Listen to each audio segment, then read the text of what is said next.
And we are back. Welcome everybody. How are you doing tonight? A bit of a late start, but we made it. That's what matters. We're back to do some more crab evolution art today. And we'll be talking about it in a minute. But first of all, hi y'all. Hey Beppo, Bill, Josie, Liz, how you guys doing?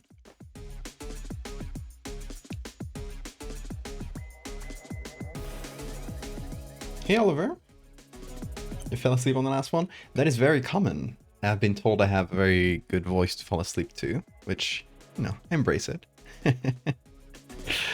Hope you guys are doing good tonight. Yeah, trying to get back into the rhythm of streams, and tonight we're continuing something we started, what was it, last week?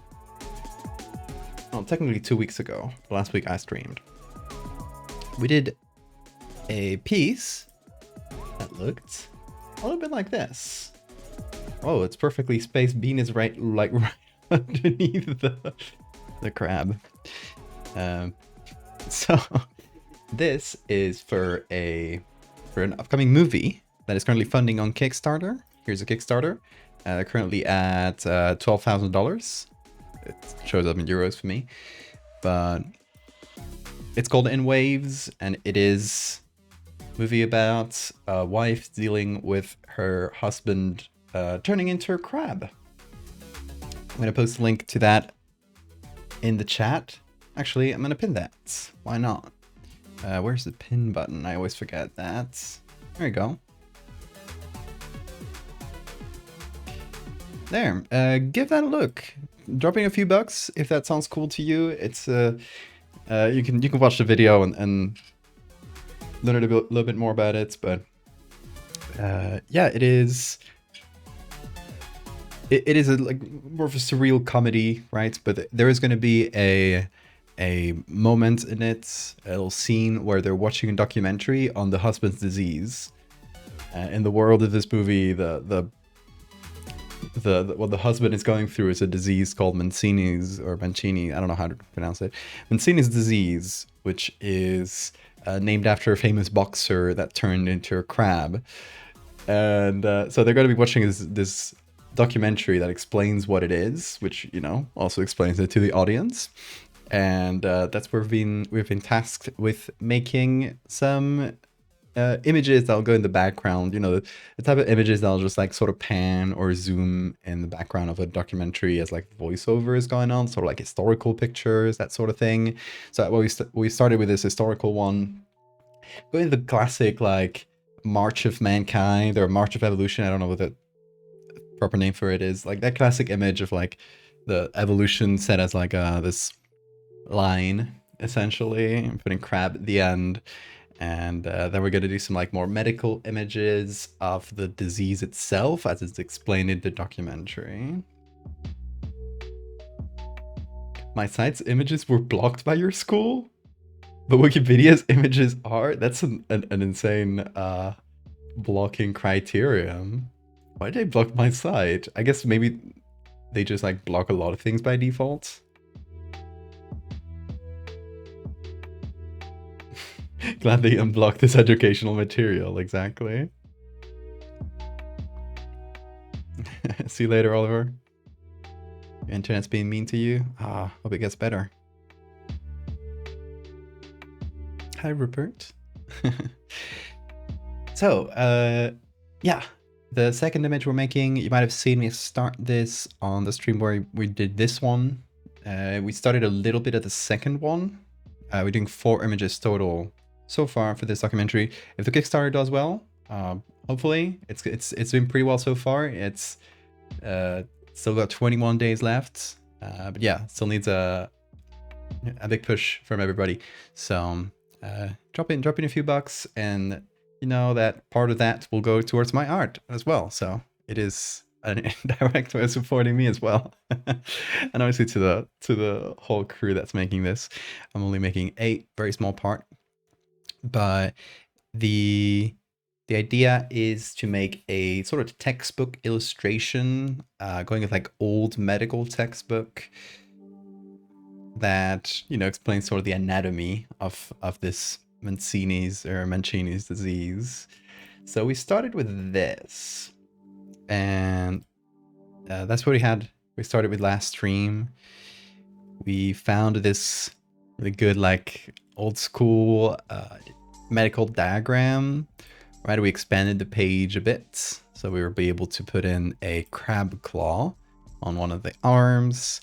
And sort of the difficulty here is to find something like old crab illustrations that match the style well enough that we can just like mix them together.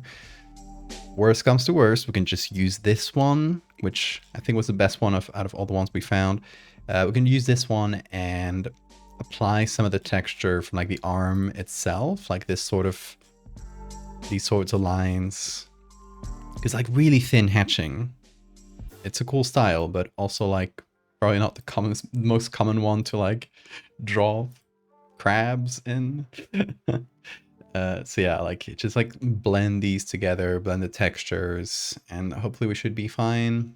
We'll put in some little text boxes with like different anatomical things. It is not exactly like the Crabman skeleton that I did a few years back. It is more literally turning into a crab, right? So, you know, it's going to end up with, as you see in the Kickstarter, if you look at the video and the promo shots and stuff, they got an actual crab puppet that they're puppeteering and stuff for this. So they got the crab practical effects.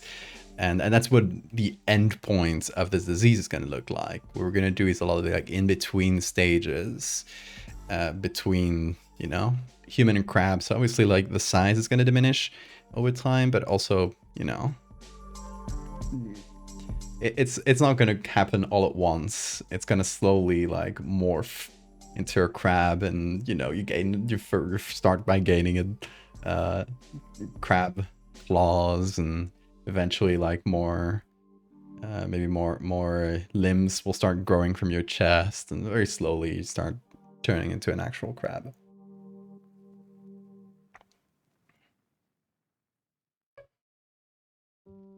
Should have looked up an anime illustrations of crab pincers. Honestly, I don't quite know what's inside a crab pincer. How the muscles of it work. I know that with invertebrates, with like crustaceans and stuff, and insects, the muscles are directly tied to the exoskeleton, much like for us it's tied to the skeleton, endoskeleton. For them it's tied to the exoskeleton, and so I know the muscles are like, you know, tied to the different parts, and there's I think in between the muscles there's like mostly liquid and other things. I don't think there's anything else other than muscles inside this. But yeah, so I don't know if we'll have like color diagrams inside like here, because there's no like organs inside a crab pincer. It's just muscles, and those aren't represented in here. So yeah, let's keep looking. I think before we settle on something, let's keep looking for crab pincers. I feel like we also might want to change something from the internal anatomy to be a bit more crab-like. I don't know that much about internal anatomy of crabs. I don't think I've looked it up here. Let's do crab illustration. And let's just see if there is anything. Oh, there are some crab illustrations. Look at that. I'm also opening Pixabay for this. And increase our chances. Oh, it's a cool scorpion. Not a crab, but... Okay, kind of hard to see at this size, but some of these might have some hatching. These are very nicely done. Yeah, that's more painted.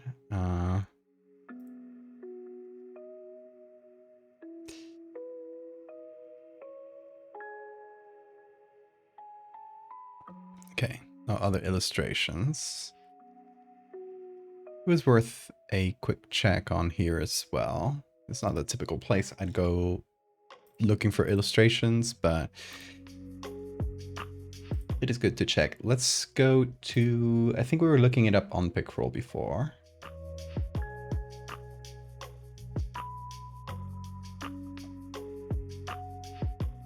Maybe cannibalism to eat a person turned crab? Technically, yeah, I'd say.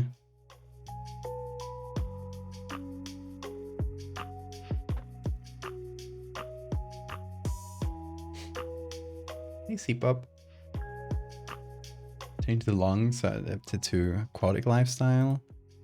The crabs don't have lungs, though. How do crabs breathe? I think they need a film of water. Like they can be outside, but they need to be like sort of film of water over their face, to be able to breathe. So it must be specifically adapted to water. I'm not actually sure. You know how insects breathe? I know it's like tracheae over their body. That's specifically air breathing. If anyone knows, let me know. Anyway, we're going to Pickroll. And looking up crab illustrations, filtering by images, don't care about the dates. We're more looking for a style than a specific age. And oh, this one's quite nice. 1836. Very cool. We got some photos. Oh, what's it? This one's kind of glitched. What's going on with it? It's kind of hard to tell, but it might be the scanner that glitched. This is a black and white photo. It doesn't make sense that would have like color aberration. And it's only one band, like going down here, maybe a little one here too. I think it might be a scanner issue. It's a very interesting type of glitch. Oh, it could be fun to emulate someday. Don't know what for, but it's a really good crab.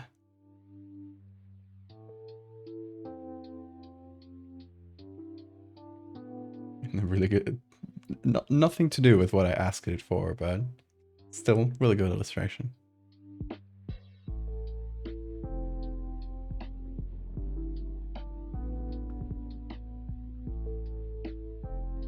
I've been feeling a little crabby.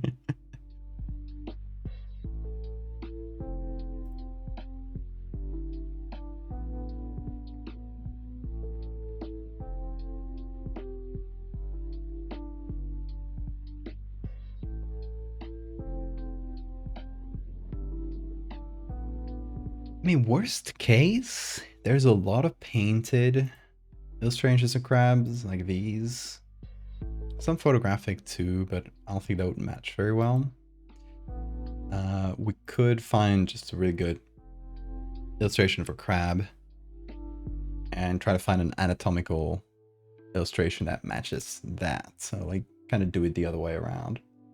What is that? Brachyura. Is it just legs from crabs? Huh. An antennae or something? This one's too small. This one's really good. It's called Dance of the Lady Crab. Look at that little dance.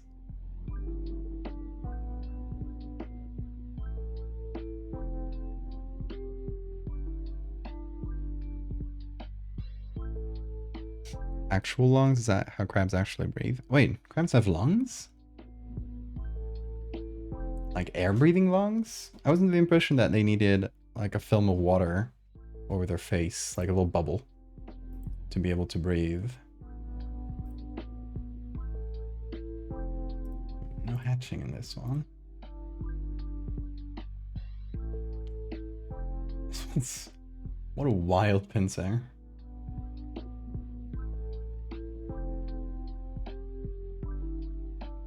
A lot of watercolors, interestingly. Look at this one. This one's pretty good. I mean, it doesn't have the same style. But I think it would be a decent fit. This one is also probably one of the best fits. What is that noise, Bean? You just squeak like a hinge? That was that was an odd squeak that he just did. Oh, where's the camera? There we go. Oh yeah. You're doing really rusty squeaks today, Bean. What's that about? Hey Pyro. Hey Cryptid. Whoa. Would be cheating to use lobster illustrations? I feel like that would probably be fine. Like there's a huge variety in crab pincer shapes, so we're definitely fine to go like slightly different crustacean. This one might be really good if it is. Oh, don't sneeze on me, Bean.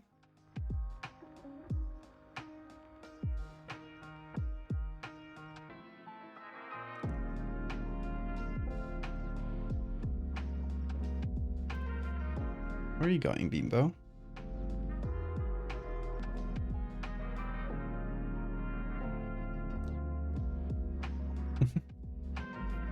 Okay. Whoa. Okay, he's just lying down there. 3000 by 4000 pixels should hopefully be enough. This looks pretty good. Okay, I think that's probably our best contender so far.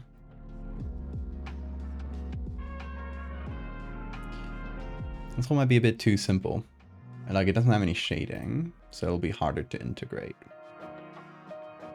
Let's check in on our page 2 here. There's a bunch of pages, but at some point I assume it'll start giving us just irrelevant results. Crabs have gills located under the carapace, close to the first pair of walking legs. They can breathe on land using a lung-like branchial chamber that houses the gills. Interesting. Hey, yo.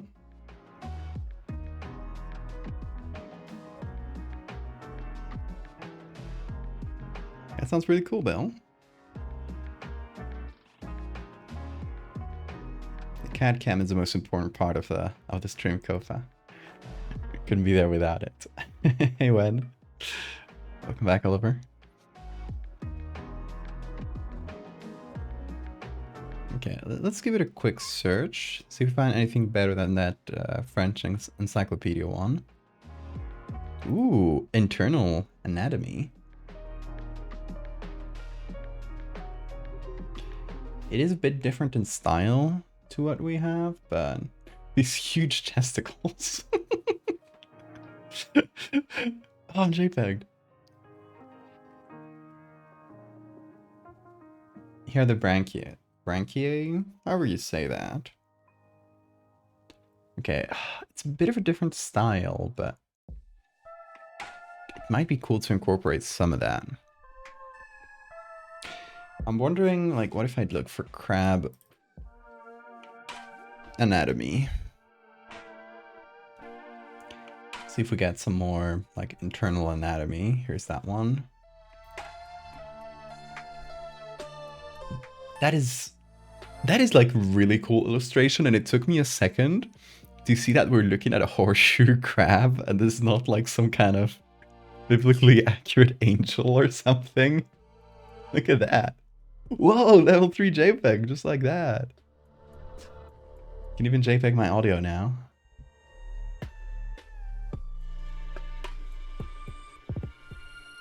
You can change usernames on Twitch, yes. Oh, JPEG audio. There we are. Crunched up. Look at what you did to me. This is what you've done to me, Chad. I'm glad Bean is spared. Yeah, you can change Twitch usernames. I think like once every 6 months or so. So if you haven't changed it recently, you're good. Gotta include the blue blood. Unfortunately not for the pictures we're gonna be doing, because they're all gonna be black and white or illustrations. So no blue blood. But yeah, isn't this very cool? It's the nervous system of a horseshoe crab, but It's such a beautiful illustration. I would have this on my wall. Am I alone in that? 1873. Anatomy of a king. That's not a king crab. Oh, maybe it's a king horseshoe crab.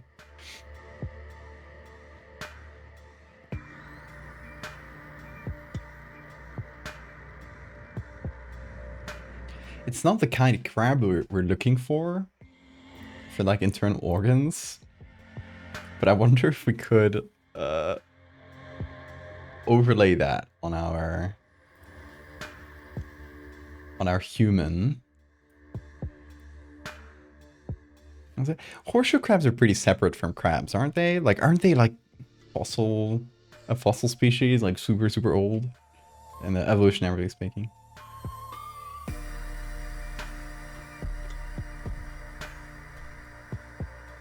Still, it's like a fairly like simple nervous system. Could be cool. Let's see. Let's look up the source of the image. Let's see how big the biggest copy we can get. But they're very different. That is a bit of a shame. What's that? Oh, really cool images there. Also, look at these cuts. Those are really cool. They're so detailed. Like someone was tasked with studying horseshoe crabs, and they just went off. He locked in, and did like an incredible level illustration. Look at that.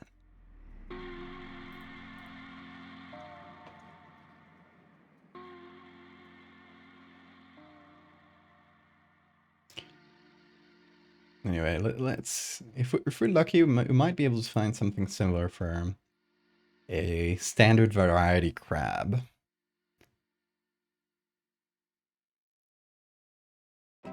Which would be cool. There's another horseshoe, I think. Yeah, should be.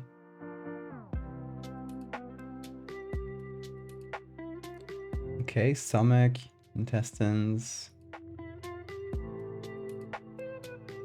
Esophagus. Oh, okay. It comes from here. The mouth is like down here. Wild.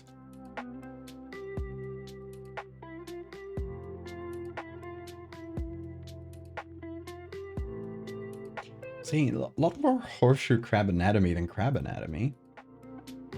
Oh, here we have the outside anatomy of a crab. Maybe we can use it for like reference. Like, I don't think this very simple style will work for the illustration we're doing, but it could be useful for reference. Manus, hand of palm. Okay, it's also in English, so that is good.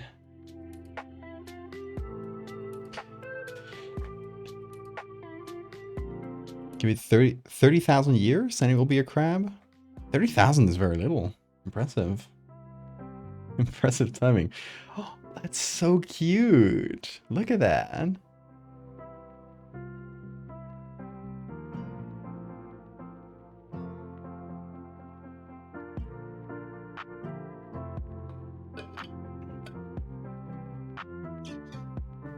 How bad would it have to be for horseshoe crabs to noticeably evolve?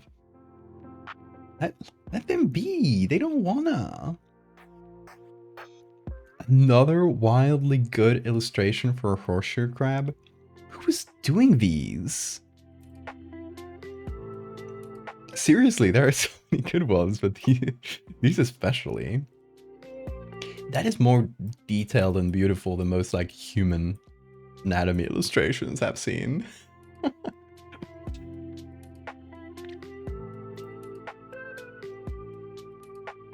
How old is this? It's a French book.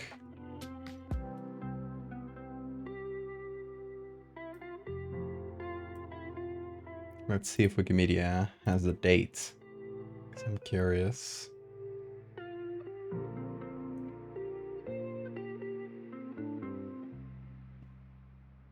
'73.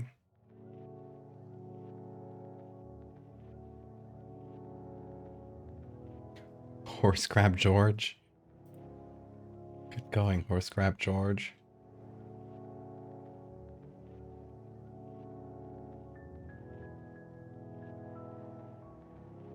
There's another one.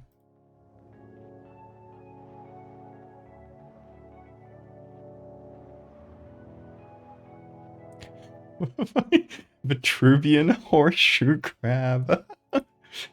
Why is it all horseshoe? Another one.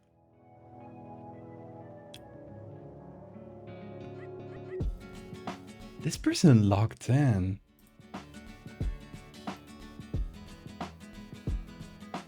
Whoa. What's going on with this one? Parapagurus. Let me look that up real quick. Did it look like that? What? I like hermit crabs. But what is that shell? Huh. Oh, let's see. Someone's talking about it.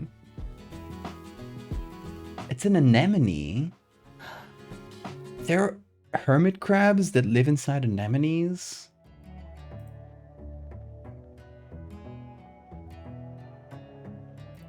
Really cool. Had not heard of that about these.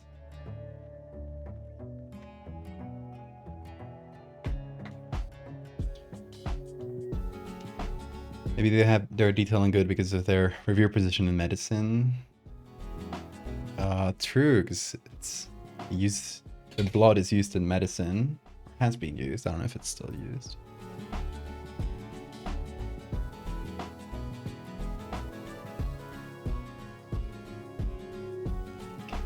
Man, please tell me somebody has done those sorts of beautiful illustrations for standard crab. We got some histology for, again, a horseshoe crab.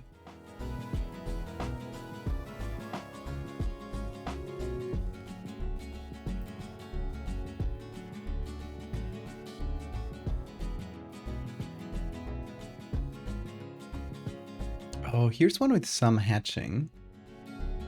It's a different kind of hatching. It's like cross hatch. It's a little closer to what we're looking for, but I think the one illustration we got from the French encyclopedia will probably be better.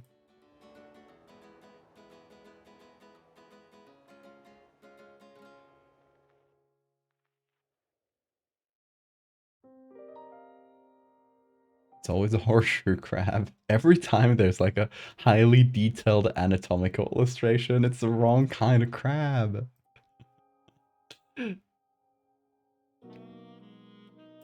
See? It's always a horseshoe.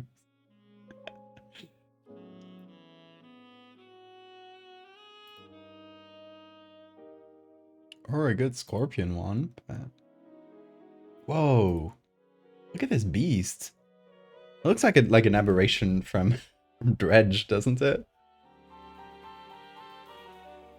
Maybe evolving into normal crab is overrated and horseshoe is the way. I mean, horseshoe crabs, they found a perfect form, and then it just worked for all of their evolutionary history. They never need to change it.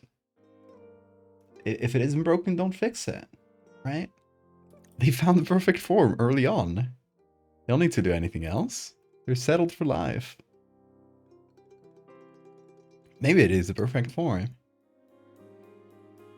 Maybe that's what we should be aiming towards.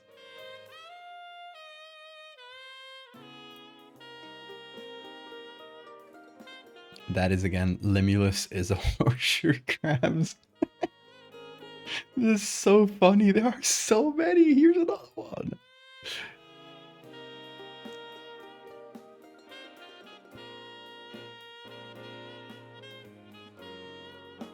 Really cool illustration. Nothing to do with what you're looking at, but I just like looking at them. Or this monkey skeleton.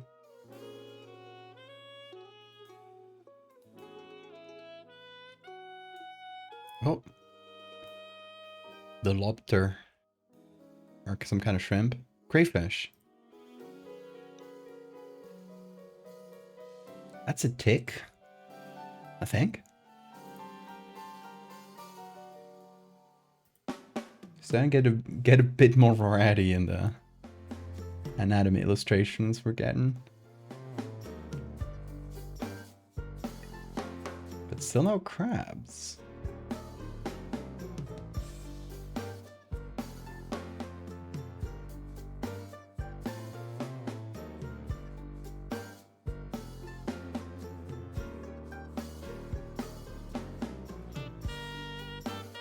That's a really cool one.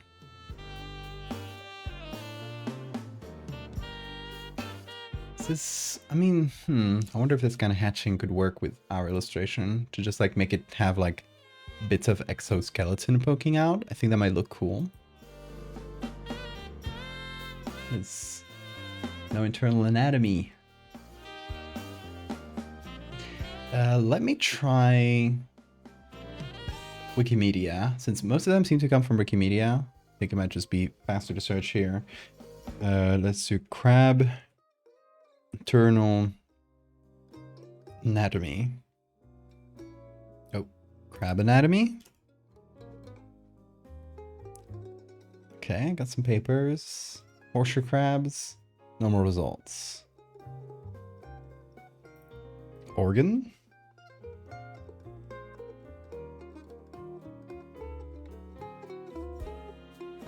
It's always the horseshoe crabs.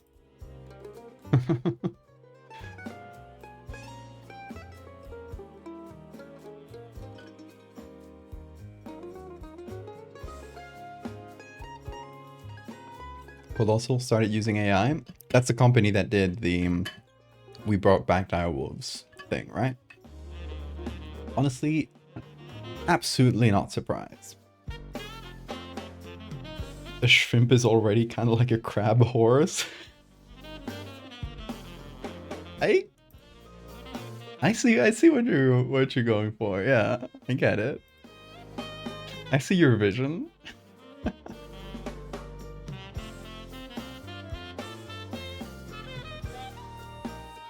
Look at that really good close up of the face. Look at this claw. Oh, that's beautiful. Sorry. I get overexcited about random things sometimes. That's from Wikimedia as well.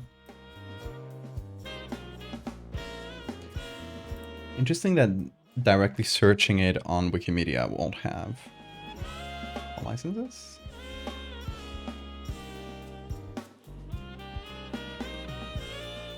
Categories of this image need checking. I mean, when is this?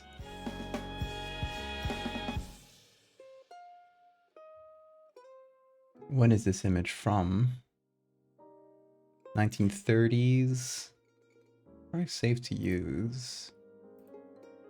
This is really good. It was uploaded to Flickr's Commons. Let's see. Internet Archive, book images. Yeah, we're good to use. That's good to double check though.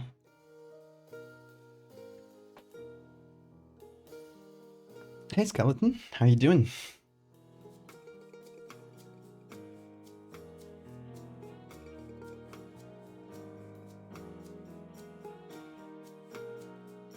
Oh, it's another good one. Is it from the same book? Al Hancock Pacific Expeditions? Looks like it. Yeah, it's from the same book. Is this...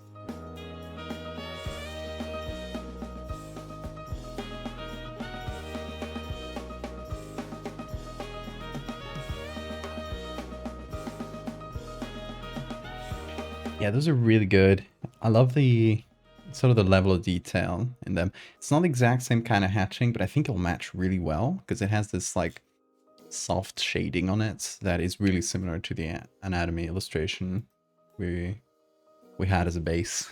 So I think it might be a really good fit actually. we'll see. We'll try it on.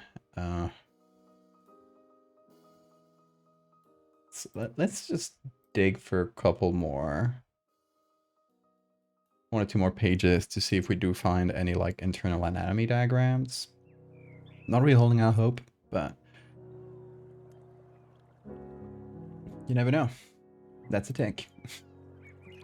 Tank. Or a how do you call these? Lice, right?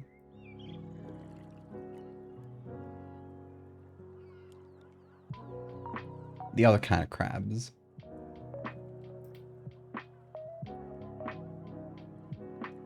Oh wait. Was this one a crab? Yes. What are we looking at here? Huh. Okay, so it's the shell. I thought it might be like internal anatomy. That's a really beautiful shape. Looks like bones. Really cool. I thought for a second it might have been like nervous system or something like that.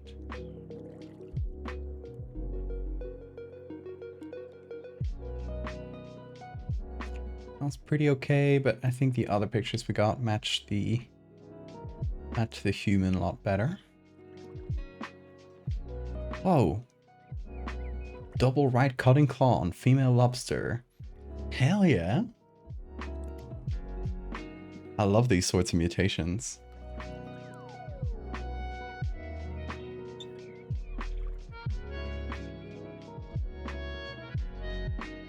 A Spanish teacher wants you to bring a random object from your room. Contemplating what you should bring.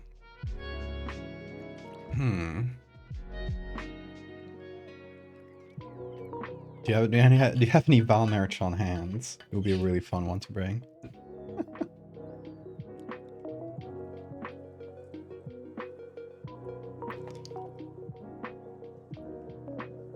You were doing some yard work and had a random idea. You know how if you look at something bright, your eyes get worn out? You get that little bright spot in your vision for a while? Yeah, your retina gets overexposed. Oh, there goes Bean.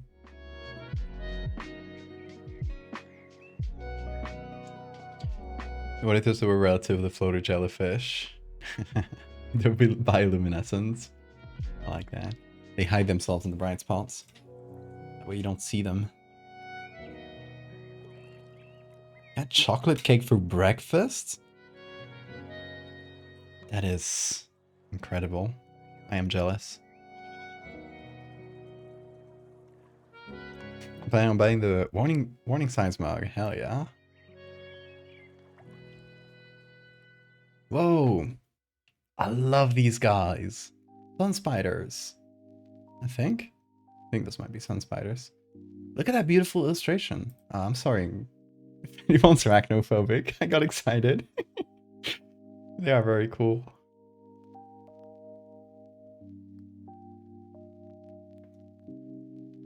If it helps, they are very much not a threat to humans. They don't have any poison or anything. They're just kind of big weirdos.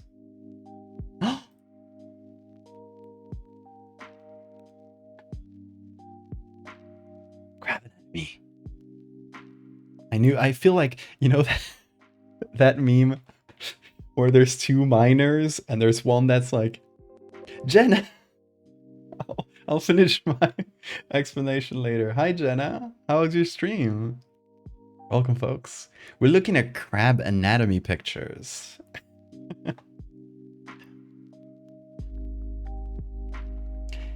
How's your stream, Jenna? What were you streaming? Over here, we are making a anatomy illustration by just mashing old illustrations of a person turning into a crab, and this is in a series of images that will go with this one and a couple others. Cameraman, thank you so much for the follow. In a movie that's currently funding on Kickstarter called In Waves. I'm gonna drop the link in the chat. Now there's a lot of people.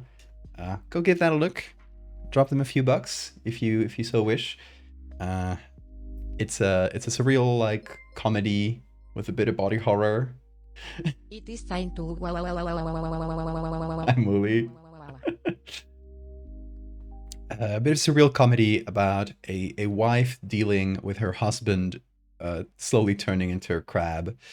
And what we're working on, I've been contracted to make images that will go in a sort of like fake documentary section of the movie where they're explaining this disease that turns you into a crab. It's called Mancini's disease, named after a famous boxer that had it. So we're doing like these old historical illustrations, the kind of things you would like zoom in or pan through in a documentary as like the voiceovers explaining the history of this. So that's what we're working on. Streaming Eclipsium, new first-person pixel horror game. I think I've seen some clips of that. It looked very interesting, if that's what I'm thinking of. It's a comedy, yes. Of the images we're doing, it's they're gonna have some body horror. So that's definitely. I always say this: comedy and horror, they're sisters. Like it's very easy to go from one to the other, or to like just like in very small touches of how you tell a story, you can make it a comedy and horror, or jump between them, and I think there's an example of that.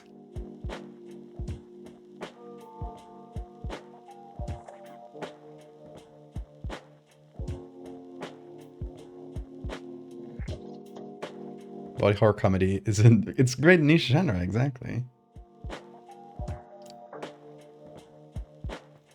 So yeah, if you check the Kickstarter, you can see a bit of the tone and vibe.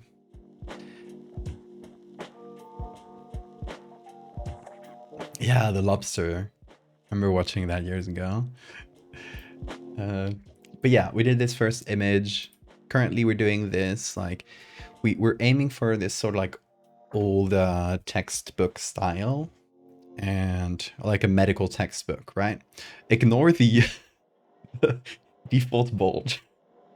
It was an illustration. I did not touch this. I thought it was funny though.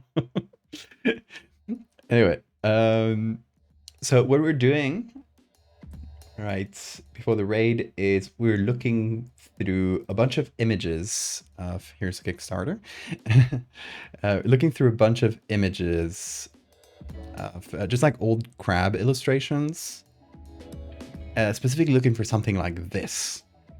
That's why I was like, Eureka, right, as you guys came in. Because I was looking for like internal anatomy of a crab, so that I could like fuse that with this image I was showing you, with the human internal anatomy, just to show that, you know, the man's got a big crab pincer, but there's also like internal stuff going on. And it was kind of hard to find like a good anatomical illustration of a crab. For some reason, there were a million of horseshoe crab illustrations, like really good ones, but not like your standard variety crab. So how does a whole outside skeleton work? That's a tough bit. The movie, for the movie there, I know they're doing practical effects. Like it's gonna be 99% practical effects. If you've seen the little trailer and stuff, there's the little moving crab that's just like a puppet, and they edit out the little handles where they're moving it. So it's gonna be like puppet crabs and stuff, and there's gonna be like other practical effects. That's where they're doing the funding for on Kickstarter. So yeah, it's gonna be like, you know, big crab pincer arm, that sort of thing. So it's like slow transformation. The fact that its internal skeleton turns into an exoskeleton, that's probably going to be magicked away. It's hand wavy, but you got to turn a human into a crab, so.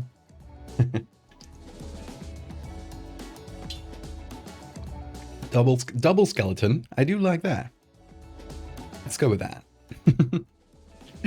Okay, so let me just quickly get that image of Wikimedia. I'm going to the source, trying to find the image. Here it is, just to get the highest quality version. It's not huge, but I'm mostly looking for the gills, actually. I think those are really nice. And hopefully it should work with the style of the other illustration. We'll see. Okay, so we got our few illustrations. Let's hop back into Photoshop and sort of drop them in. I also got new pincers because the one I had is a little bit placeholder. I didn't really love the style, but these ones are beautiful, for example. This one also has a couple nice pincers, but I'm actually thinking that these are better. And oh, there were so many diagrams of horseshoe crab anatomy, and they were all like going off, like the artists who made them, incredible pieces. But this one, I saw it and I didn't register it was a horseshoe crab for a minute. It looked like a weird, like, I don't know, biblically accurate angel illustration or something like that. I would like just put this on my wall. It's a beautiful illustration. So I know it's a horseshoe crab, technically not very related to crabs, but it's by the name. But it's such a good illustration that I'm kind of like, what if we do use a little bit of that? Be not afraid of crab.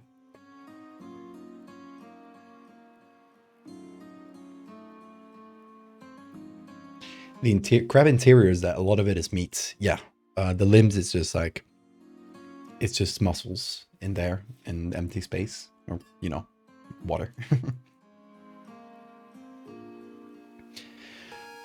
Okay, we gotta make a choice for the pincer. We got these two illustrations. This one's a little crunchier. I really enjoy this pincer though. Then we got this one, really beautiful as well.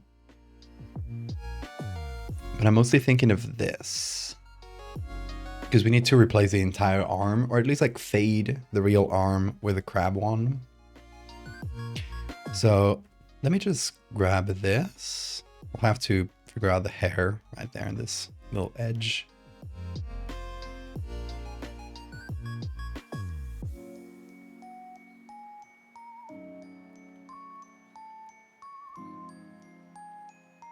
Okay.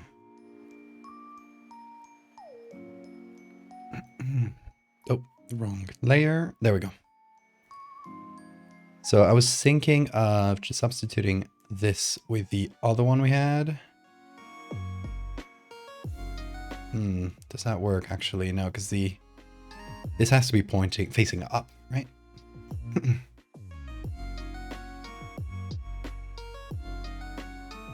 You got a painted horseshoe crab hanging on your wall. It's a good one. I should get a print of this.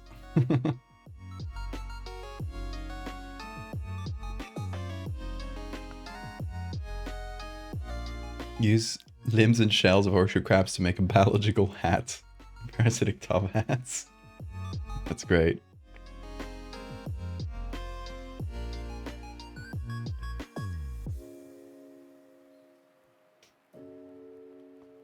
Okay, the issue with this one is that it would sort of work like this.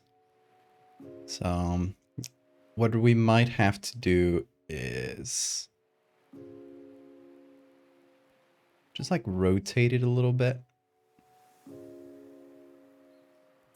So if we do this, just backwards.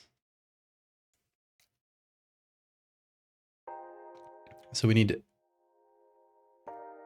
this side up.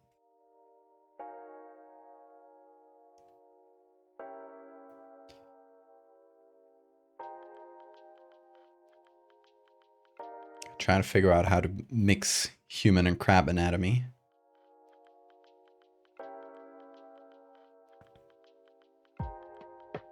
You should make a horseshoe crab hat. That would be cool.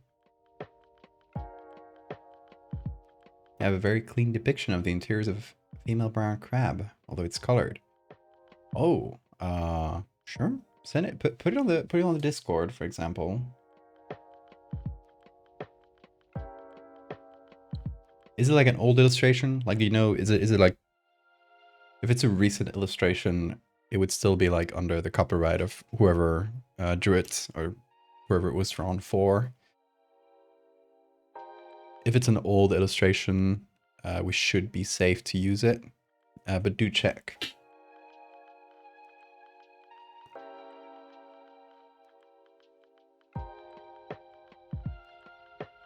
Okay, so I can separate this bit of the arm.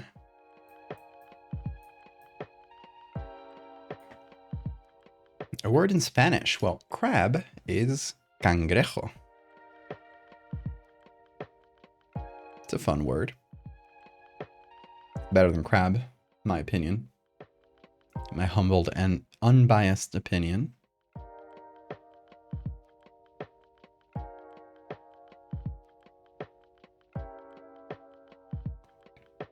Should we grab this little bit of arm? It's just not a lot of it, right?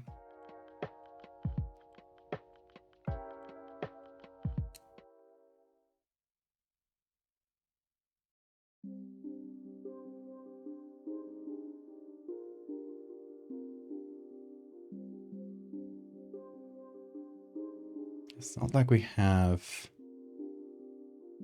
a lot more options. We could use like some of the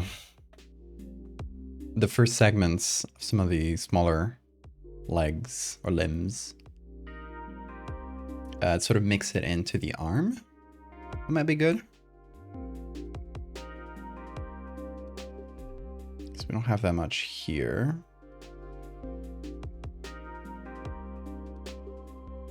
I mean, option 2 is just like kind of leaning into the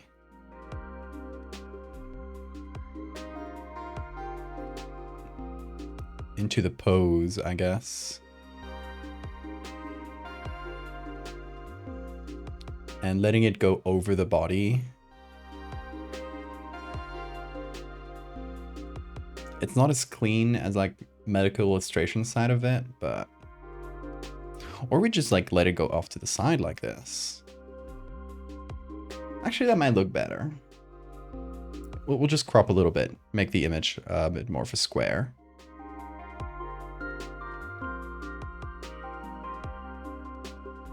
Because my idea is that this segment would track to the forearm, so we'd have like approximately the same length. The forearm slowly transforms into this.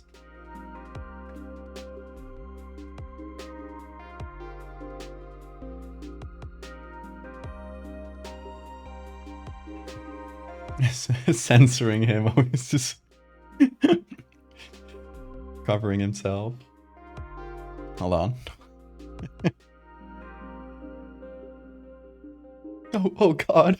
I've been caught out in public with my non-specific bulge.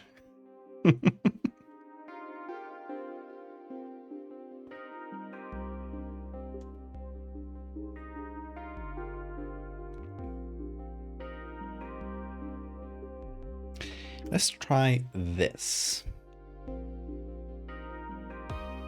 Maybe like slightly bigger. That way we can like transition this into like the upper arm. So since we've already separated it, we can take this and ideally we just like fade that in with the real arm.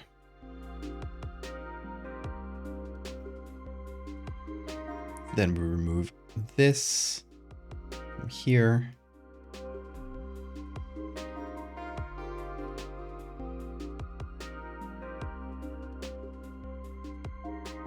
Stick them together. This maybe? Not sure. It is hairy.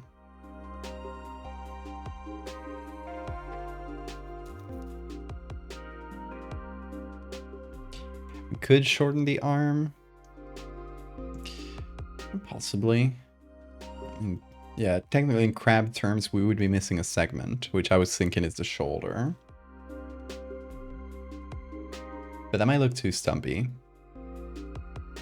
Also, like considering in the movie, they're probably gonna do a puppet for a crab arm, and they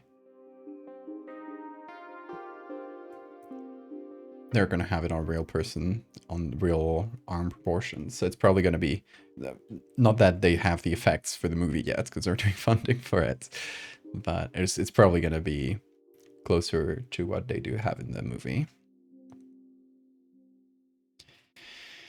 Okay. Yeah, that might be a good fit.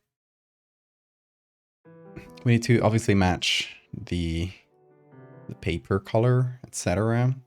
I think I might just put these on multiply and then do a couple little edits. So we desaturate and then lighten up the background.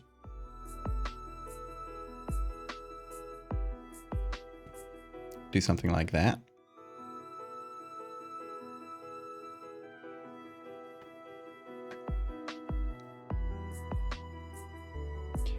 Now it's a better match already. And we take the real arm. Also, like, while we're at it, I'm gonna crop a little bit off. Or leave a bit of space, because maybe we'll put in some little text boxes on the side or something. But yeah, let's work with a bit of a tighter crop.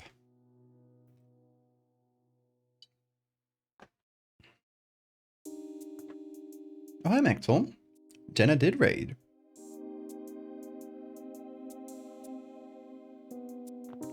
Human anatomy illustration. Yeah, the standard pose for anatomy illustration is like arm to the front and a little bit to the off to the side. Like this, with the palm facing up.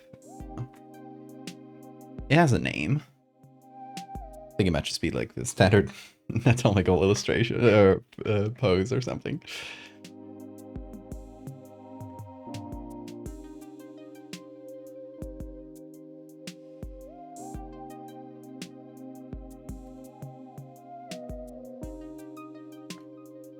Wait, you didn't pen Winnie for me, Maxwell?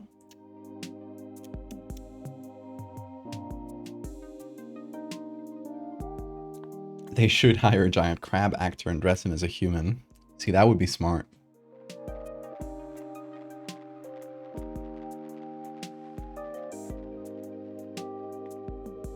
Much better use of resources.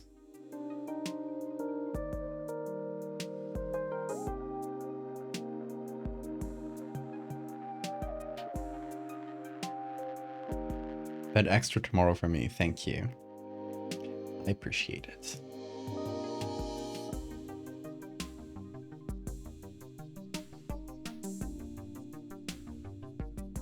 Okay, let's take the base image.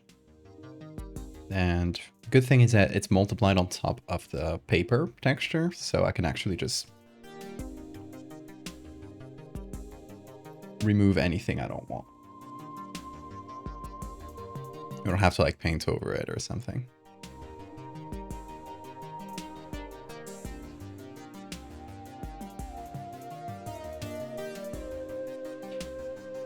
Wizards and Beans, thank you for the follow.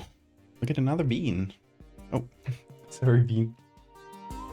Didn't want to startle you.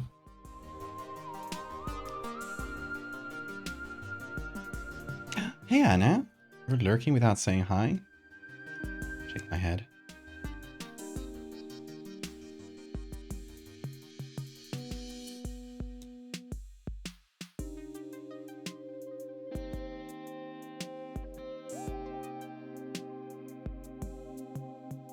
Our conspiracy theory going around that Trump was in...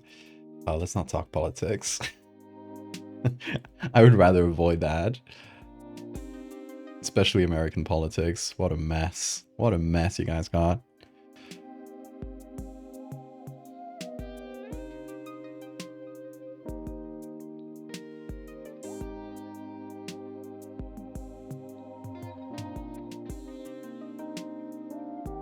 I will give you good news though.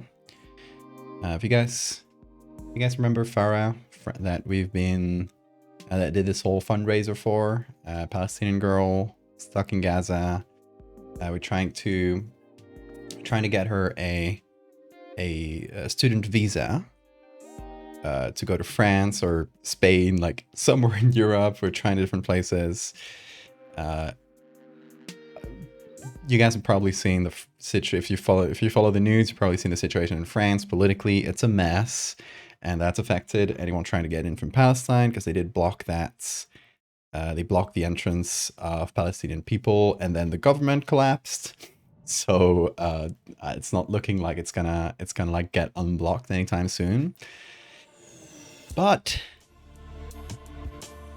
the situation for the Spanish university we had been looking at is advancing. So we are in the process of getting her a visa to study in Spain. After which the biggest issue would just be like actually getting her like to an airport so she can get into Spain. But if she does get to Spain, and hopefully we can manage that in the next month or two, if we're lucky, we got our scholarship for her. She'll be able to continue her studies, and yeah, I mean, it's looking hopeful. It's been a lot of work, a lot of talking to anybody who can help, but we're getting there.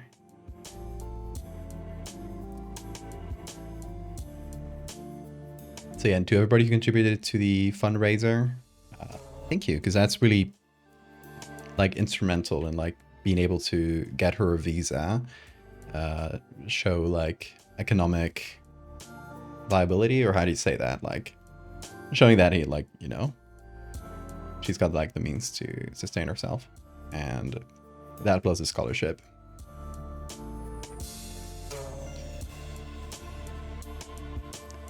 So yeah, also my sister is gonna be helping her learn Spanish, because my sister is on like Spanish lessons. So she's got like a lot of materials and stuff. So she started teaching her a bit of Spanish. Whenever the internet is not down in Gaza, which is, you know, better work through that, but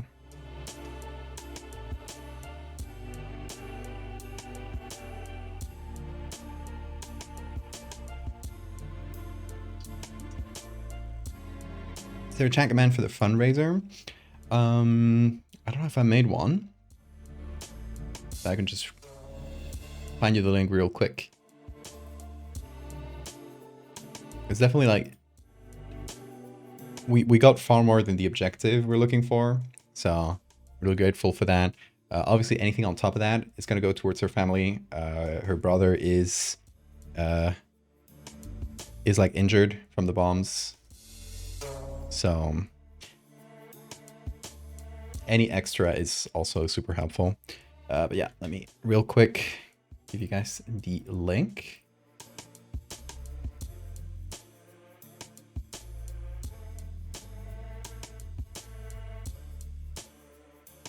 There it is. Bean does have a clipped ear, yes. Yeah, from the catch and release program. What am I doing with that layer? Oh, sorry, I was speaking without. I'm applying the textures from the drawing here, from the illustration. These sorts of like hatched textures, applying them on top of the crab, so it gets like the same shading as the arm, which should make them fit together a bit better.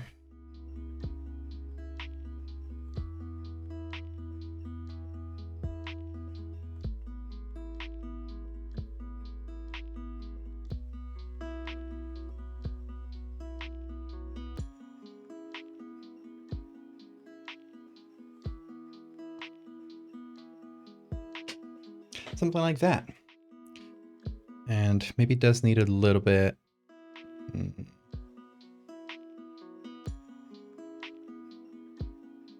little bit more shading on this side, or maybe not necessary. Anyway. See, that's the idea. It gives it a similar shading to this, which hopefully helps a bit. And then we can adjust the multiply here to make the crab a pincer, like the illustration show up more, or like fade it out slightly to let the hatching be a bit stronger. And I think I might leave it right around there. And for this segment, I think I might go, wait, this segment, I'm gonna go even lighter because I do want to fade it in with the real arm a little bit. And maybe just fade out these lines. So like let it slowly transition into the exoskeleton.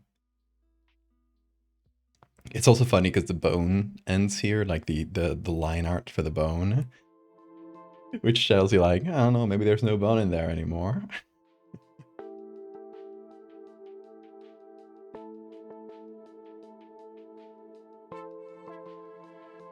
The Kickstarter I linked.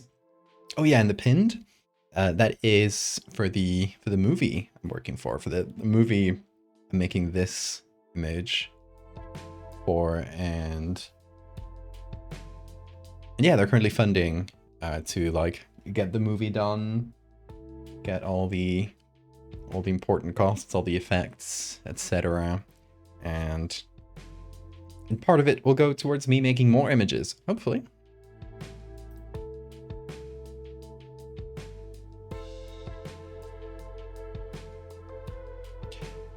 Because after this, I'm currently contracted to make 4 images for the movie. So this is the second one out of 4. And but after that, I'm probably gonna make more with the actor. They're gonna get an actor to play the boxer this disease is named after, Mancini. And it's like old Italian boxer, right? So again, like these like old school photos, like promotional photos of boxers, and we're gonna use that to make like old posters and stuff for their for these guys fights. Because part of the documentary that's gonna show up, where they're gonna explain this disease, they're gonna talk about this Mancini character.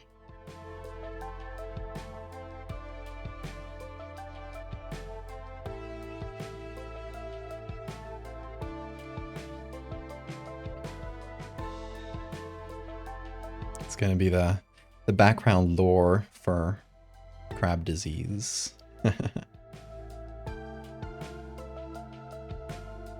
Can't believe vertebrates have skeletons inside them. Scary, I know. Posters while he was mid-crabification. Yeah.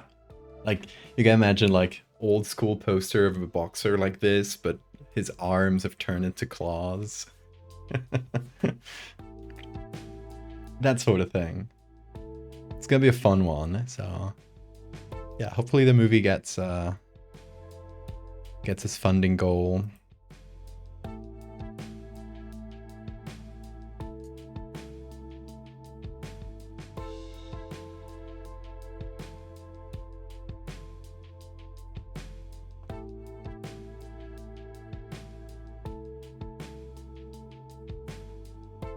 Okay, I think we need like a darker edge. Like we have here on the arm, this really dark edge.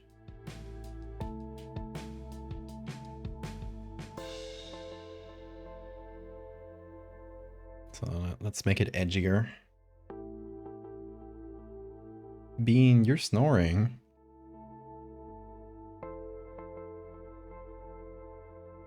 I've tried a new technique to make him stop biting the rug.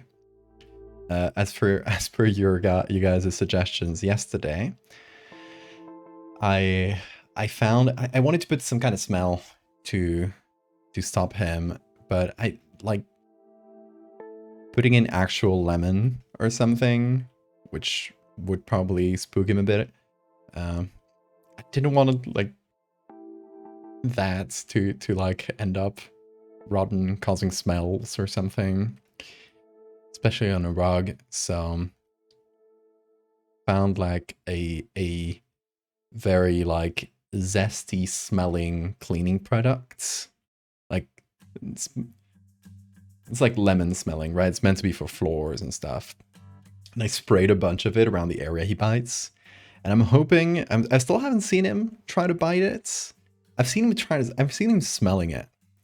And I'm hoping that that was enough to dissuade him from trying to eat it. Because for those that don't know, Bean has been obsessed with biting the rug I'm currently sitting on right now.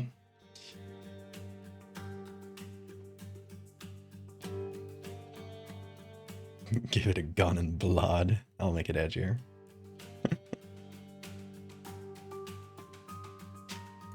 New here, but Mal 9000. Oh, the channel on Discord. Yeah. Thank you, Cheesy. We got a bot on the Discord. You can ask it for art prompts, and it'll pull from a list of like hundreds and hundreds of different prompts. It'll kind of generate a little like case file for you, and it can be like a disease, a location, an event, a sort of anomaly. Some of them like have randomized things within, like it like chains together a bunch of randomizers, so like they'll always be like slightly unique. Even if you get like the same prompt as someone else, it'll have like different details, like maybe different date or a different location for it. I don't know. It's fun. Try it out. Go to the Discord. Go to the Mal 9000 channel. That's where that happens. Put up a Discord link in the chat. Discord link is not working. Damn it. Nightbot. I will manually copy a Discord link into the chat. I don't know what's up with Nightbot lately. I managed to get it working. I had to like disconnect it and reconnect it from my account. And for some reason that stopped working, I guess. Where's Nightbot?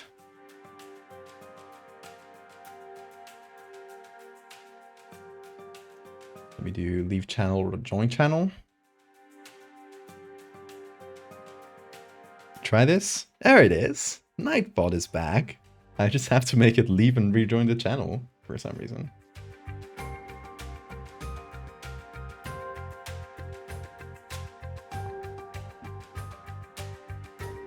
Okay. Anyway. I'm happy with the crab claw right now. I don't know. Like, I don't think there should be like internal anatomy added to the crab claw, because as we mentioned, it's mostly just meats in there, mostly just like muscles that pull the exoskeleton in different places. What we can do is add like little bits of exoskeleton. So we can take from these illustrations, which are from the same book. Or actually, that's the arm. And take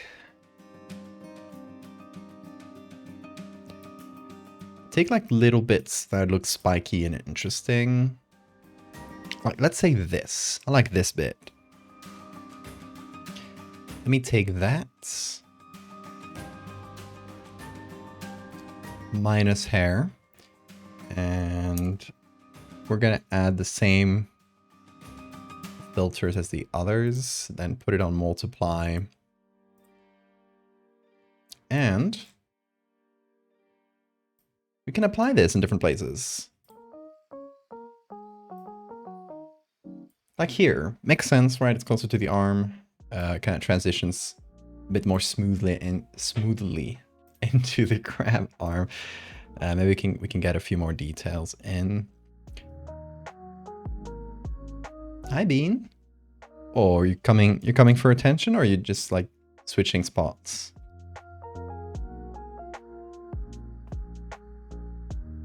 Hello, Bean. You coming over? Yeah. I love. Hold on, I'm going to stretch you. You want to stretch? Oh, I'm going to stretch you real good. He likes being manually stretched. Like sometimes I'll see him like start doing a stretch and then look at me like, okay, I'll stretch you. And I pick him up and do the Superman pose with him. Give him a little squeeze. And he really enjoys it. Isn't that right, Bean? Oh, yeah. Chat. Help. I'm being attacked. Ah, I'm being attacked. I'm being attacked.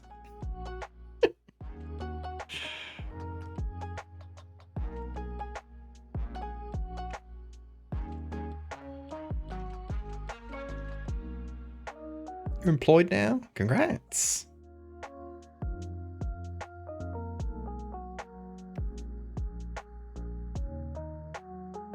What are you employed as? Anything cool? Whoop. Bean. Oh, he's scratching the mic. I'm sorry if that's making weird noises. He's saying hi to you. Bean, say hi to chat. Right there. They live in there. Yeah, right here.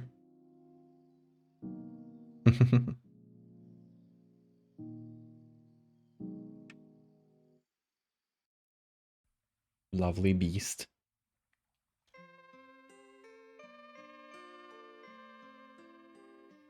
The lab's nice.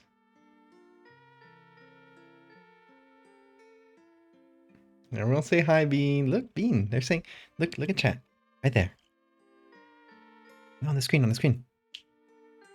There. Look. Chat is saying hi to you. Oh, look at that. That's you. He's looking very closely at chat. Oh. He's a loving beast. He receives your love.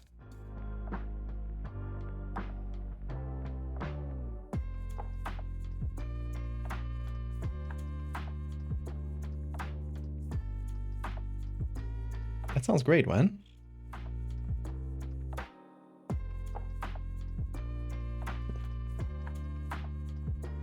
Do you want to see Bean jump? Let's do it. Let's do a Bean jump.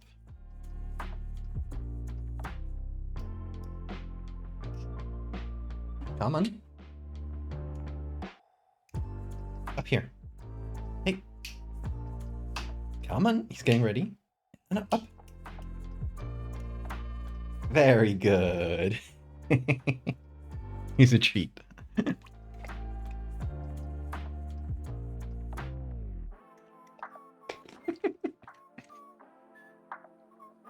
I love the crunch face he makes.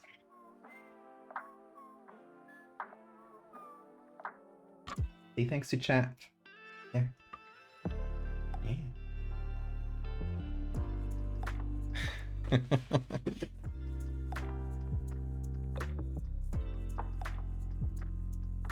Hop on. Hop on, let's keep working. Come on. Here. Here. Come on. Don't be lazy. Jump. Jump. You come on. Don't know what you're waiting for. He's hyping himself up. There you go. Oh. It's not his best jump, not his most graceful climb, but pretty good.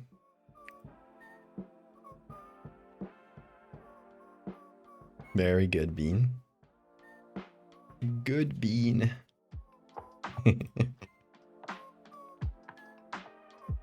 Can't be bothered to learn any.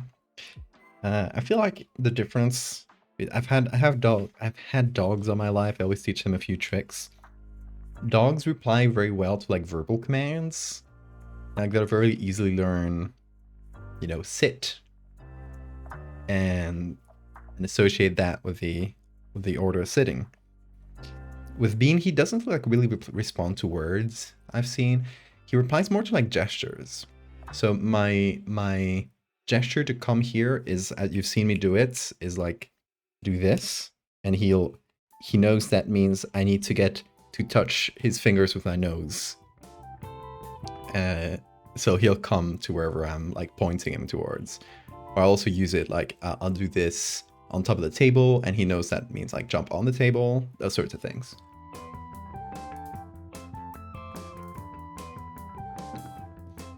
But yeah, he seems to reply better to gestures than to verbal commands.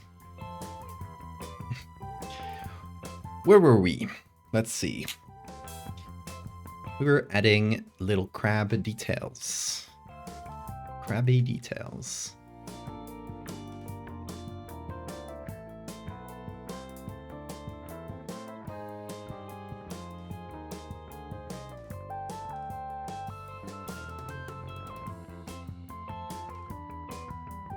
Okay, that works quite well. Gonna remove these little floaty hairs and then add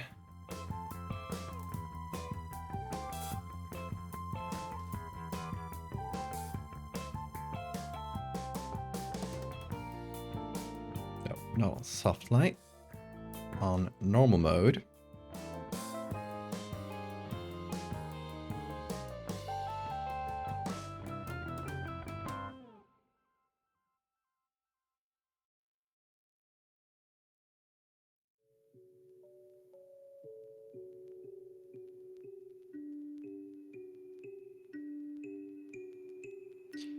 Okay, just like match the textures.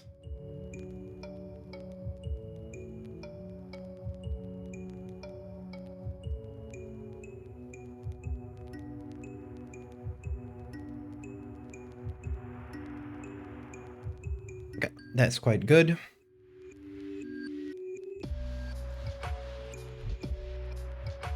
I've had a couple instances where the fire alarm goes off in the apartment complex. You need to come to me so I could grab and get out of the building. Yeah, I think that would be tougher. At least with Bean, he listens to commands only when he's like up for it, kind of. Like you see he's like receptive. If he's like scared because there's a noise or something, he will not come if I do the come here command. So you also gotta like know the limitations. At the end of the day, cats are moody creatures. As we all are. but yeah, it's also important to know like when is it gonna work and when is it not gonna work.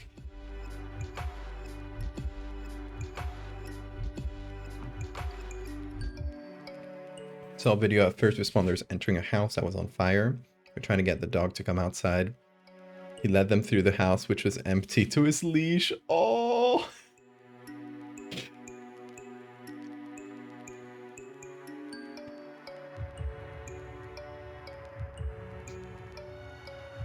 What's your question, Bill? I think I missed it.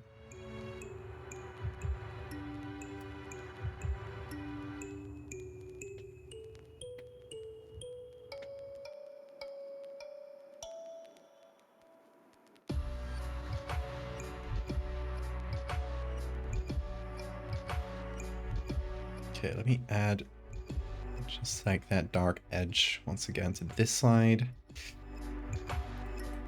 Then internal organs. Let's see what we got for internal organs. I think there are no like other easy spots to put in like crab textures. I could put them on the left shoulder, or technically the right shoulder, but it would be pretty like I like that it's like sort of asymmetrical. We have like a regular human side and a crab side. So I kind of prefer leaving it like that. But yeah, for the internal organs,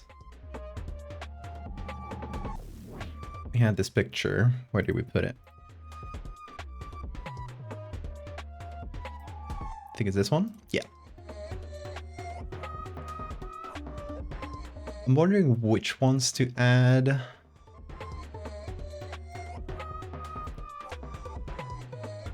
So I'm gonna put this on multiply. I'm gonna remove the saturation. I'm gonna change the levels to remove the color of the paper and sort of get the line arts, which is what we need for this. And now we choose, like, which organs do we keep? I think I'm gonna take one of the lungs and exchange it for the branchia here. Is that how you pronounce that? That one organism I mentioned showed that is considered to have its own category of life set aside from animals.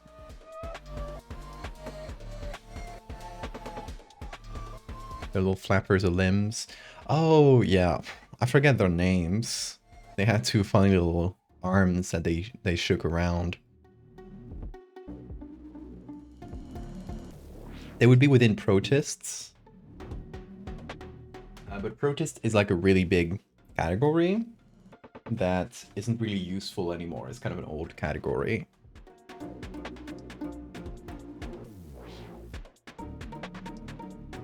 I'm catching Bean. Hold on. Let me see if I can show him to you. Okay. There's Bean Cam.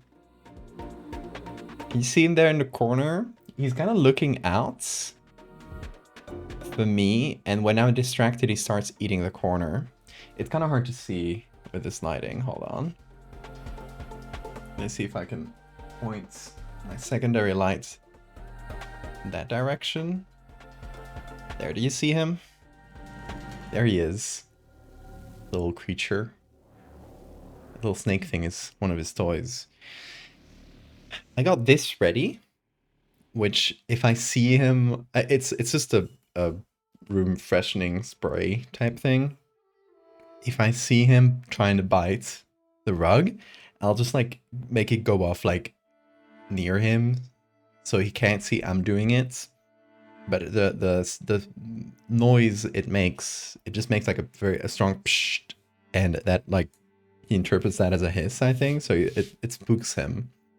And hopefully that makes him stop biting the rug. He looks so small in the corner. It's so dark in there too. But putting the camera is good because he doesn't know I'm watching him now. He's like waiting for his moment to strike.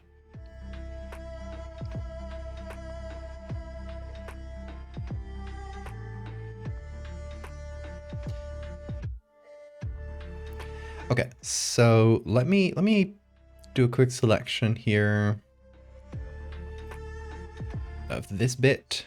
That was a really bad selection, Photoshop. Didn't expect it to do great on an illustration. It's not made for that.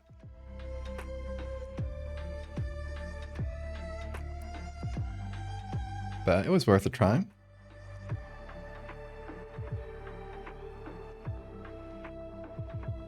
Okay, so if we take this bit,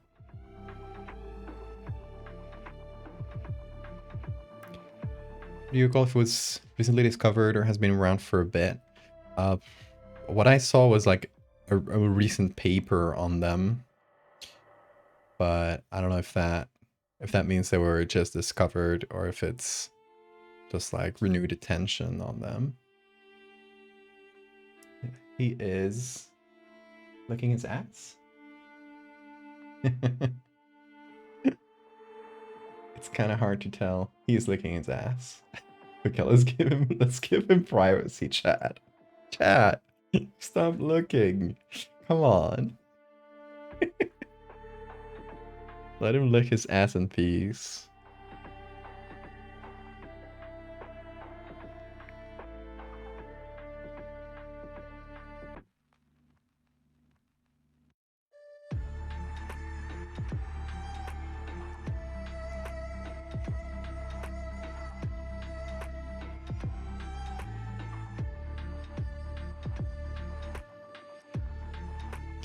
So I'm thinking I'm gonna put this in the same color as the lungs. So to manage that, I think I'm actually gonna leave some of the page color in there. And in the hue saturation, instead of desaturating, what I'm gonna do is colorize it. I'm gonna find, hold on, the specific color we need, which is like this sort of desaturated blue.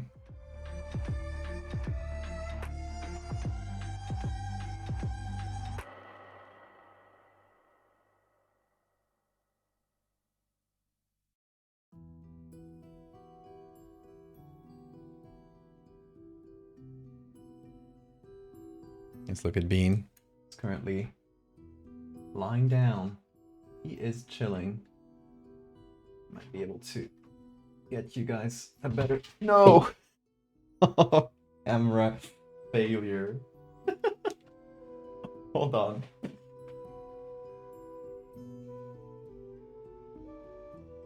Hi.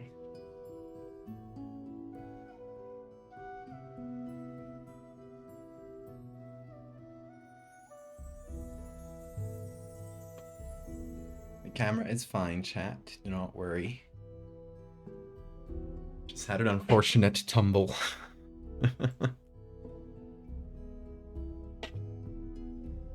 Hey, Bob.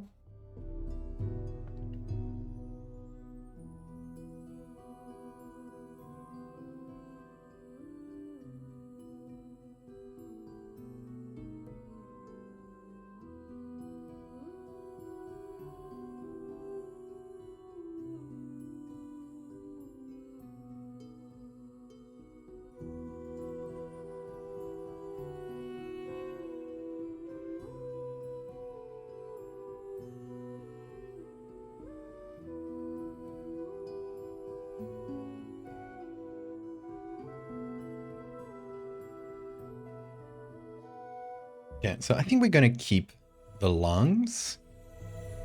Just sort of add this, like sort of mix this in with the lungs or add it on top or something. Because this person would still be breathing air at the end of the day.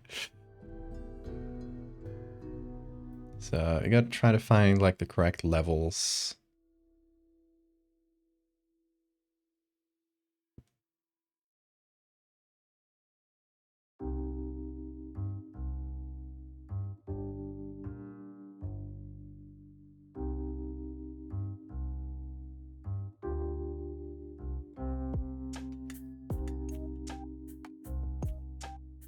Seems all right.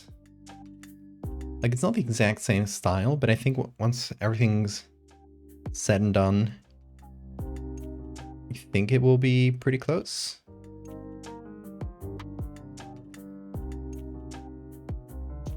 Don't smash the crab. Be nice to it. It's going through a horrifying transformation.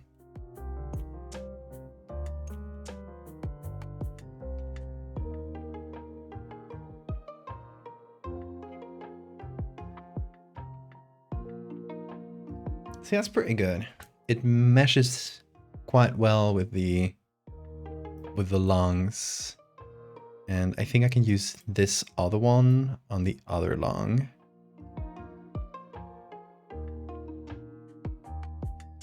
Although, the way I used it, I should probably flip it.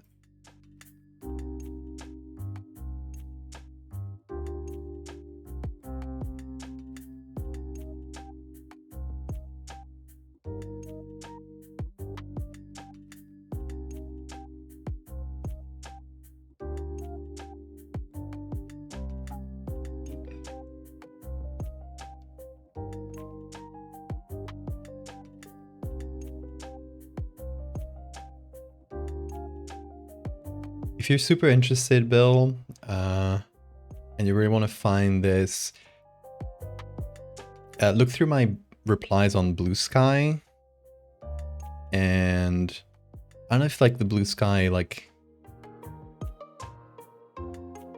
advanced search terms are good enough, but if you can, look for replies from me to Rebecca Helm, which is the it's that account that posts a lot of like on marine biology things.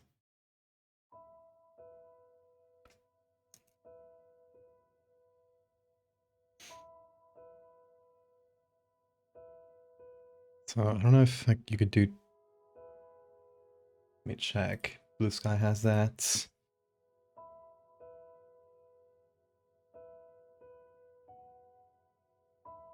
if I do this, it doesn't work. I don't know how like advanced search works on Blue Sky. It's not like Twitter.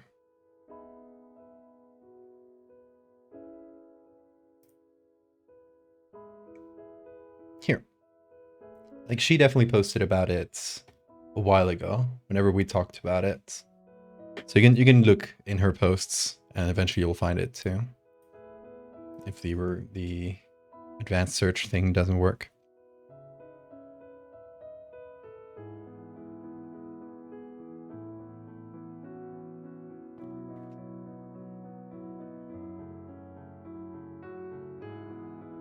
Just look in her posts.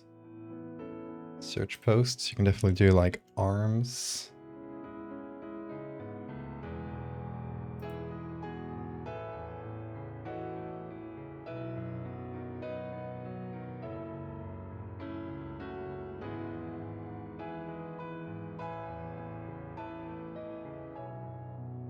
Oh, here it is. Found it. Hold on. Where's the browser? Tab. Here. That's the little guys that wiggle their arms. Look at them go. You know the funny thing? You'd think that they're doing this to swim. They're actually... you can actually remove those arms and they still swim. So they're probably not to swim. The little arm wiggle is probably to like catch things from the water around them, as far as we know. They're called Meteora. There we go. They're so cute, aren't they? Yeah. I also really recommend, if you're on Blue Sky, to follow this account. I just linked it in chats. Rebecca Helm. She'll just like post really cool marine biology stuff. Really cool account. Anyway, back to it.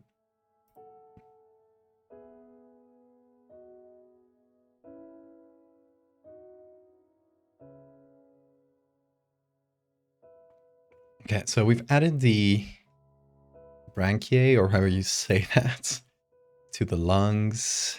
Is there anything else we can add?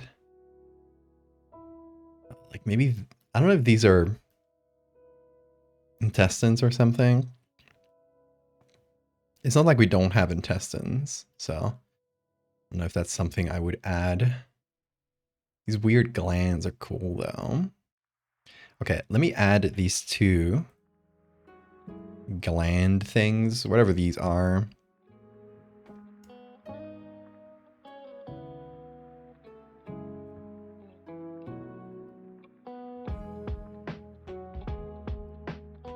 Yeah, no worries, Bill.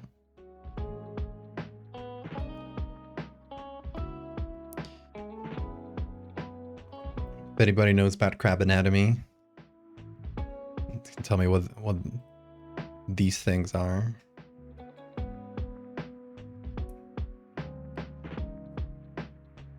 Stabbed as FO, I guess. No clue. Anyway.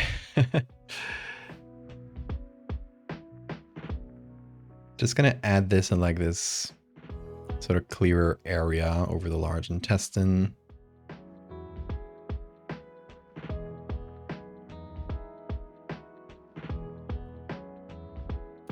Gonna change the color to a see, the intestine is blue. Maybe like orange or yellow.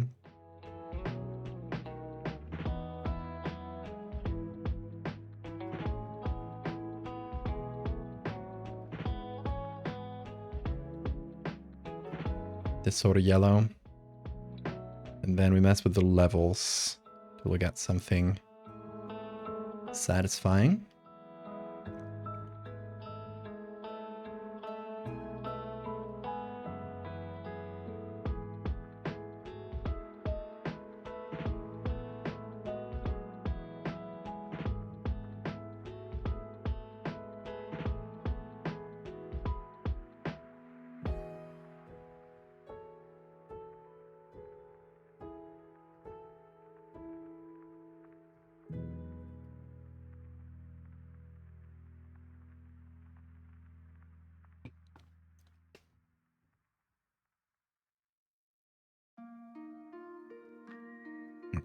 Let's try to blend this together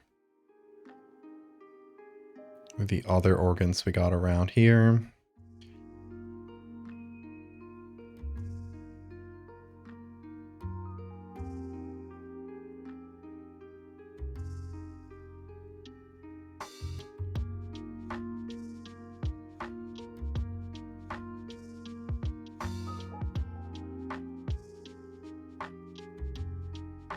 There's like too much shadow around it. There's not like a lot of shadow here. It's not very shaded, right? It's just a line art for the organs.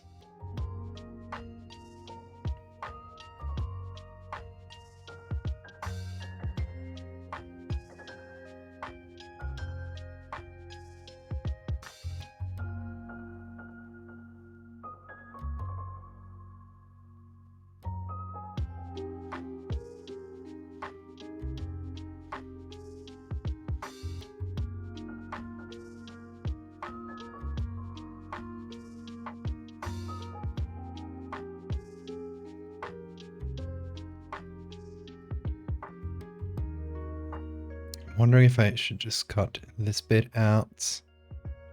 Just keep like this main gland thingy. That'd be best, actually. Yeah, just I don't really know what it is, but it just adds like an extra organ that shouldn't be there. I feel like that's enough. Let's see though. Color.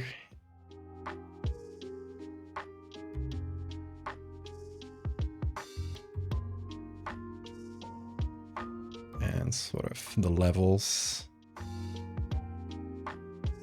Does that work?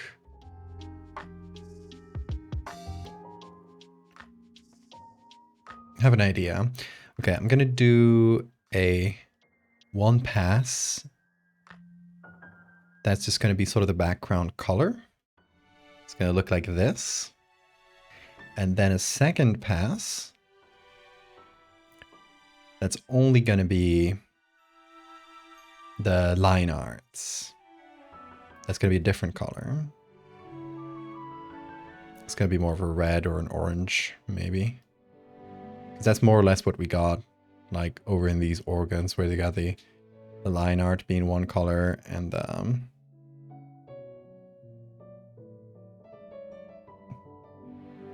background being a lighter color.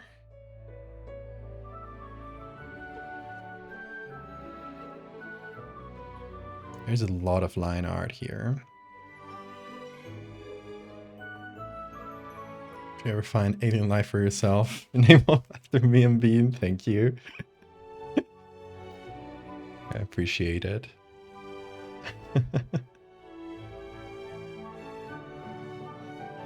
You'll need to find a lot of alien life if you wanna name so many. You better be quick about it. Get there before anyone else does.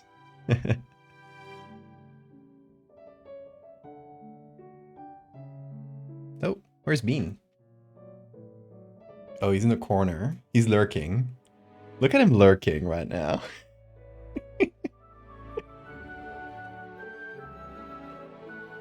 Bean? Do you want to go out? Me? He does want to go out. You see him meow. Let me open the door for him.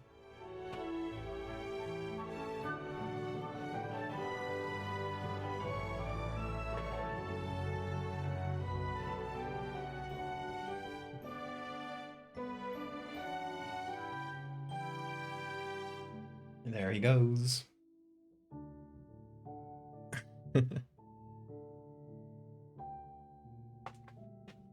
This dramatic music is being left. Perfect.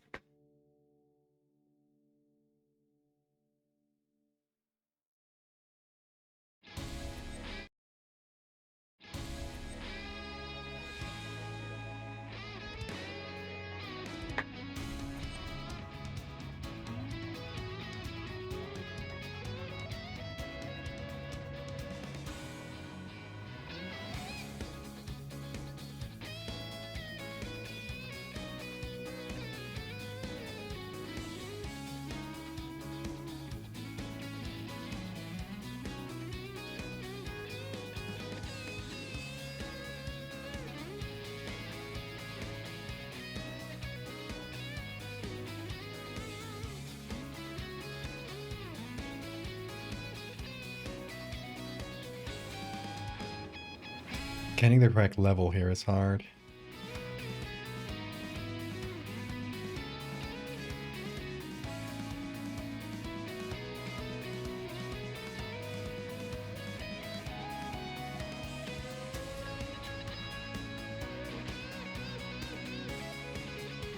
It's still a bit dark, isn't it?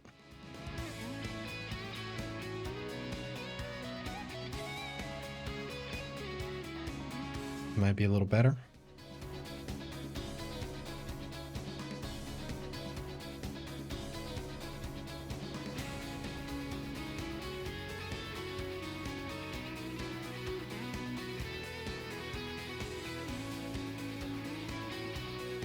You think they'll find life under Europa or Titan?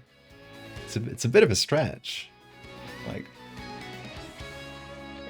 they have to be fueled entirely, if I recall correctly, entirely by like underground heat, right? Like geothermal energy rather than the sun, since it would all be like under a good chunk of ice.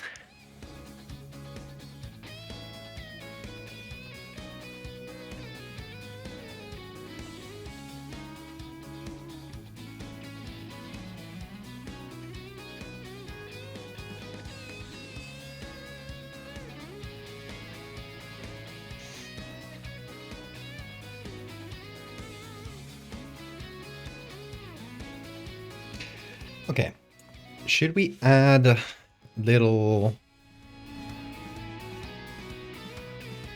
name tags for the organs and stuff?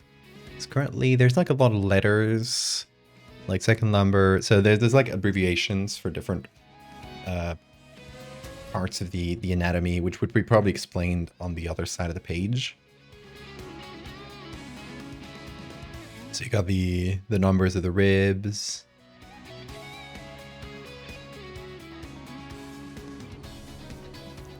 So it's not like fully explained. It's more of a guide that then, you know, on the would be explained on the other page.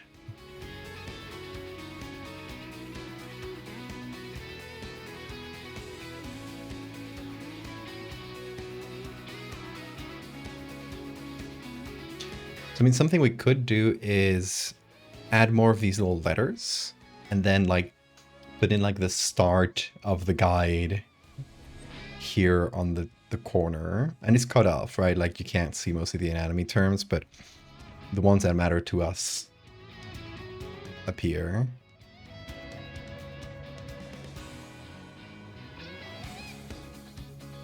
You know, it might just be cleaner if we directly add like a little... If this is explaining specifically like Mancini's disease, it's gonna...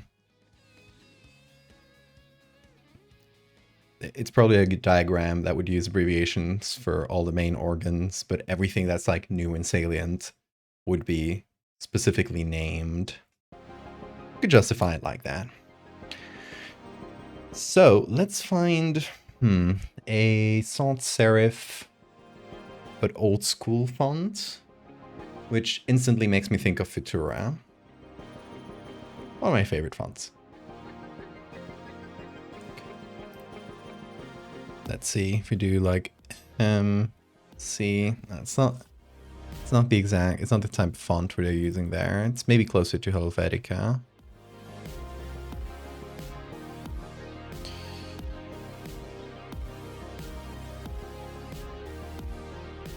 Yeah. It's a Helvetica-like. There's many like it.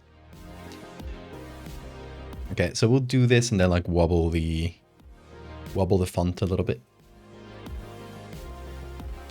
And I guess we should use like Latin terms. It's a bit more old school. That said, we should probably go find that one diagram. Hold on. I'm gonna put this as a placeholder. We did find one diagram of a crab with all the exoskeleton, and it was all labeled.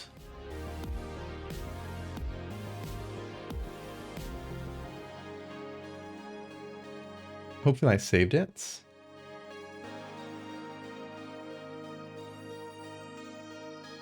Oh, that thing we added, this, that's a testicle. I was looking through this one, and this is what we added, and this is what we added. It says testicule. Just gave this anatomical diagram an extra testicle. Okay, this is the one we're looking for, though. Protopus? Propodus. Or Manus? It's labeled separately or differently in each side. Let's Google Propodus crab. Thank you for the save reminder, Liz. You can't see it, but I'm saving right now. Glossary of crustacean terms. Thank you. Let's God. Oh, wait. Wanting to save. God damn it, Photoshop.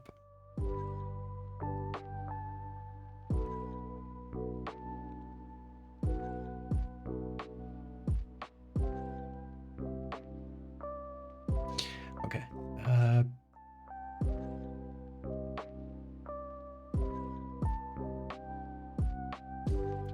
Propodus. Immovable component of the pinching part of the claw. Okay. I get it now. So what we're looking at here, Manus probably means like this entire bit with the movable and the immovable. While like Propodus means like a fixed or immovable finger. While the movable finger is dactylus. Okay, so Propodus, dactylus. Then we got wrist or carpus. Those are the ones we're gonna label, I think. And maybe arm or merus. So merus, carpus, Propodus, dactylus. That's good. Let's label those. Okay.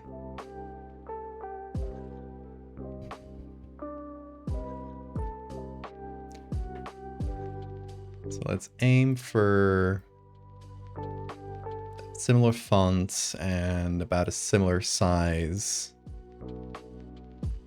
to these letters.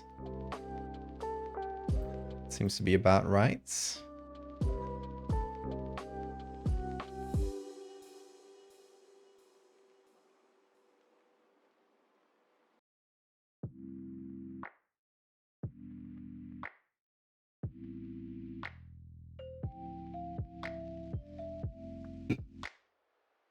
I think people understand what astrobiology is if you just say looking for life on other planets.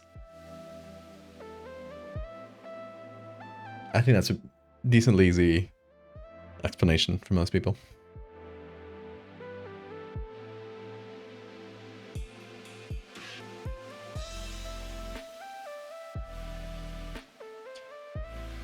Propodus dactylus.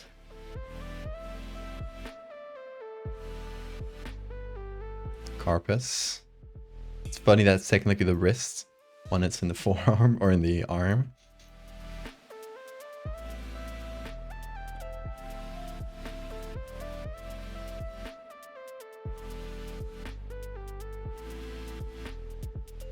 And then over here we do the branchiae. I don't know if he's supposed to write it like this. Let me check.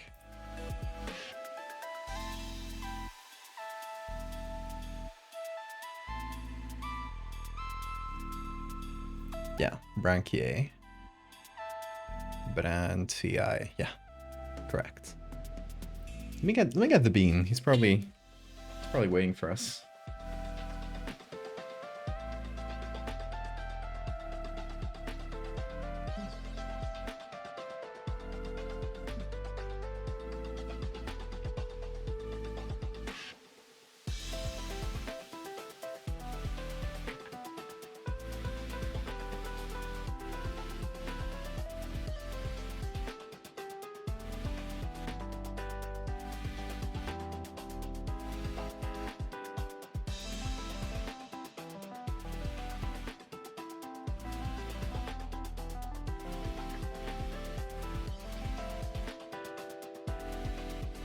Okay, so branchiae.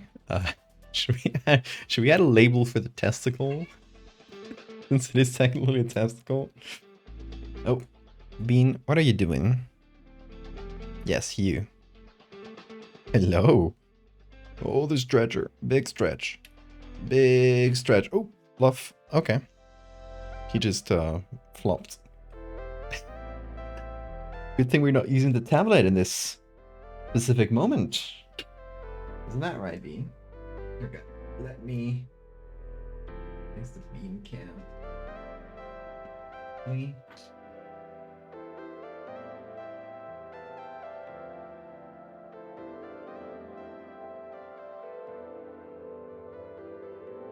Perch it up.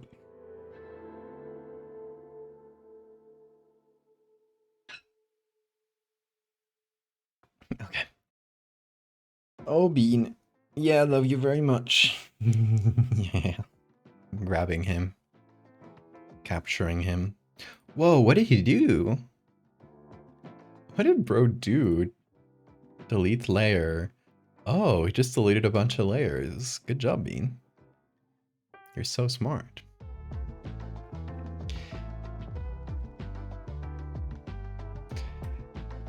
I guess I should label it if we're labeling everything we've added.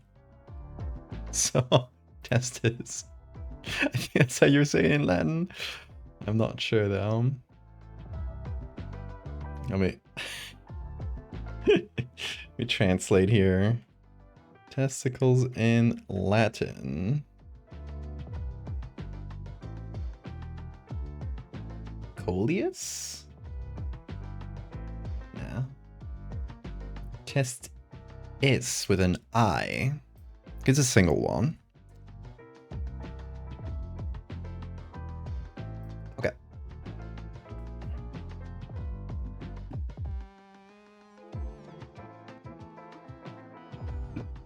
Oh, I finished my tea. It was so good today. I've just been doing, since it's warm out, I've just been doing like big jugs of like cold brew tea. So I leave them out. I just leave them in the fridge the day before, and then I'll fill out. And it's a big jug that it's like 2 entire ones like of this size, so it lasts me all day. Like I've been drinking this tea since the morning, and I just put I squeeze an entire lemon and an entire lime in each of those jugs, so it's very acid, but I like it that way.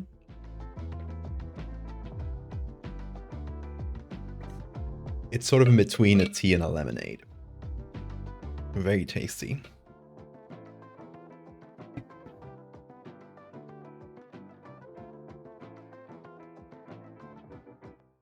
Okay, so we got all of these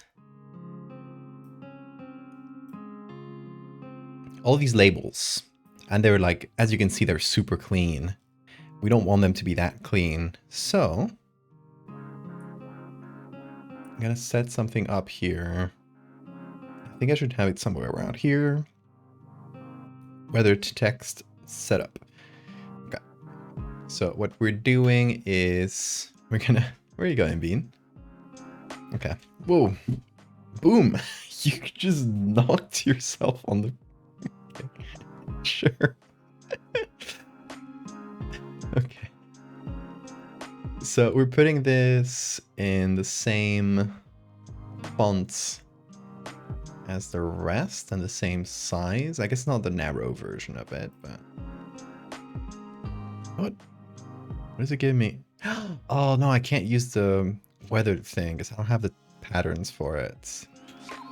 Oh, that's so annoying. Yeah, it's one of the things I lost. One of the files I lost that I haven't had time to recover yet. It's all my patterns that I had on Photoshop.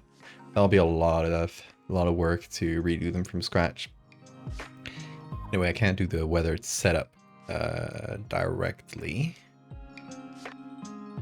but I can do... Actually, it might just be enough. It's very small text. So it might just be enough if I turn it into a smart object and then do quite a bit of blur, followed by a smart sharpen. We're gonna get close to one of these.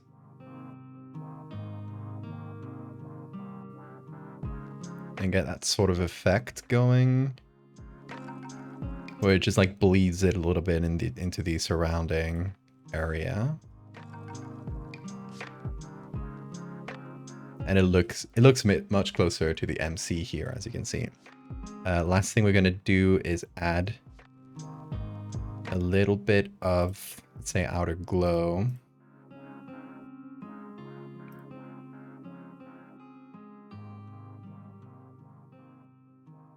Low spread. Small size. Why is it doing that?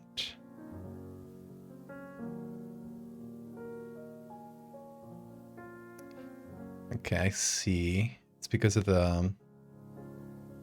Okay. Let's do it a different way. We'll just make an inverted version of this. And essentially just give it a sort of glow. Which just makes it feel a bit more... There we go. A bit more like sharpened, essentially.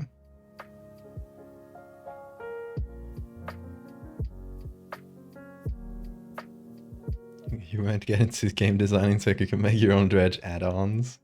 You gotta dream bigger, you gotta make your own game entirely. But starting with mods is always a good idea.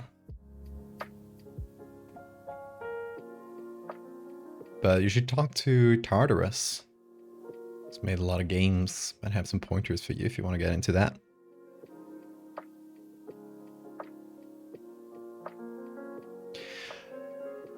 Okay, I think it's pretty much good to go.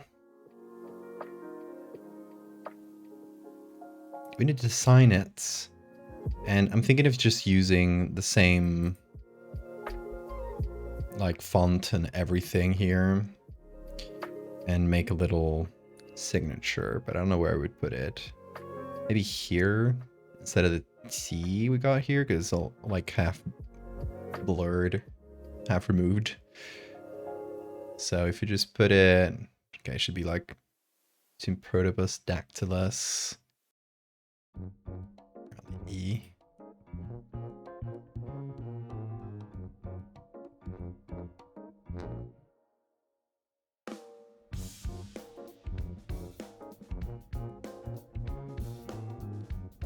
Let me see if I nailed.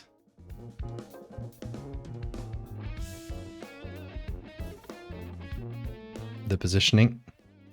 Really easy to make a signature when you got fonts. Because you just do an N and an I, lowercase l, if that fails. Stitch them together.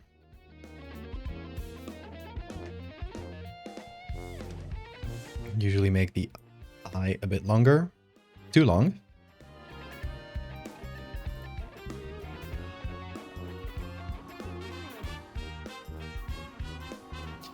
Okay.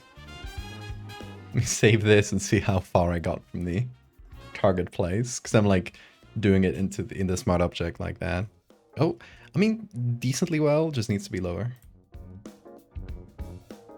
And a little bit to the left. This is like doing it blind, which is a very stupid way of doing it, but I don't want to redo the effect from scratch.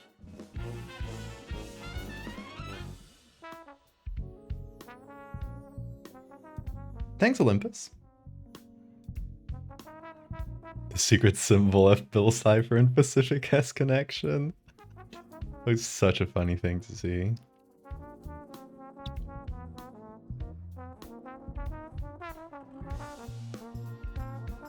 See, sneaky signature. Fits in pretty well too. Oh, Bean is grabbing his little face. I love when he does that. He's so lovely. How's your Lego set coming along? What are you building? I mean, alternatively, we could put our signature really big on the non-specific bulge. The funny thing about this image, like they did a non-specific bulge, but they shaded it so much that it's like so noticeable. Oh, what? I might actually just like fade it out a little bit.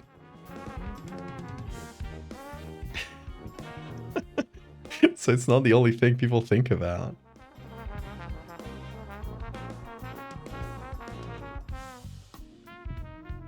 Gotta distract people's sinful minds.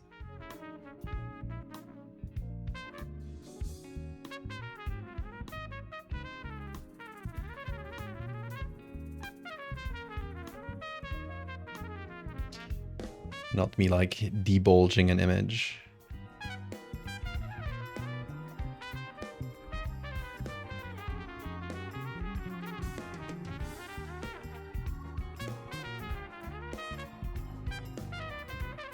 Had to be done, folks.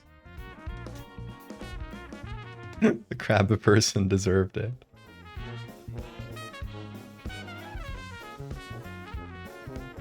Also, we literally gave them extra testicles, and they're huge and internal, but... You got nothing to complain about.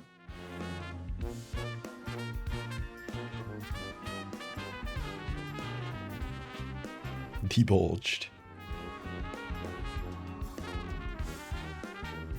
Every time I feel the pull of sleep calling to me, Val says something like debulging an image. See, I always have the best words.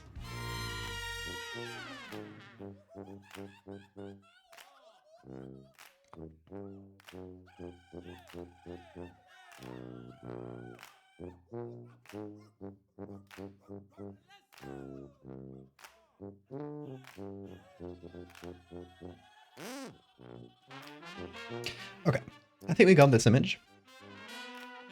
I would call this one done.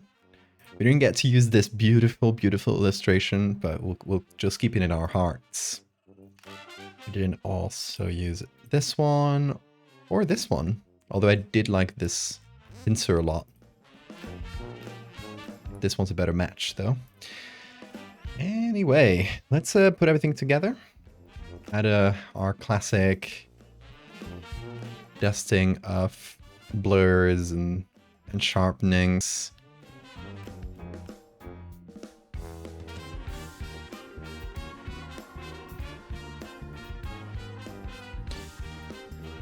Match the colors. And move this away a bit. Get the bean cam centered.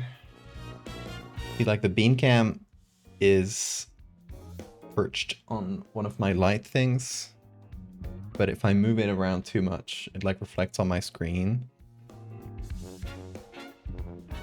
And I can't see the right side of my screen very well, so I always gotta like manage that.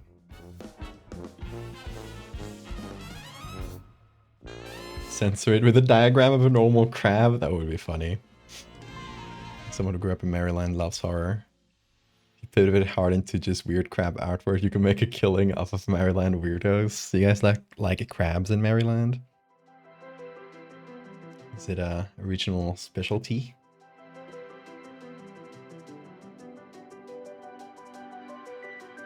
Okay, so we're adding a bit of yellow. Just like emphasize the old school vibe, I think. And we can add a bit of contrast.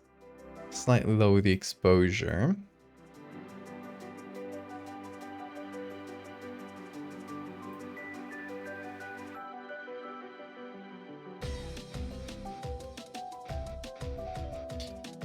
Just yellow the paper a little bit.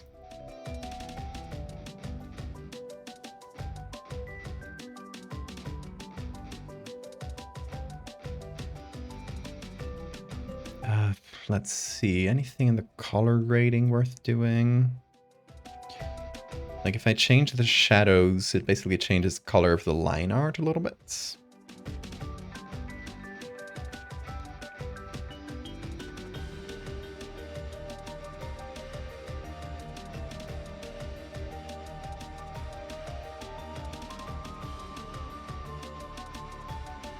Maryland is well known for blue crabs. Ooh. Old Bay seasoning.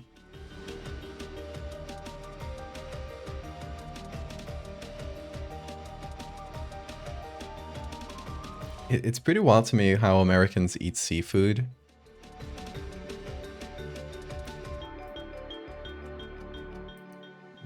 Like most people in Spain, especially in the north of Spain, we eat a lot of seafood, and people are very like specific about seafood. It is believed, and I'm not gonna say it's the correct way of doing it, but it's just like local custom is like seafood should be done like essentially just like boiled in like salty water, like seawater, or the equivalent of seawater, right? And that's it. If you add a ton of stuff to seafood, it means it's like bad seafood, and you're trying to hide the taste. So when people from Asturias, from Galicia, from the north of Spain, which we're really big seafood eaters, see how like seafood is cooked in the US, they're horrified, like with butter and strange things like that. Fried seafood.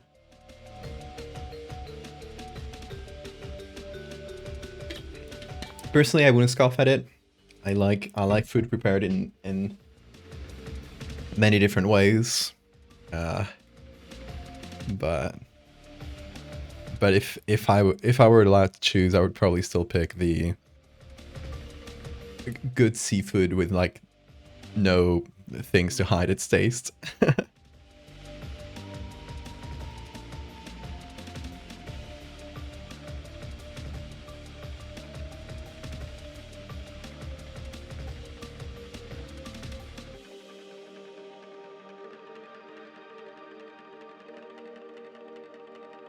Also, the way that English speakers don't know how to differentiate between fish, we find that really funny. Like there are words for different fish, but people will just say like, I went to eat fish, and they won't tell you which kind of fish, which we find really funny. Like it's like, I went to eat meat. Like, what meat? Chicken, pork? What did you eat? I went to eat fish. Like what? Big differences between a cod and a salmon.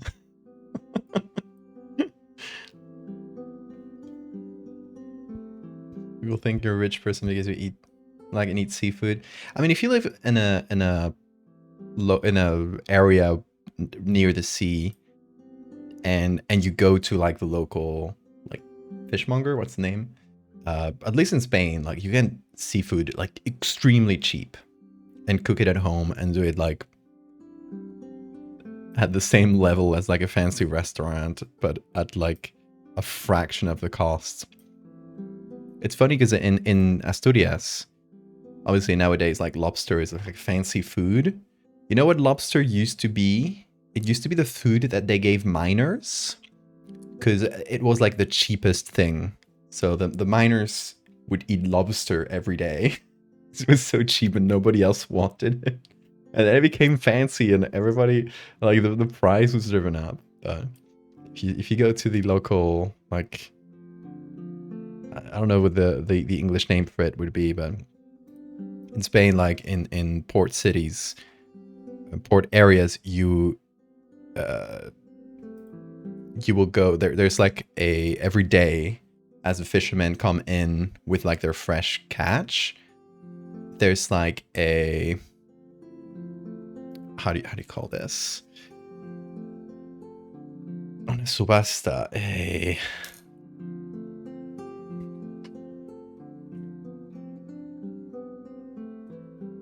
an auction sort of thing, where like people will sell the fish like directly to anyone who's there, right? It can be like the chef of a restaurant who wants like fresh fish for that day, or it can be a distributor who wants like really big a lot of fish to like put in a truck and sell elsewhere, or it can just be you who wants a nice fish to eat that day. or a big chunk of seafood. It's not a market, it's like an auction. Directly, like the fishermen come in and auction their fish. Is that, what's the name in English for that? Do you guys have that? Is that only a Spanish thing? I don't know. Whitefish, cod, haddock, tilapia, all taste the same, really? No, they don't. They literally don't. I don't know that those haddock and tilapia translate to in Spanish. Big differences between whitefish.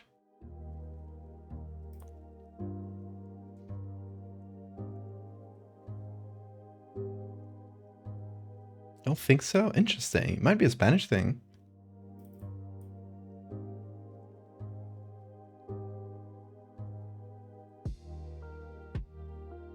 Let's see. I don't know if there's a name for it in English.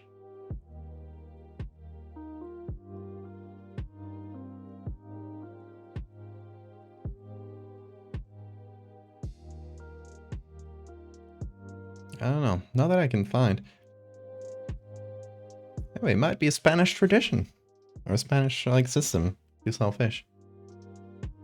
Fish auction? Yeah.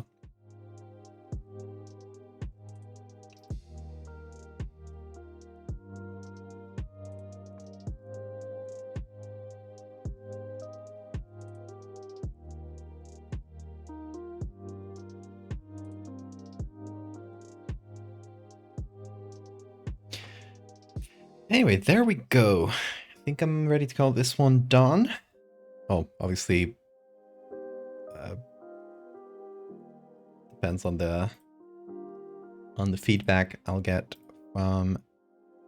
See, it keeps saving it as a locally JPEG. It's very annoying. Obviously, depend on the feedback from the clients and if that matches what they had in mind. But that'll be 2 out of 4 images. If you didn't see it, the first one was this. There's like evolution diagram style, like postcard thing. Second one is this. Now, is it only been live for a couple hours? Pretty good time for this. I mean, we did get it started on the last stream, so we saved a bit of time there. Let me go check.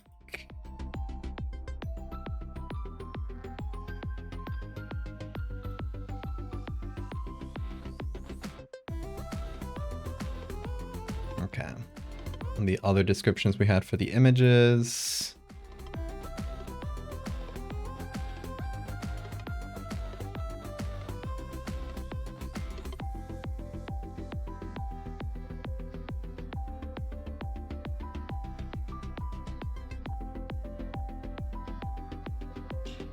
Okay, so we had the evolution image, old medical textbook drawing. For the third one,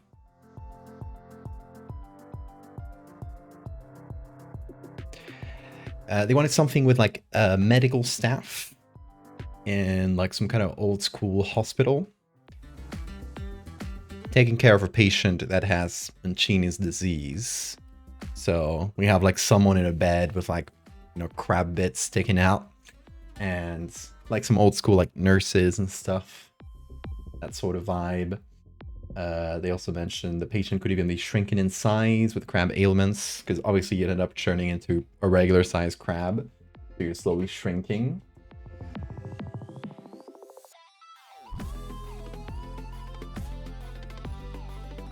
How do you say they found you? So they were working on the visuals and the ideas for the movie, and they found the crab evolution image I did on Google, and they're like, oh, we need to get this guy. I think that's how it went.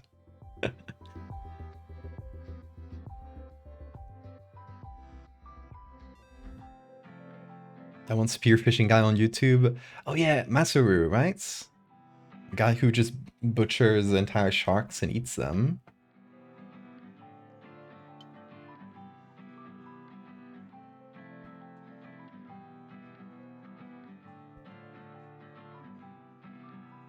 As a human, they have less arm hair than as a crab, yeah.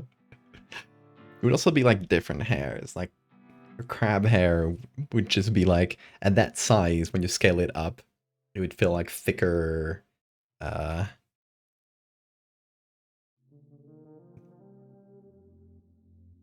barbs, I guess would be the word. So yesterday, while we were looking for images of like operating rooms, etc., we kept finding these old images of hospitals, and I just downloaded them. Some of these are huge, by the way, and I just like these a lot.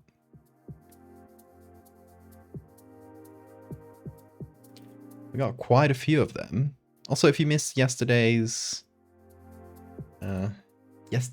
edits, check it out. We got, obviously, this one, which we had done a while ago, but we edited it. And this one, and there's a transformation of human into filter feeder tunicates. So it goes 1 and then 2.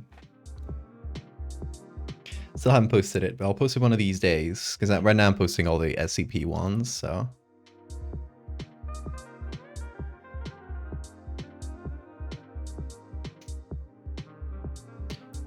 Okay, what would be the best one to use here? I like this one with the nurses. Oh, this one with the surgeons. Oh, either of these two with the surgeons is so good.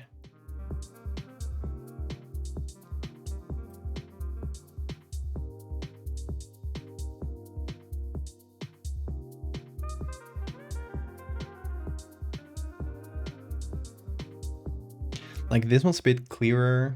We got more space. This one's a bit more chaotic feeling. Like, it's cropped weirdly. There's like a door or a pole like right there in the middle.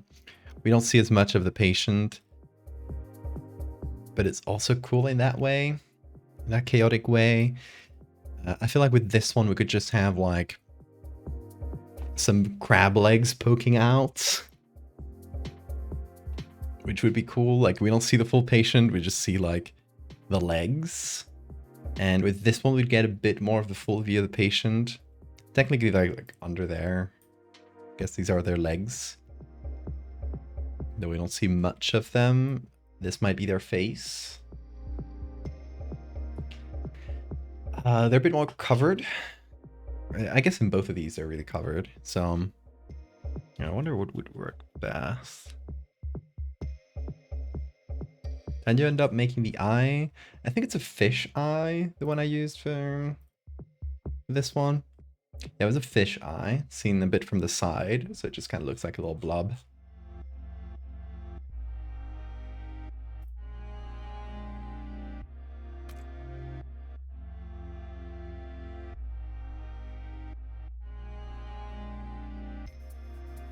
Old etchings of sketches of surgery from pre-photography. Yeah, I've seen that, yeah. And this crab disease is like super ancient. It would be, it's a disease that's known, and that's why we're doing like historical photos. But it's like, I think it's like described, or like at least like started to be well known after this like famous boxer got it, which is what the documentary that they're watching is about. It's about this, partly about this Mancini character, and that's why we're doing live photos from this era as well. Mythological creature photo. I have no plans right now.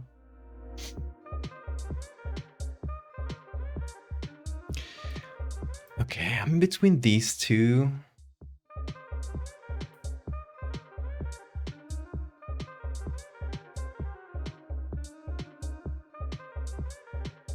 Although it could be like a medical ward too. This one seems like a war thing. Not quite sure what's going on in this one. Plate box. Yeah, not sure what's going on here. This is an X-ray machine, I bet, on the left.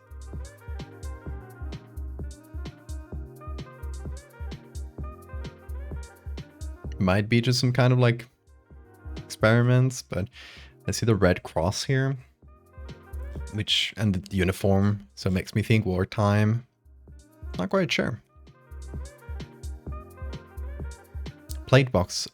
Of course, it's X-ray plates. That makes a lot of sense. Especially next to the X-ray machine. Yeah, those are X-ray plates. You got this medical ward, but the quality of this image is weird. It's been crunched in a strange way, which makes it less usable. So I don't know, we could do ward, we could do surgery. The one they use as an example is specifically a ward. So I don't know. Let's do medical ward, black and white. It's very specific search, but look at that. We get, let's just put them on here. I think I've saved this document. Yeah. Let's put them on here to check them out. I'll see you, Welsh. Have a good night. They were making the radio, man.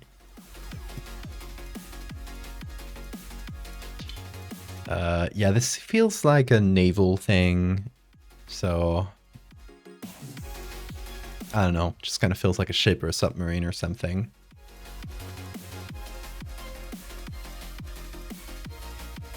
This one definitely also feels like a ship. It's an old school ship. Very close quarters. Yeah, these three do. They must be from the same like collection. Okay. That's all the pictures we got for that very specific search.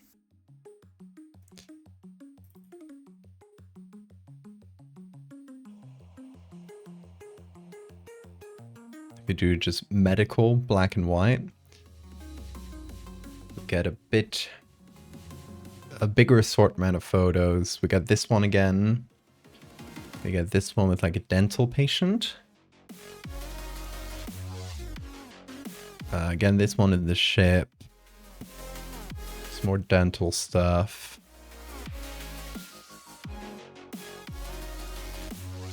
Get this one. Guy getting an injection. This one's a lot like, you know, yeah, the guy's face and everything. We can do some like transformations. Oh, look at this one with the big old nurse hats. Oh, that would be pretty good. We got no like patient here, no like visible patient. They seem to be like readying beds.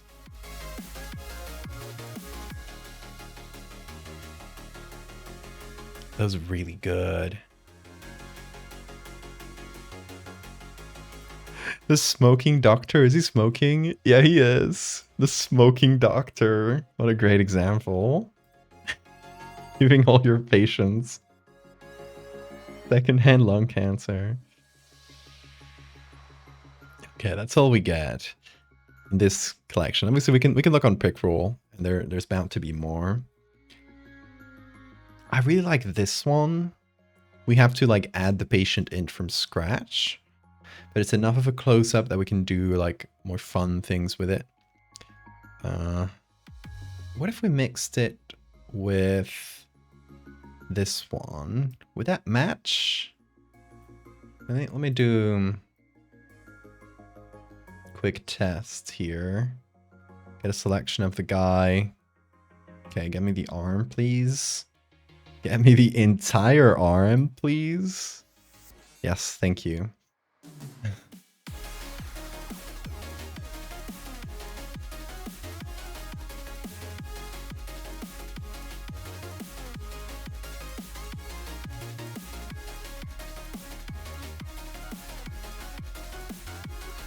Actually, that's a pretty okay match. And we just put it on here, and that's about a good size match. We're missing a little chunk of the guy, but it could be a good base.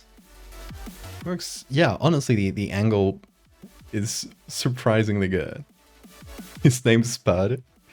he has a face of a guy who's called Spud. I agree with that. Okay, yeah. Let's do that. Let me hit, instead of just putting on the image, I'll save it to the computer. Save it to my downloads folder. And save this one as well to computer.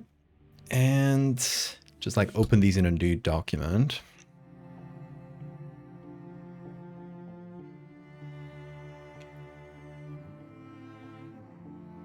Let's do 6x4,000. Drop these two in. Let's see if the, oh god. Every time I see the black screen, I notice a bunch of bean hair over it. What might that be? Little man.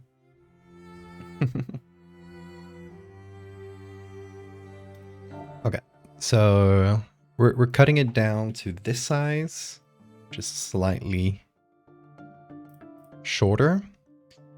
And we're once again getting a selection of this, but this time it'll be full size. So it's better to do it from scratch, I think. Let's get the pillow as well, because it already comes pre-baked with shadow and everything, so why not use it, right? Okay. Now let's clean up the selection. For some reason, it neglected this little bit of the head.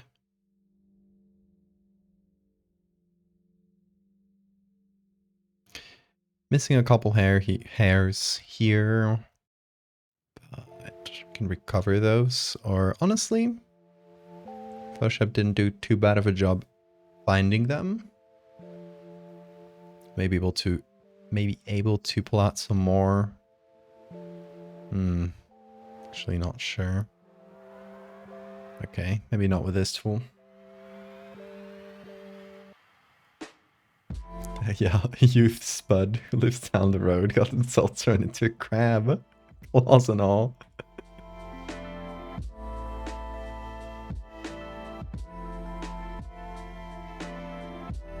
Poor Spud.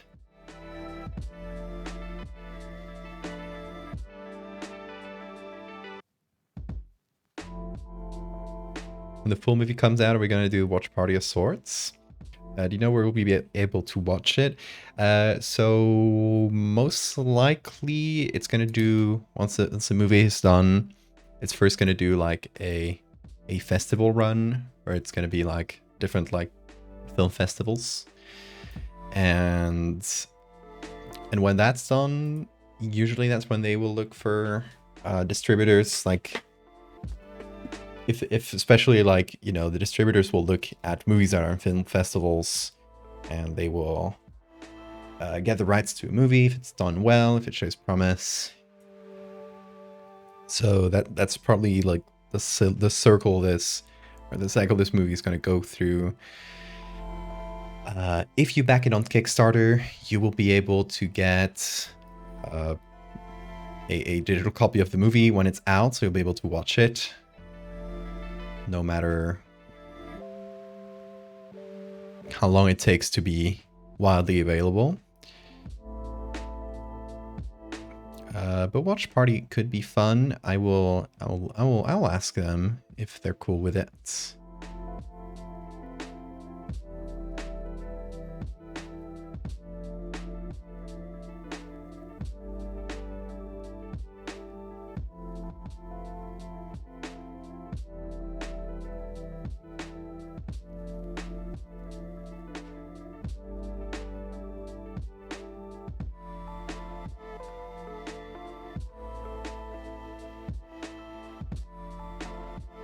Why is it doing that? Oh, I was on the wrong tool.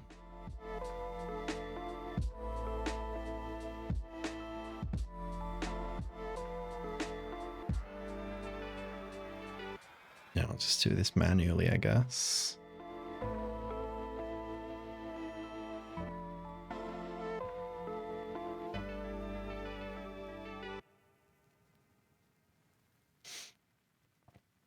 Okay, so I'm getting like a selection of this railing.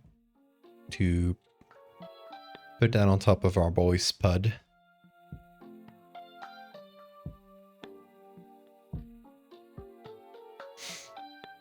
You have to pay in order to watch it once it's distributed. I can't tell you right now if it would like place or platform I end up at.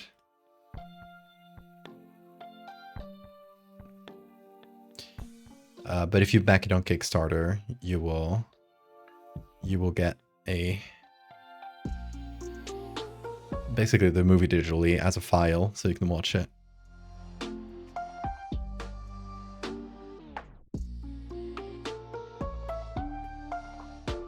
So if you want to make sure you got access to it, that's probably the best way.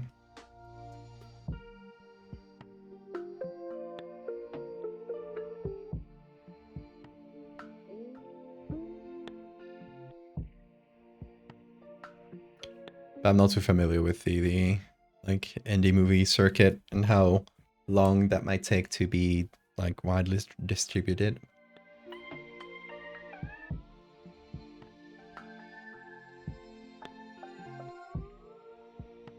You going to Omega Mart? I'm probably going to Omega Mart sometime next month. So I'm gonna be in the corner.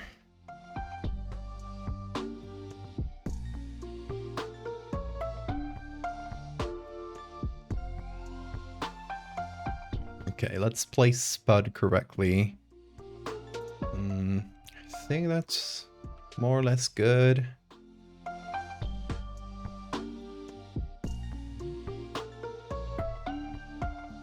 Oh, we got the Phantom Hand. Gotta make sure to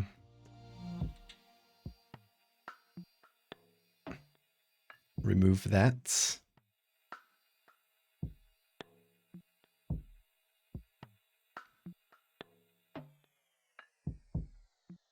Or we could just have the floating third nurse.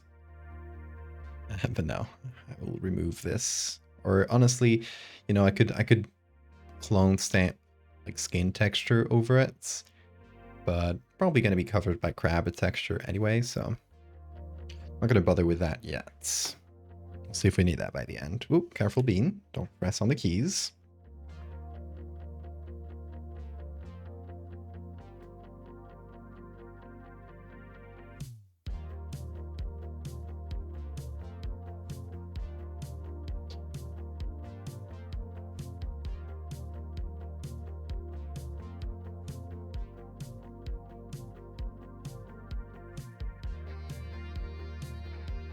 Okay, so I'm trying to extend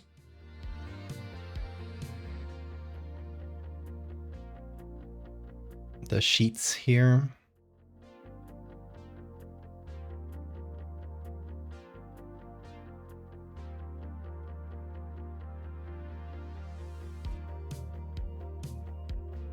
I'm cheating and putting a tiny bit of the t-shirt texture.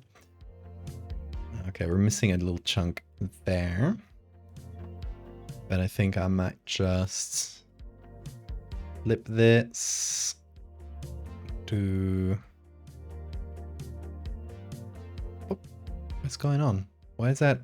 Oh, I accidentally selected a second layer. Whoops.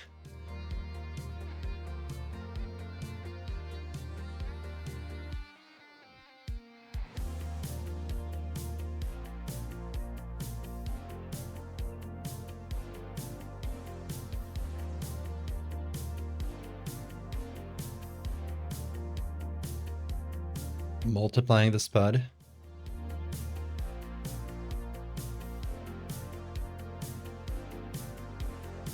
There we go.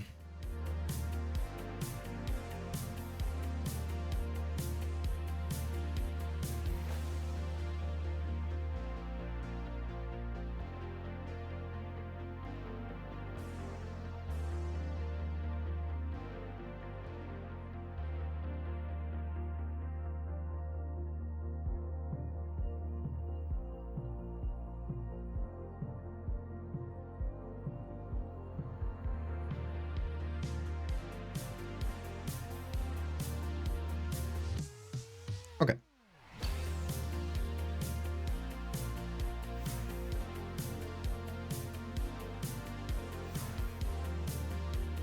Gotta call this Slayer, or this group Spud.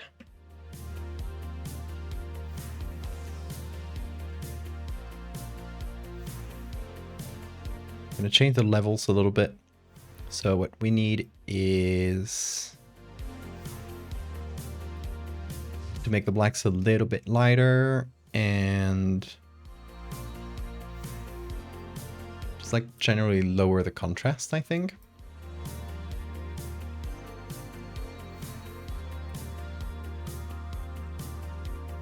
I'm gonna do a real quick check.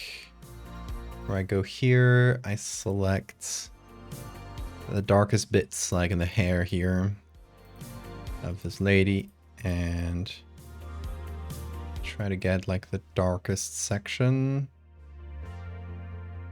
Okay. It is around 23, 30 something. Let's do 30.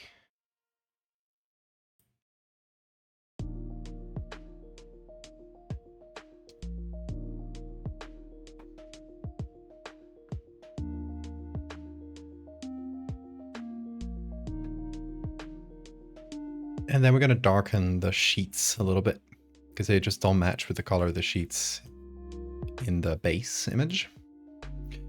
I need to do a couple soft lights to manage that. Yeah. There we go.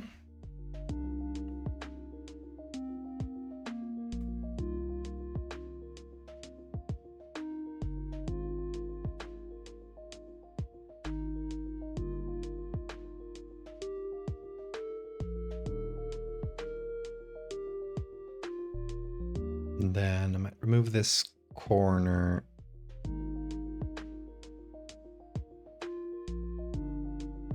Right there.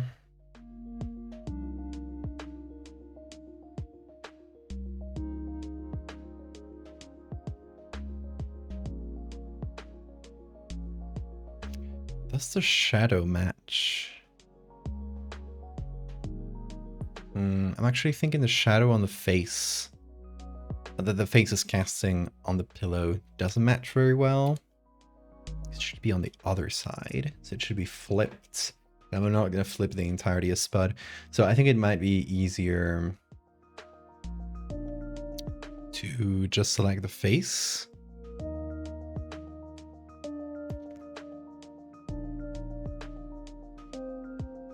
That's good enough. Invert that selection.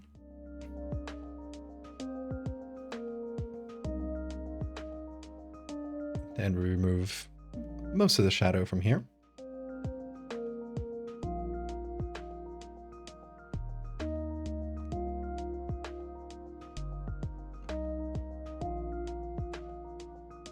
Few extra touches, and I think this is pretty much good to go to start editing.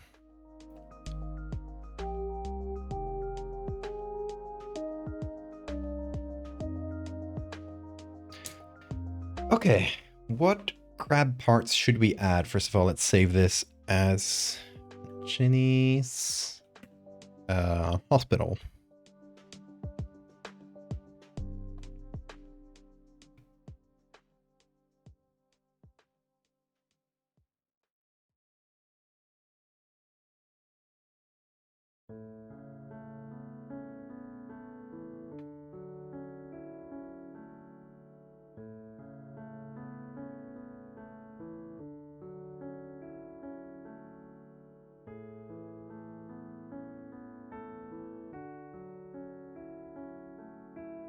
I'll have to do more color more like light managing levels later, but I'm setting things up a little bit. It's true that this pillow does kind of disappear into nowhere.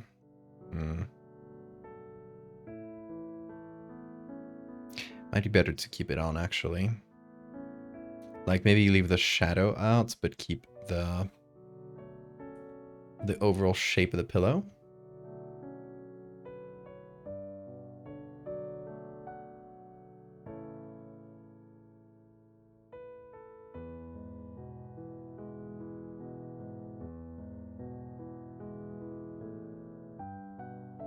Bean, what are you dreaming about? I see you shaking.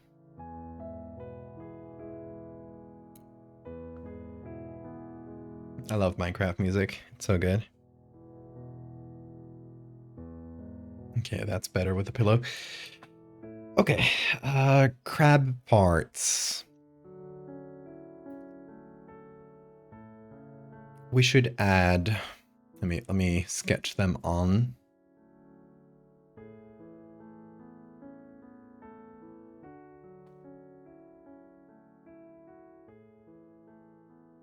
Maybe like this arm that's going behind. It's been doing. We add like sort of exoskeleton to it.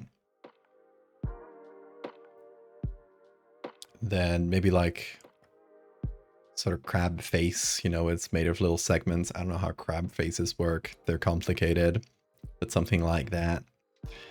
Little eye stalks could be fun. We keep the hair and stuff as like something to like keep it human.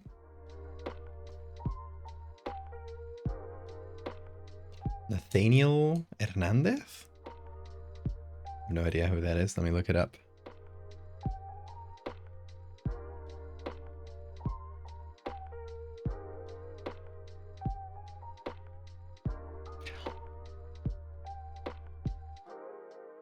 I don't see it.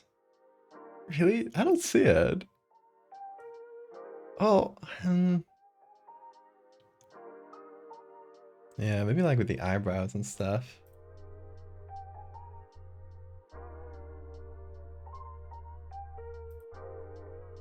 A little bit, a little bit.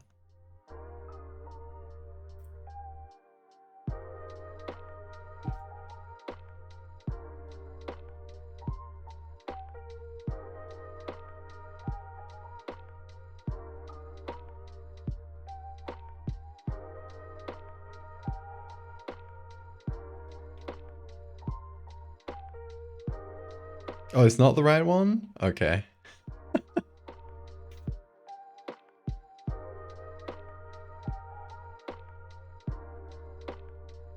An artist? Okay.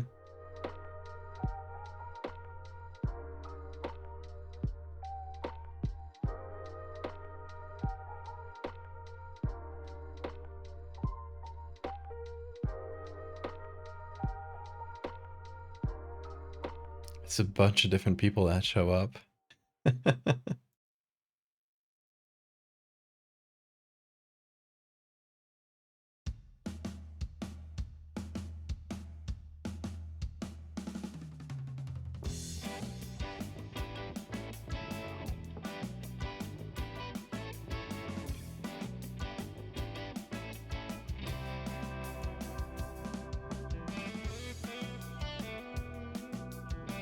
Oh, I think I follow this person on Blue Sky.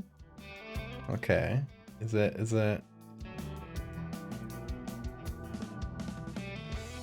guy?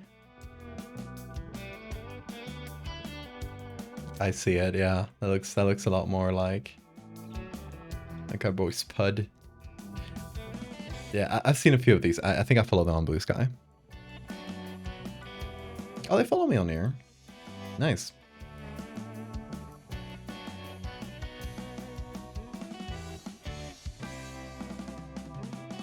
We got the right guy.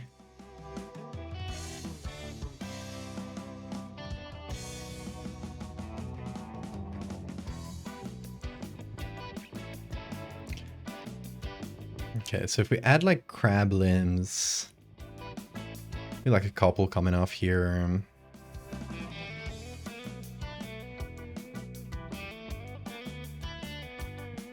Kind of like wiggling around different directions. So yeah, maybe one of them can be... Hi, Bean. I see you looking at me.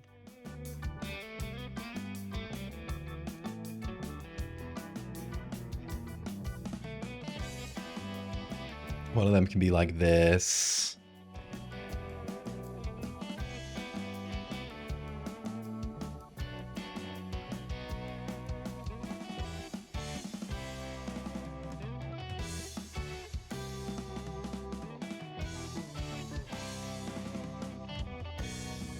Hey, Akari.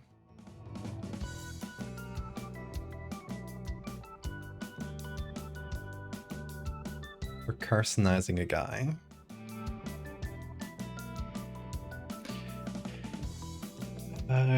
Any other crab things that we could add to this guy, like mid-transformation?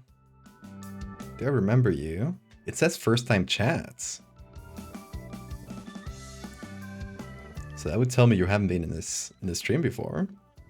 Unless you were under a different name. Or a different account. Oh, Bean, I love you, but don't press on the keys. Thank you. Thank you, my lovely boy. Well, I did press on the keys myself. Oh, hello.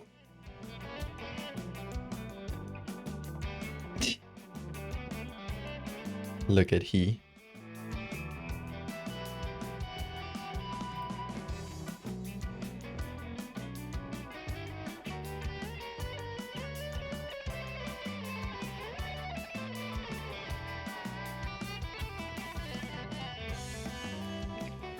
He... Oh. Scratched too hard.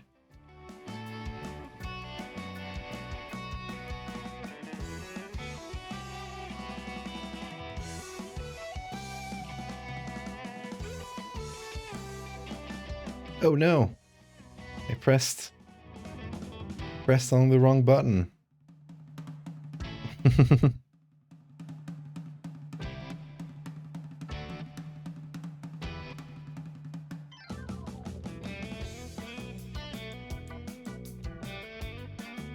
Oh. He's so sleepy. Can you rate your pics on your Instagram?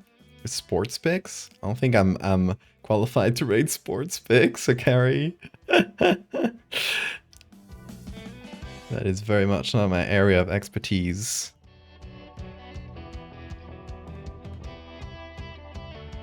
I guess the simultaneous head and chin scratch. A special technique I've developed over years of cat petting. Oh.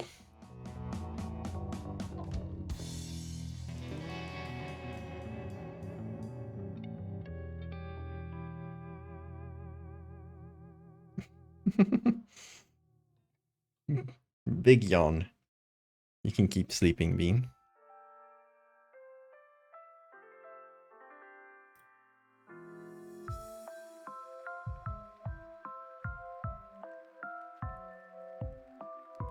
Okay, let's start adding crab bits and see where it leads. Okay, just gonna look for crabs and see if I can find some good ones where I can isolate like an interesting face. Here's a good one. I think I used this one on the giant crab looking over the city, if you remember that one. I recently reposted it, so you have probably seen it. That might be good for the face. This one also has a pretty clear and clean face. Actually a bit worse than the other one, I would say. This one doing the threat display is very cute. Oh, it's kind of blurry though.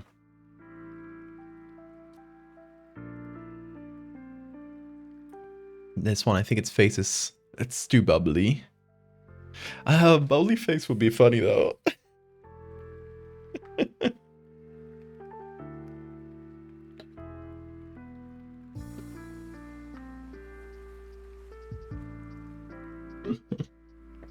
Carries a potato.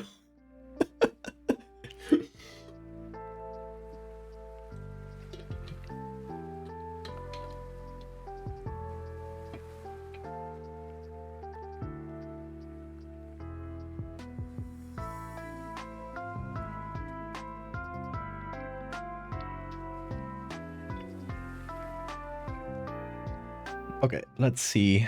Let's do black and white filter. Top of everything, just so we don't have to worry about color too much. And Bean is covering a little bit of my tablet, but it's fine.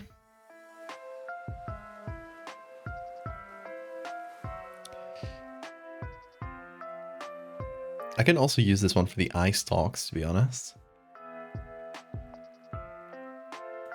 If the angle matches more or less.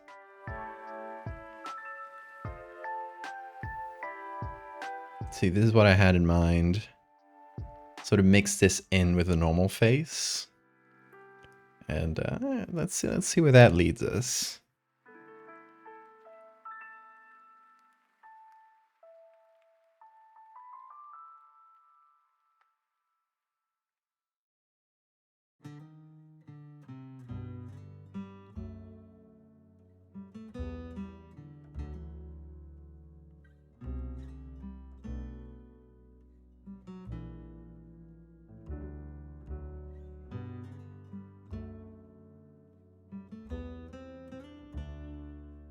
Oh, sorry, Bean.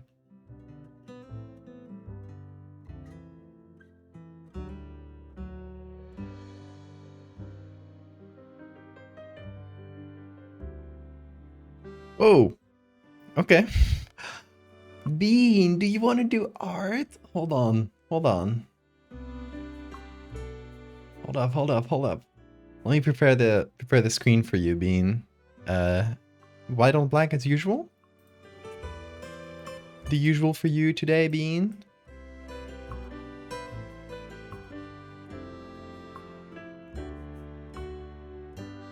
All yours? You wanna draw? Yeah, you wanna? Come on, dude.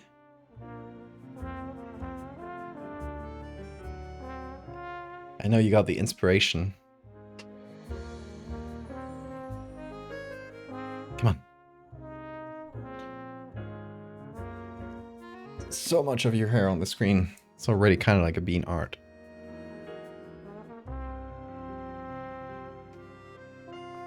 Yeah, I think that was a bot. 99% sure. I didn't want to be rude, but...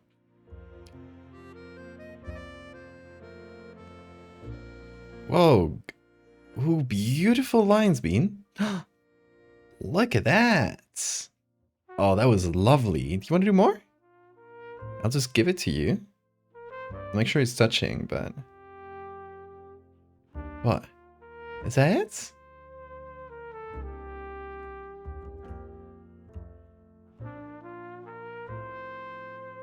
Oh, careful, you're going off screen.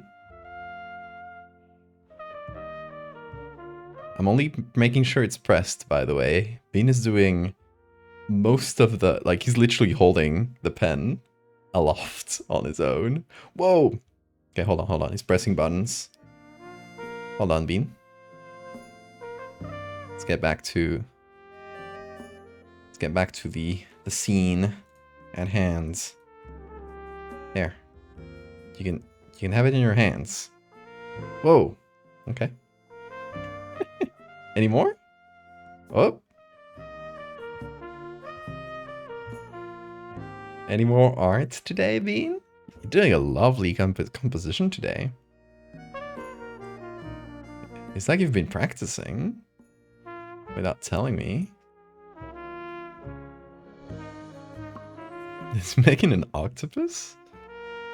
I don't know where you see the octopus, but art is up to interpretation.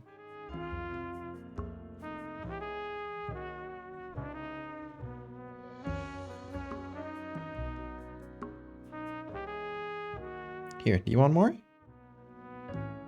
wanna grab it? Use your two hands. Here, you can grab it in between, or like this too. Up to you. You were grabbing it so well earlier. Like that, it's perfect. Look at that. He's drawing this line entirely on his own. Good job. Look at that. He's grabbing it. I'm only making sure the tip is pressed. He's thinking about his next move really hard. Oh, I was gonna switch to Bean Cam, but I can't because he has the pen pressed on the tablet. Are you good, Bean? Are you thinking? Are you thinking really hard? Do anything? Oh, oh, it fell. Look at that. He drew this like entirely on his own, like grabbing the entire pen.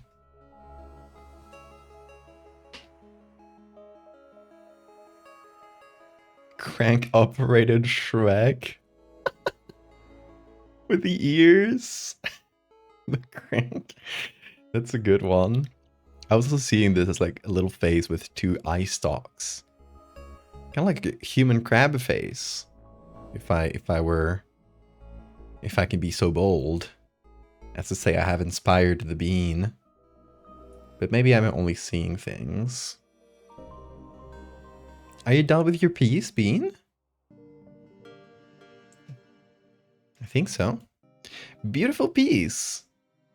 Y'all say thank you, Bean.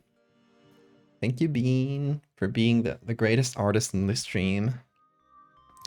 I am, as usual, gonna take this and put it on the Discord. And say Bean Art.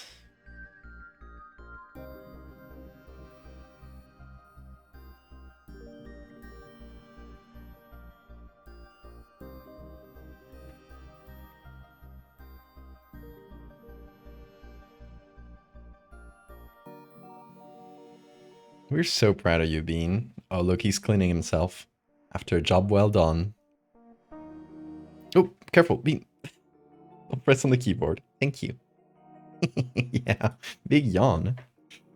Okay, let's save that as Bean Arts. And we can keep going. Thank you, Bean.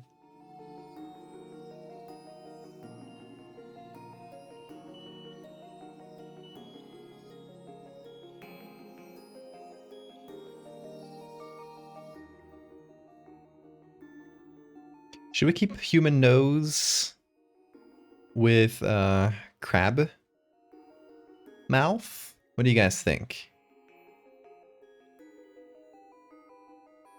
Whoa. Oh, do you want to keep going? I'm sorry, Bean. I thought you were done. Hold on. Do you want to keep going? Oh. He wasn't done. Oh, do you want to start a new one? Is that what you're telling me? We can just move a bit down here. Yeah, okay, that's what he wanted. You want to keep going?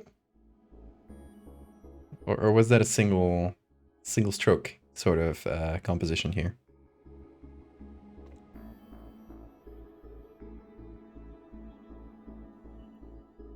He's thinking about it. He's waiting for inspiration to strike him. The crab uses a cane. Is that it? Boop, boop, boop, boop, boop. Boop, boop, boop. These are the boops of inspiration. Just boop his nose with with the pen. And that sometimes like gives him the drive to create art. Oh, more? Yeah, ooh. Ooh, look at that. Oh, hold on, you gotta press it. Very important. You can't hold it too sideways. Oh, he's looking at it. He's looking at his own... Oh. Hold on. Don't press buttons. He's looking at his own composition. He just like turned around and started looking at it. You gonna keep going? That was very good, Bean. Look at that. You're nearly closed out the circle. Here. Can give it to you. Whoop. Okay. Whoa, hold on. Come on. You're doing great. You're doing great. You just held it a bit wrong in the last attack, in the last stroke.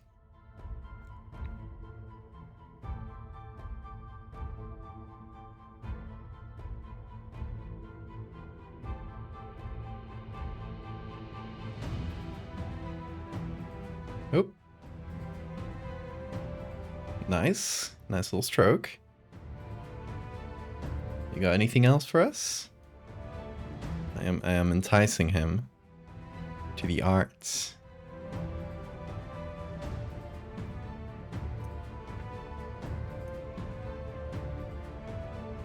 wanna grab it? On your own? Oop. You gotta grab it.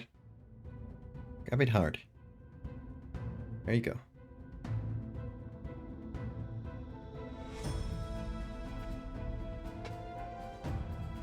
What? Oh, yeah, make sure to hold it strong on the tablet. Otherwise it's not gonna make a stroke. I can like press it down a little for you. Because he doesn't have the strength. Here. Make sure to keep it pressed. Okay? Oop. Okay. He's pushing on it. Oh, gotta make sure to keep it pressed, Bean.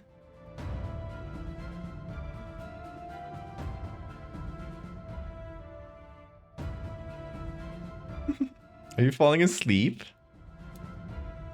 Does that mean a job well done? Or are you just taking a break? A little break. That's a beautiful composition, Bean. Look at that. It's a complex one right there.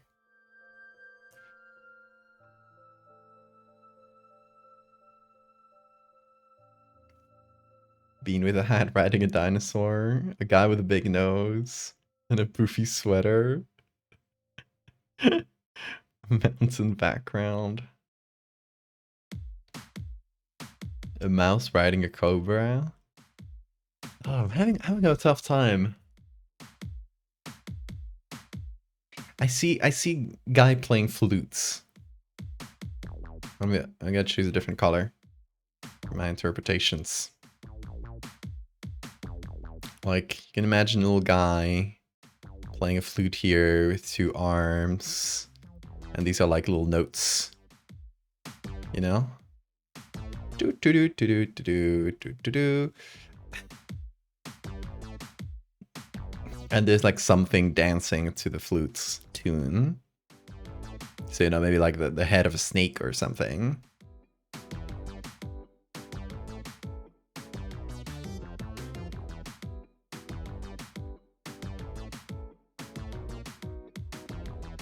That would be my interpretation. Snake charmer, yeah. But obviously, art is always subjective. So let's take the second piece, because I think this is separate from the first one. I posted it on the Discord.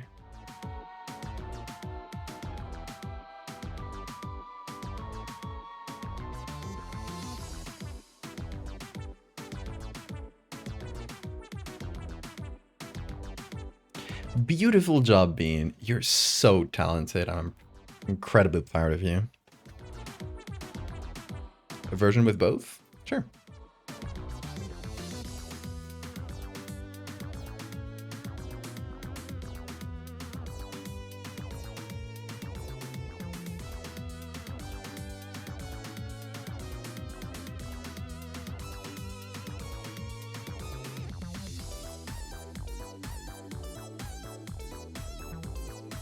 Okay, where were we? Crab face. So I was debating whether to keep the human nose or remove it and just keep the eyes. Or if we do the stalk eyes, it might be better to keep the nose, actually.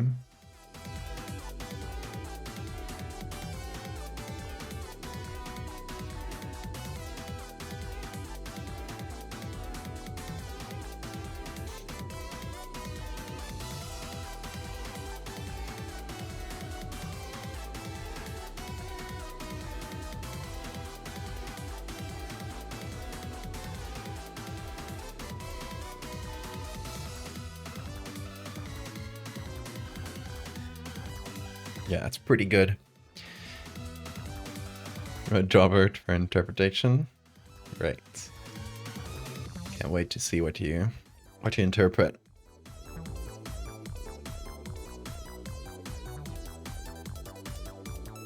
Also, should you give it foamy mouth?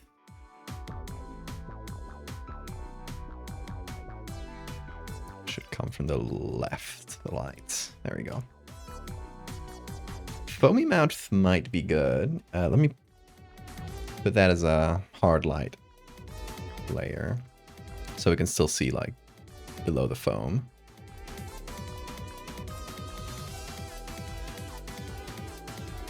Hey Brett, how you doing?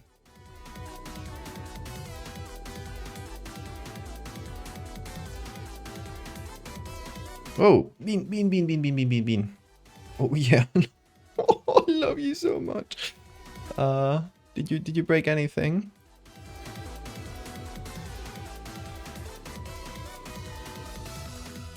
We're good.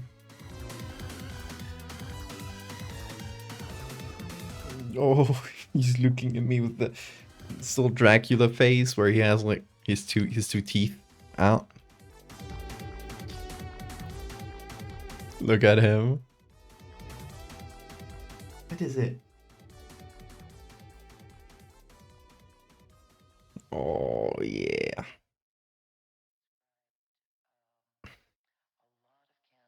Got him hooked on art, yeah. He's such a good artist. He gets to express himself on the canvas.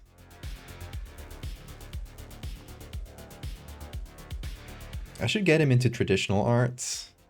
Just get him like a little paintbrush and put a little bell on it and have him like paint on a canvas. I think he would be accepted in any art gallery with his like bold minimalist style, those free strokes.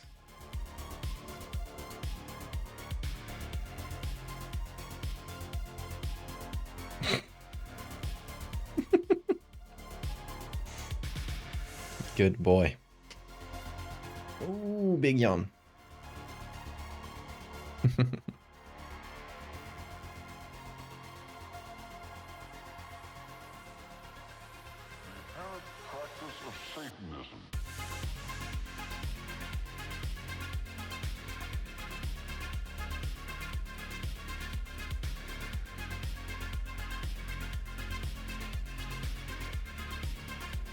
Okay, with hard light, the foam isn't that visible, but it adds a little bit of texture. Let me see your interpretation. Like that. Horizon said he drew Bart Simpson. And he's a little guy in the mountains. I love that.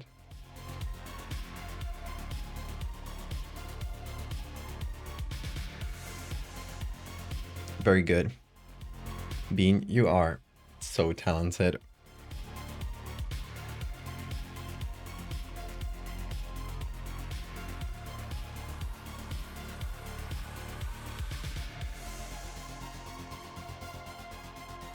What is it? Oh, stop looking at me like that. Stop looking at me like that. You're making me melt.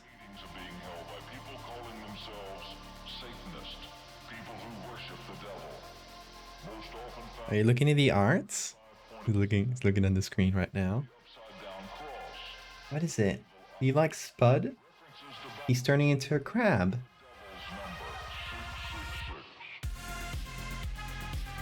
Yeah, that's Spud. This one's Spud. And these two, they don't have names yet. But if you want to name them, I'll let you, Bean.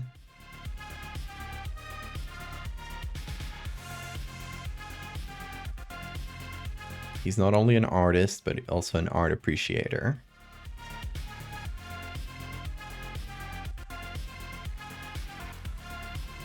Full Bean illustration.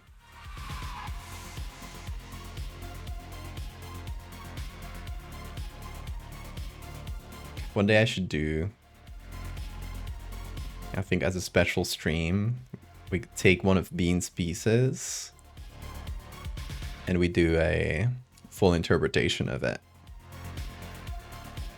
We use it as a guide to make something completely new. Isn't that right, Bean? Oh yeah. Full edits based on Bean's ideas.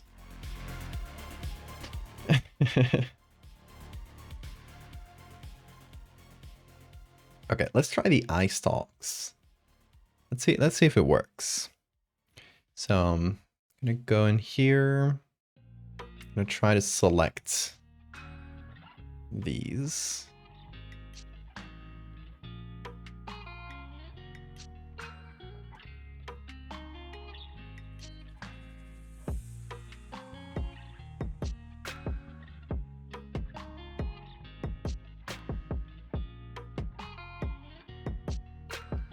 Oh, this didn't select with the...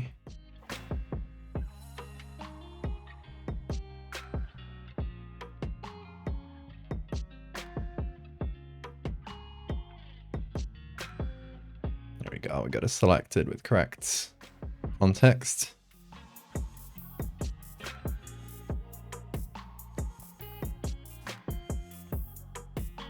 I do like the eye stalks.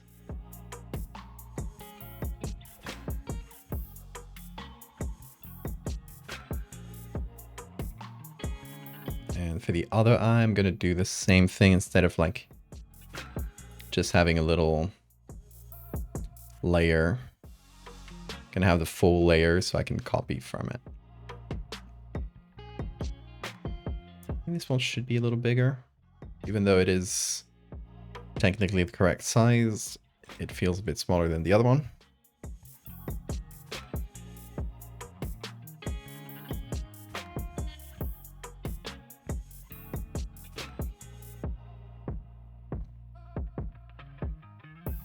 Okay, that's pretty good.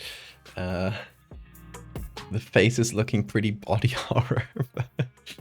I feel like that comes with the territory, doesn't it?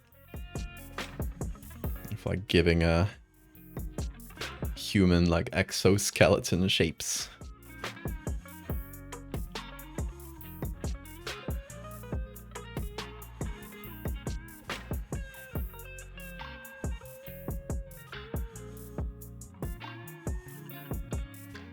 I'm trying to see if I can add a little bit of texture to the forehead.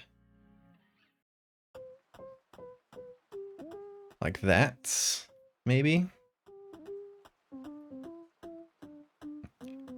Just to complete the textures.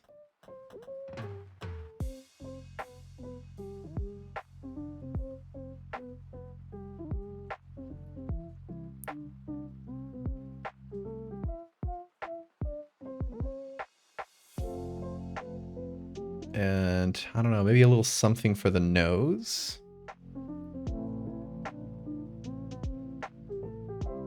Just so it gets a bit of the shimmery exoskeleton vibes.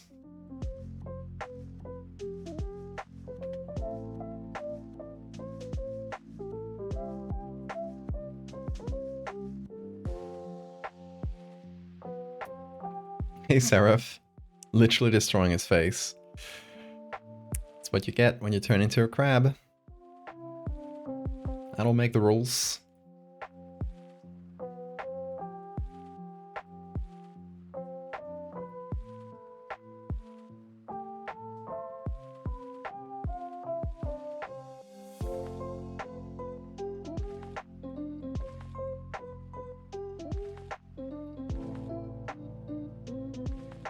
What's up, Bean?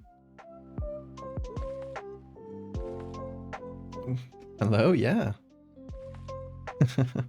Goodbye.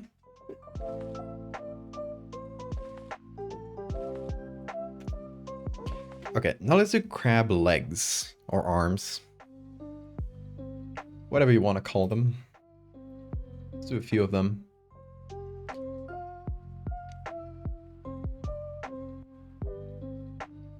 Let's see, we mostly need crab legs that aren't full of sand. That's pretty important.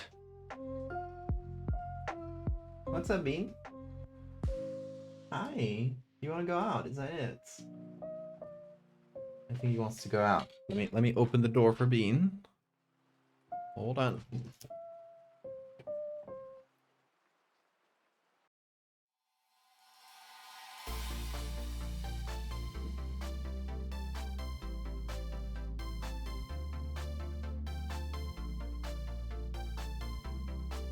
back for him.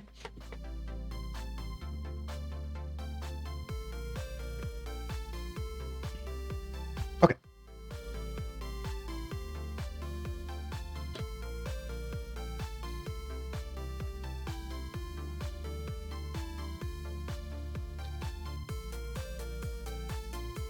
I'm going to take all of the face parts, put them in a group.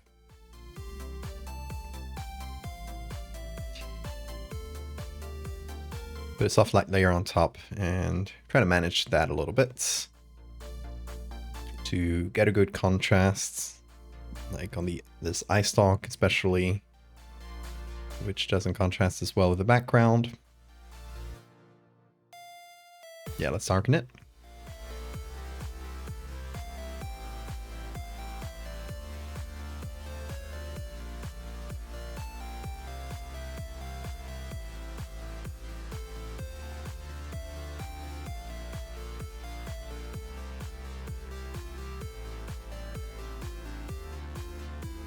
Do more bean interpretations.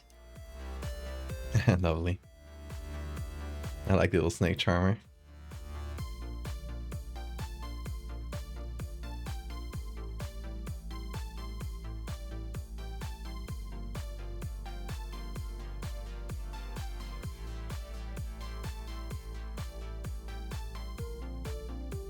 Okay, let's keep going with arms.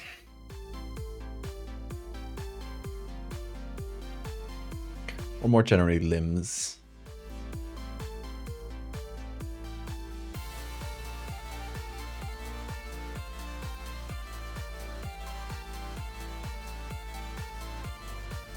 Oh, those are pretty good.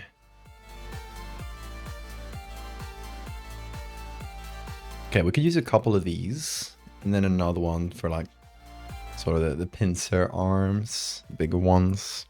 They probably have a name. I don't know enough about crab anatomy to know how to distinguish the name of different limbs. More of an insect guy than a crustacean guy. Although I know that insects are crustaceans, but that's besides the point. They have different terminologies.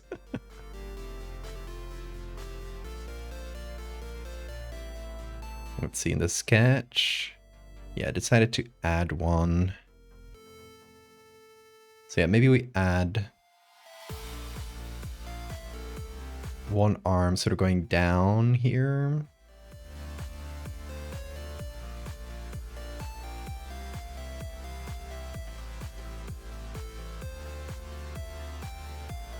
Oh, you know what might be good for like mid-transformation? Just thinking about this. Instead of having like face with a neck, it's sort of like the torso, or the face is like going into the torso a little bit. So the shoulders are like up here. That might be good. It would also give us some space for the for more arms, since we're putting more arms.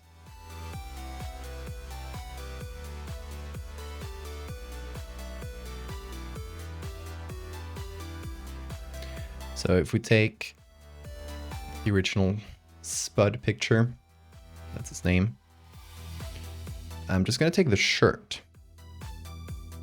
See if that selection is more or less correct. That's actually really correct. Very good. Okay.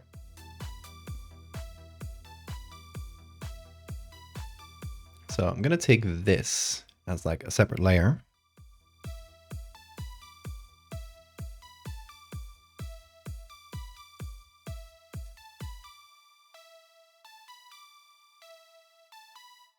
If I fall asleep half a minute after your regimen. I wish I could keep to sleeping regimen. Lucky you.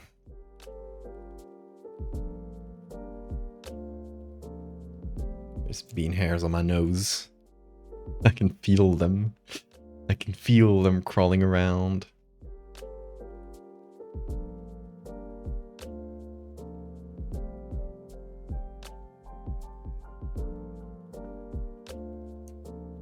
You need to swallow gum once every 7 years to escape the simulation.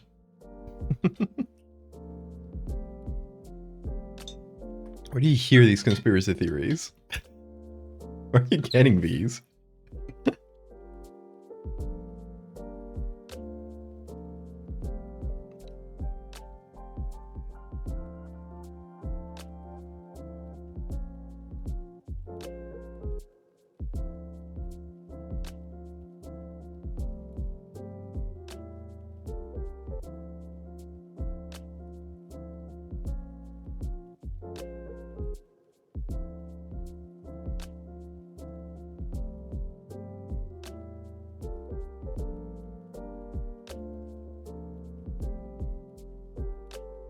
Okay, so if we pull the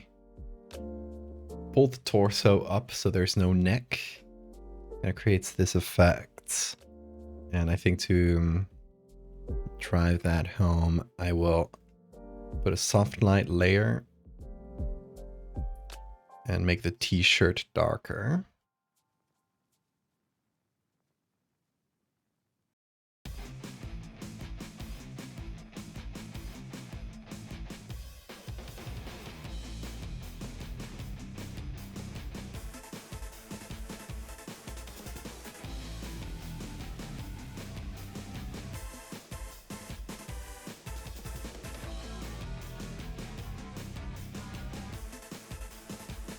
Most of the time in person.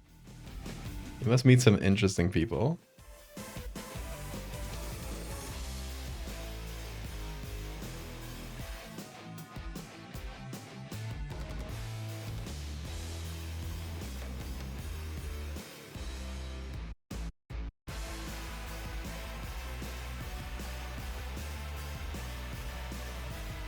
There are too many repeated textures on the sheets, which is a bit annoying, but we can probably use like bits of these sheets here to help with that.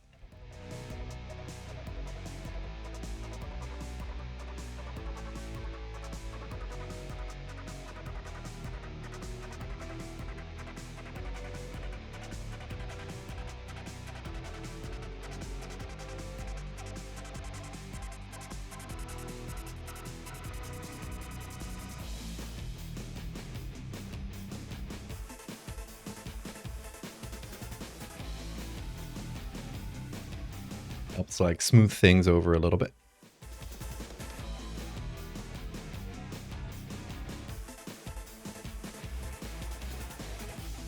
Okay. Limbs. Let's keep going with those.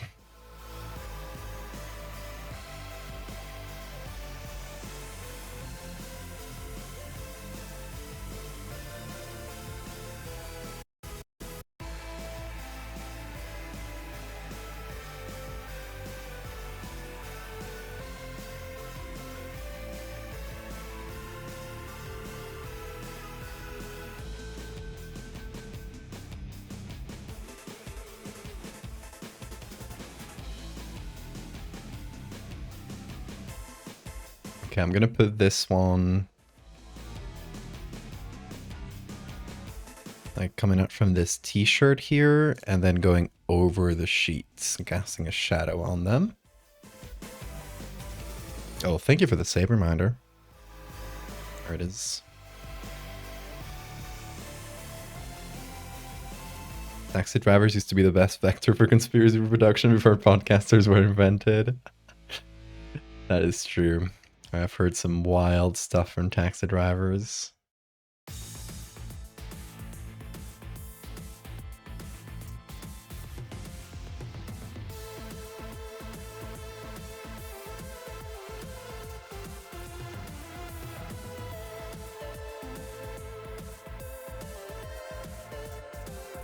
think I hear Bean outside. Hold on.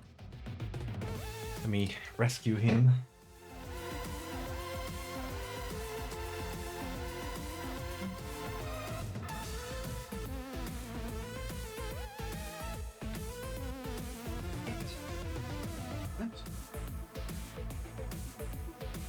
Honestly, we're doing good time with these.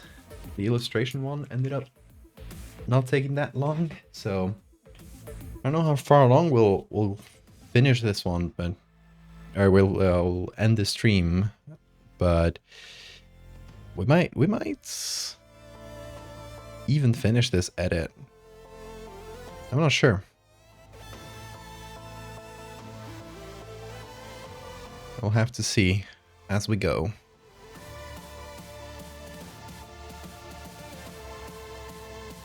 Hi, Bean. Come over. We're here. There you go. Let's make Bean jump on my legs. Let's see if I can manage this time. Bean. Do it. Do it. He's meowing at me. Do it. If you can see it, yeah. Do it. Yeah. Venga.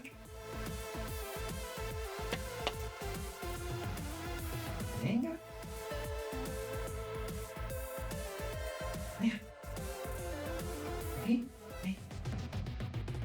Vamos. Muy bien. Did you see him jump? You see how well he did? It took a bit of convincing, but it worked.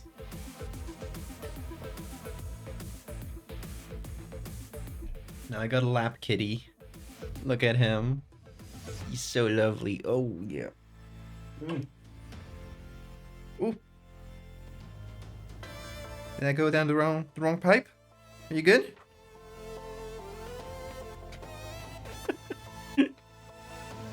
Are you good? Yeah, he's good. Lap cat. This is the last thing I've taught him. So that's why he takes a little long to get it sometimes. That's his latest trick.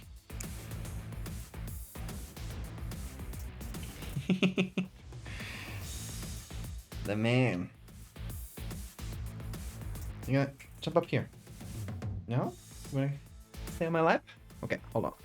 Let's move up. Oh, okay. Who wants to go?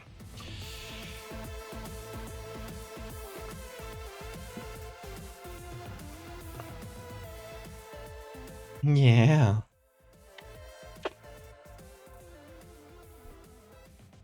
Okay, let's keep going. Yeah, I love you. Come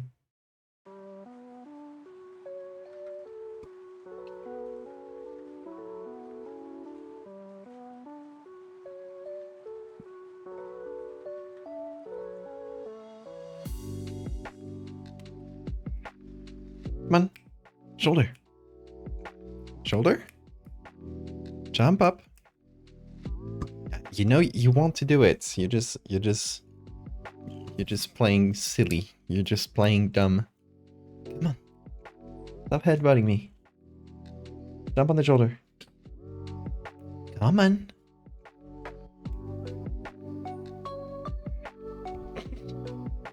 He keeps scratching the mic. There you go. There we go. Perfect. Beautiful.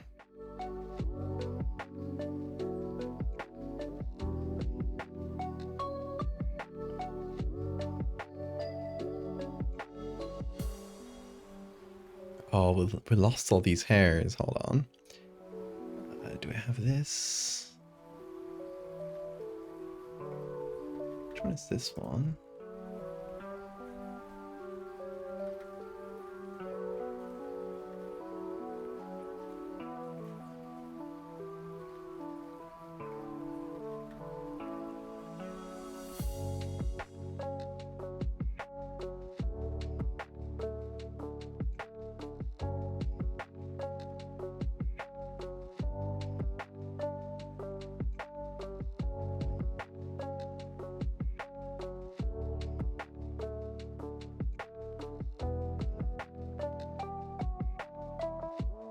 Trying to select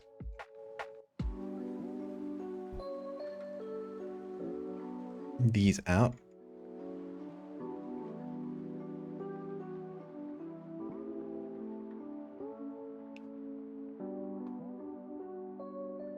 Even for Bean, Spanish is behind layers transaction.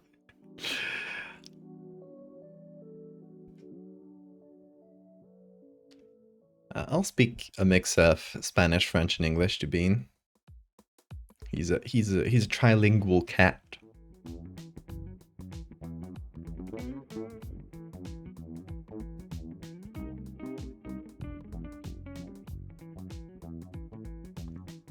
That's why he's so smart.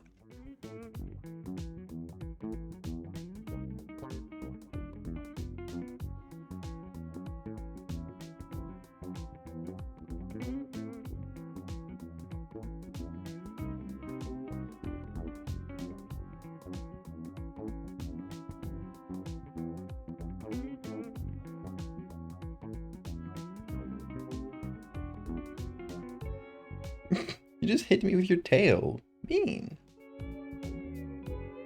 Just told mine he could sit on my lap if he stopped biting me. He proceeded to jump on your lap, bite your hand, and then jump down.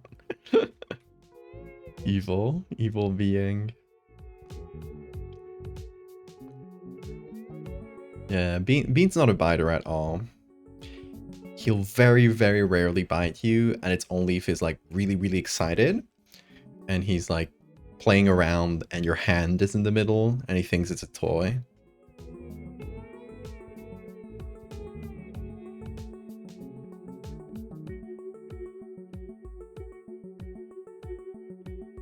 But that's like very rarely.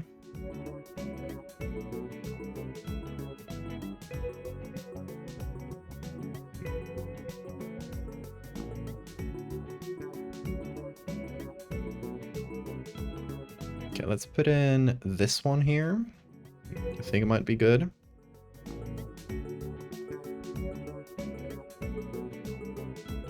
That is an okay selection. I think it got a bit of stone, actually. That's better.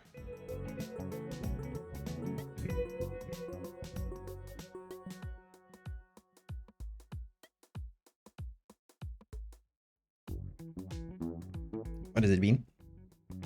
Hi. I licks music, yeah.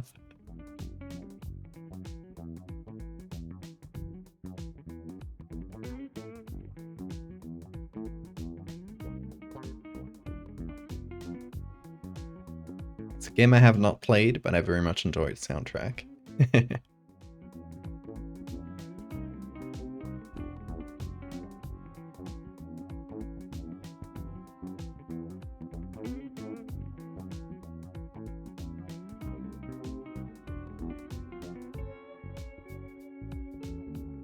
Put this one going down like this.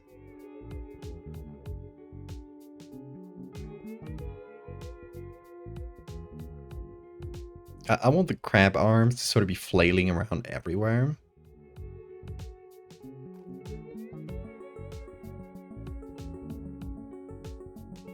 Hi, Bean. You cleaning yourself?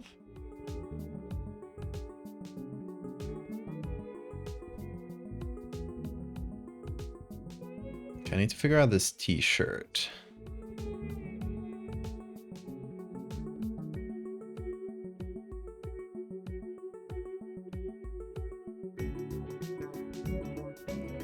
Is that Bean? Hi.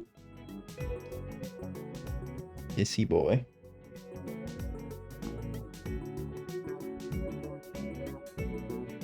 Look at him, chat.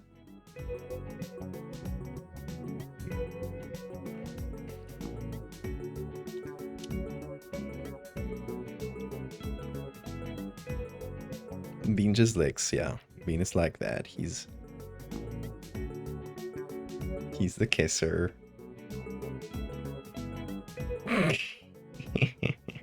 It's his way of showing affection. He's a little parrot, yes.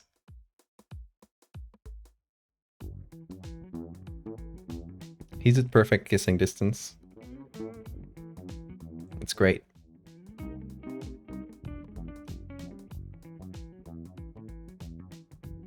He only kisses fingers and noses, because I think he sees it as fingers. But yeah, he specifically focuses on fingers. So sometimes if he's really excited, you can just like give him one finger and he kisses it. No, he's distracted now. One finger, two fingers, three, four. Let's get the fifth. Yes, combo. Very good. Very good. 5-finger combo.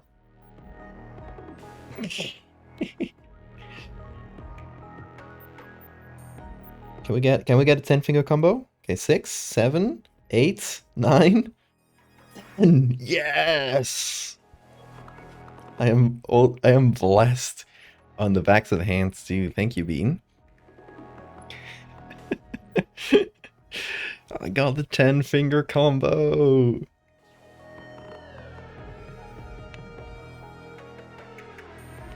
Can I get the 11? If you kiss my nose? Me? Nose? No. No 11. No 11 combo today? No nose? No nose? Come on. Come on. You're so close, Bean. Bean, right here. Here? No. No combo. Okay. It's fine. It's fine. I still love you. I still love you. Someday I'll get the 11 kiss combo. All fingers plus nose.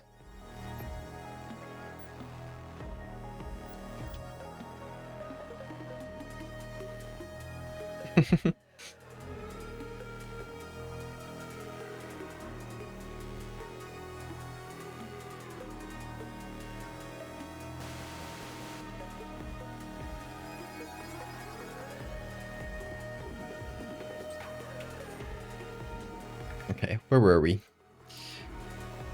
Okay, yeah, I was figuring out the sheets and the t-shirt. Oh, you going? Whoa, careful. Goodbye, Bean. Ooh, my shoulders are getting so warm.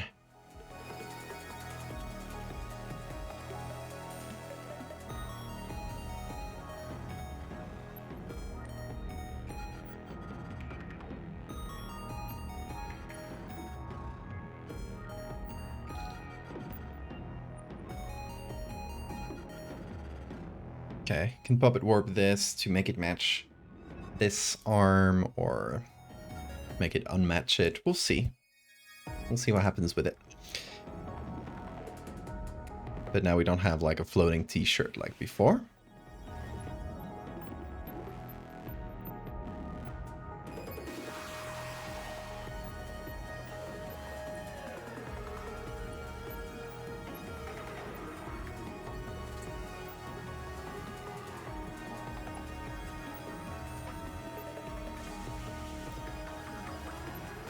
Okay, now we can put in a soft light layer to affect this crab leg. We need some shadow behind it. So in the area where it contacts the arm, obviously right underneath.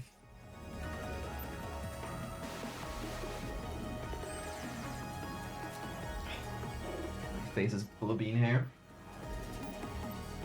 For whatever reason.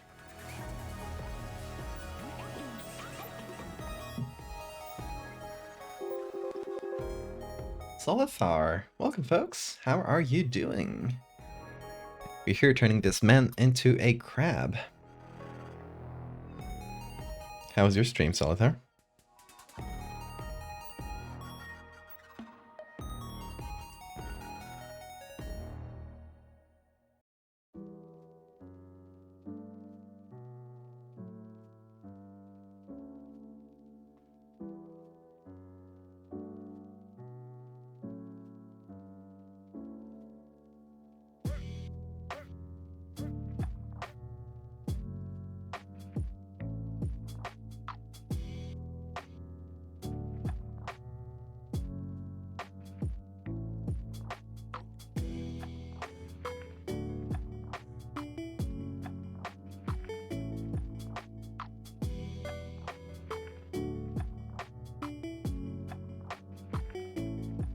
Rated nerd.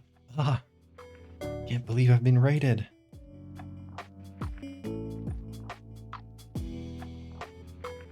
Working at a PNG tuber? Nice.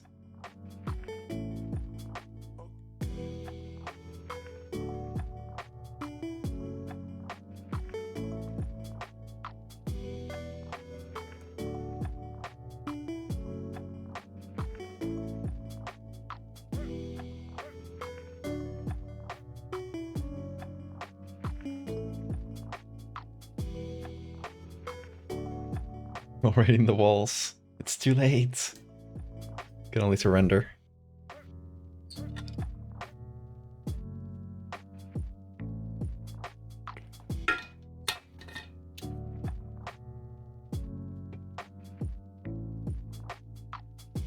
Yeah, I hope you had a good stream. I was working on this one before. This is all for the same movie. It's like a fake documentary bits in a movie about a person who's turning into a crab. And they're funding on Kickstarter right now.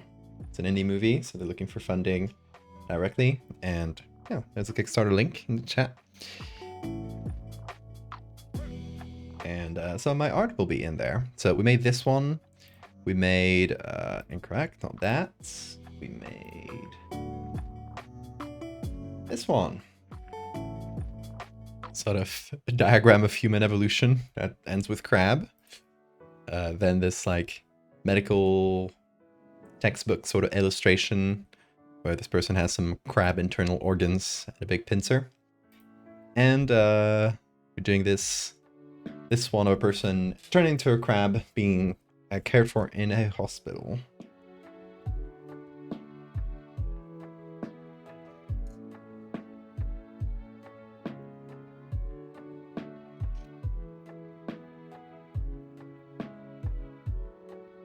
So this is a regional person or editing. This is a separate background. So with this person in, we added crab features to the face, and now we're adding crab legs. And I want it to be like sort of flailing around. So yeah, we added one on each side for now. And this one, I'm not sure the angle, so I might change it. But for now, let's see how it works. And I want to add like a bigger arm, like the kind of arm with a big pincer. And the other one here. And I might stitch that on top of the real arms that this guy has. Although maybe not this one, since it's already kind of partially covered. So I might put the other one like rising up here, you know, flailing around, while the other one is sort of here behind the pillow, so we don't need to do as much detail for that. Is that one broken? It is.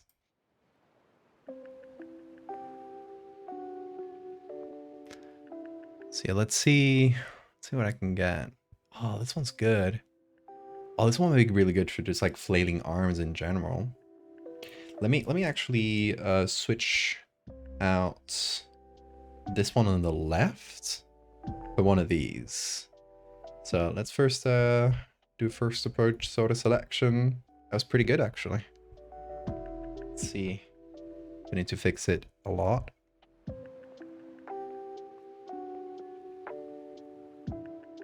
A couple of areas here and there.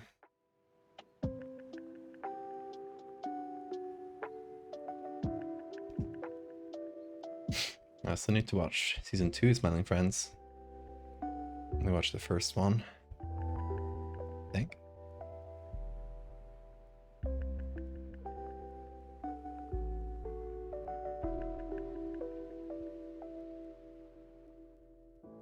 Okay, let me remove this arm, and in its stead, let's put in this. Oh, that's actually way better.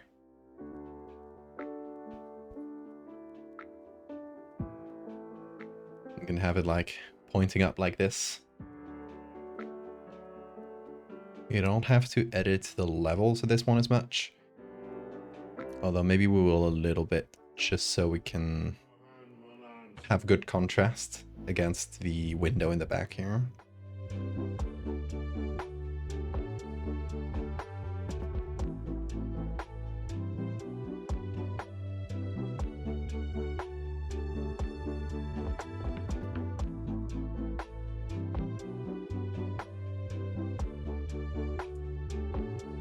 That's quite good.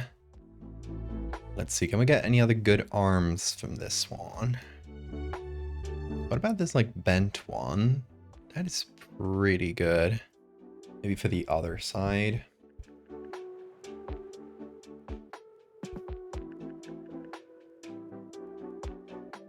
Let's see how that selection goes. Not very good. But we can clean it up.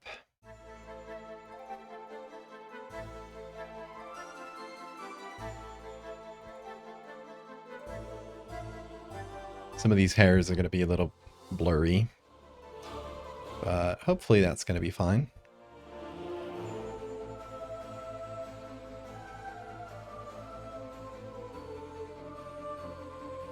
We got the Hornet music in the background.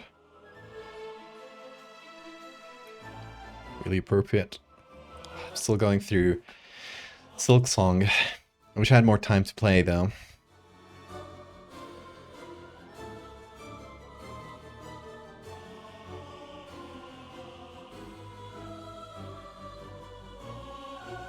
Oh, this one's quite good.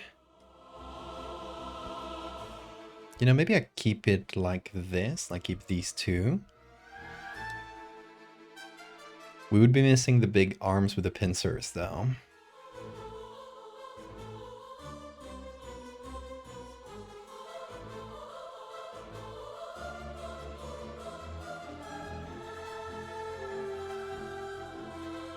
But I guess, we got this arm here in the back. That can be the one with the pincer. And this one can be like in the middle. So it's kind of a tight fit, but we can fit 3 arms through this shirt sleeve. Imagine getting dressed. You're a crab person.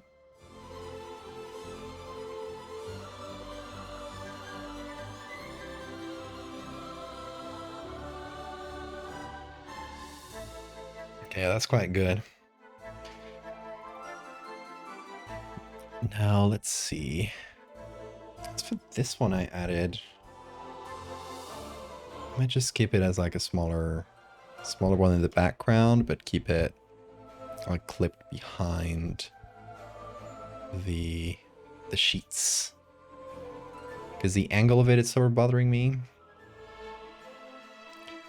So I can put it like back here. It's going to be more of a background thing.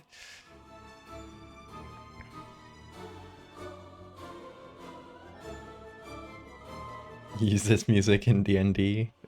Good background music for D&D. Good choice.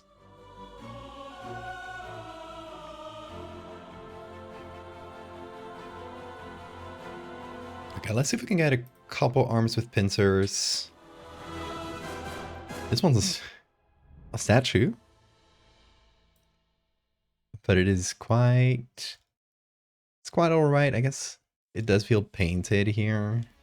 I do like the shape of the pincers, though. Let's keep looking, though. See if we can find any, like, really clear and good ones. This one?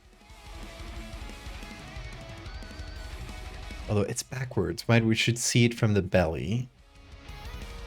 Because we're seeing like the inner side, like this side of the claws. Right now we're seeing this side.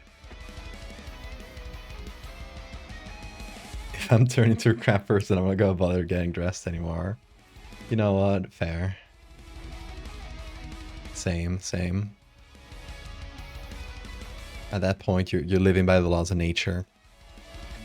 Not by the laws of humans.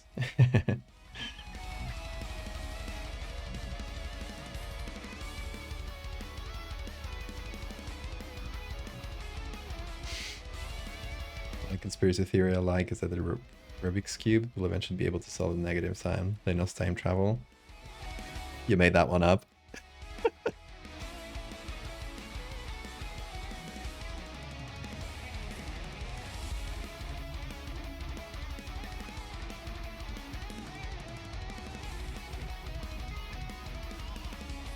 You didn't?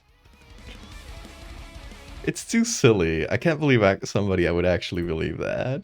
I need proof of that one, Bill. Find the proof and send it to the Discord. And I will never doubt you again. And the real...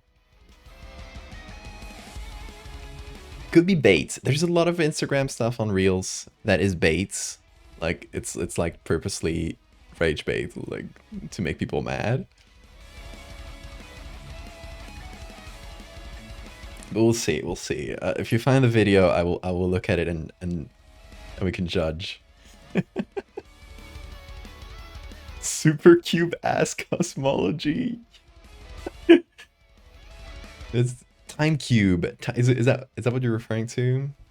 I fucking love Time Cube. Chat, do you guys know about Time Cube?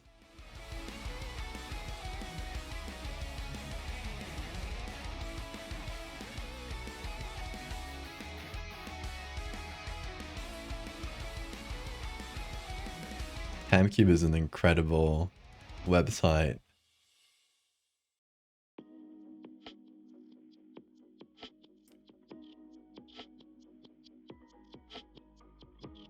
Hope everybody knows about it, otherwise I will show you the website.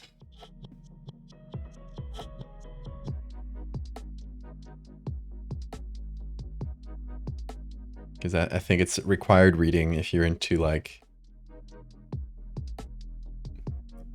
odd conspiracy.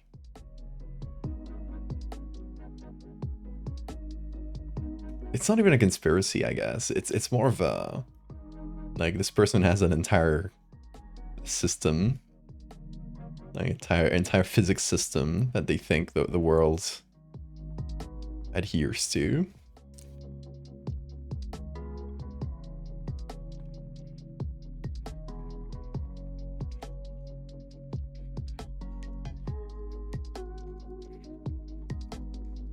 Okay, I'm gonna remove the original arm from the back here. Good thing I didn't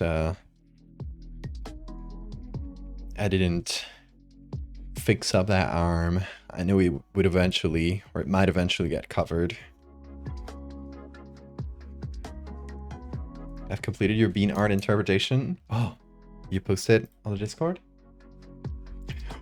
Wait, oh, that's incredible. What? That is so good. Bean, where are you? Bean, look, Bean. I'm waking him up for this.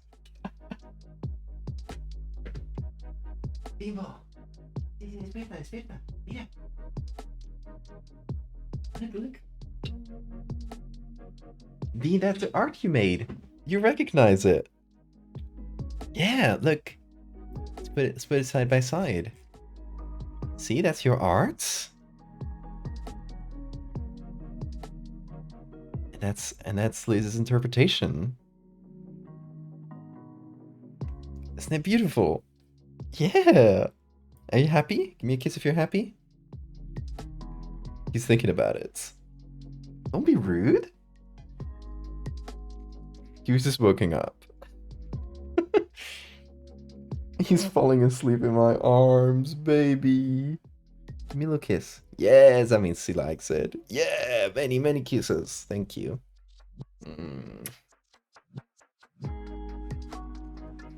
Great work, Liz.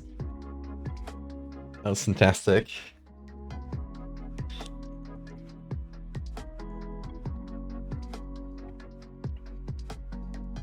Wait, is that the video for the Rubik's Cube? Okay, hold on. Let's look at it and judge. Let me open this here.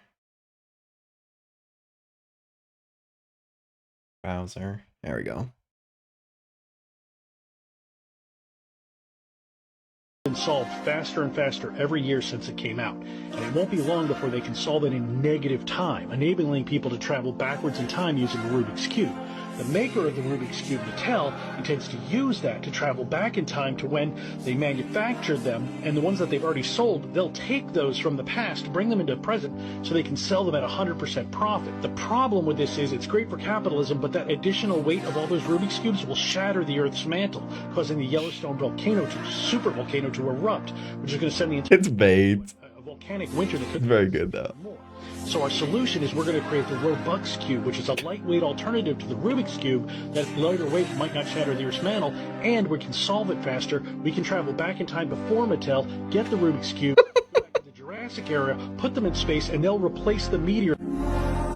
Replace the meteor. That's really good. That's really good. It is bait though. Like it is not a sincerely held belief. But it is a really funny one.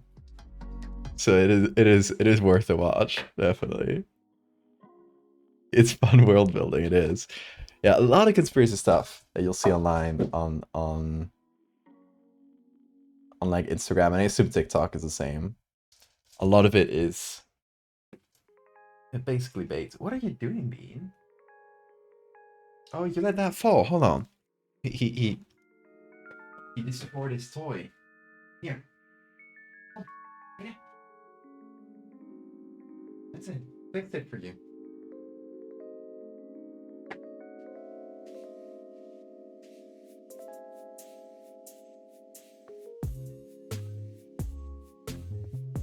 Robux Q.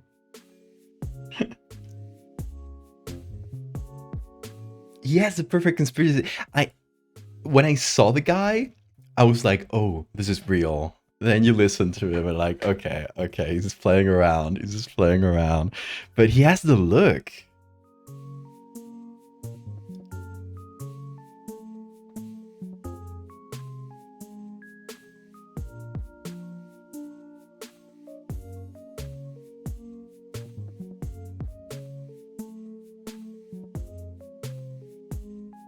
And you gotta appreciate someone who just effortlessly pulls out the conspiracy theorist look.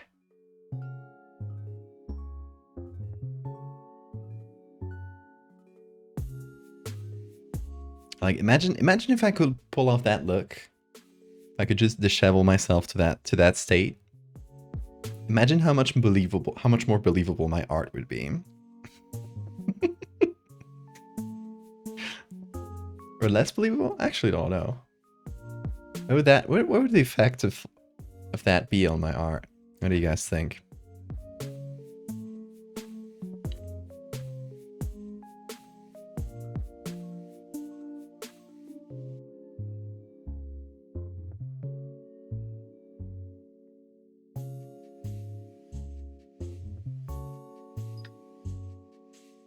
The same person that made the gum conspiracy theory. I can see his style. Yeah. You have to editorialize it all to remove anti-Semitism. It's like, it's not in every conspiracy theory, but there's always like a subset of believers in the conspiracy theory that go into anti-Semitism. You always gotta watch out for that, for sure.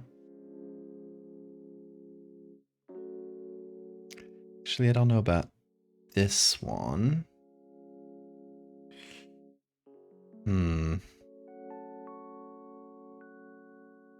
Might do something here.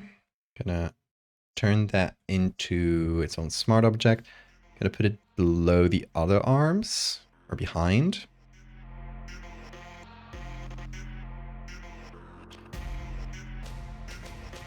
And I'm gonna match it to the flesh arm that's behind.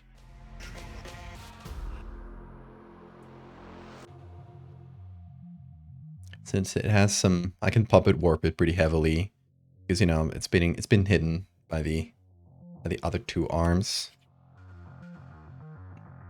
And then I can go here into the mask.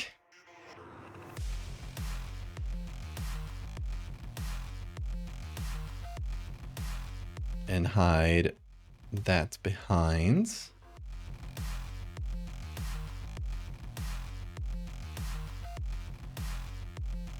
Okay, good.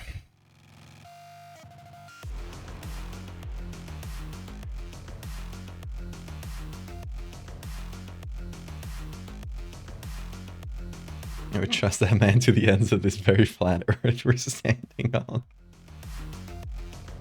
There are few believable conspiracy theories out there. Yeah, they're...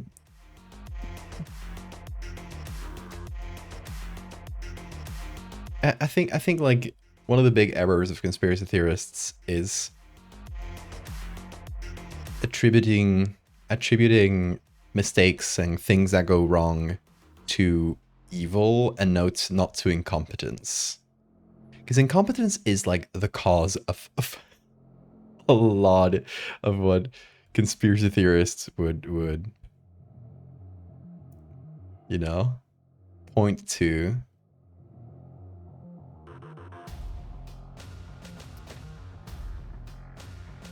Or like actual systemic issues as well, like issues that are like sort of baked into society, but there's no like bunch of guys in the room deciding we're gonna make things bad for everyone. It's just like baked into like how the system works. And there's bad people who work within that system, but that doesn't like make them create the system. They're just products of it. And I think that's where a lot of conspiracy theories sort of fail, is that it sometimes can identify a problem, but they just like attribute it to malice instead of like, yeah, incompetence or like systemic issues. I don't know. That's my hot take. Do not abandon the way of the mind warrior, fellow Reddit skeptics.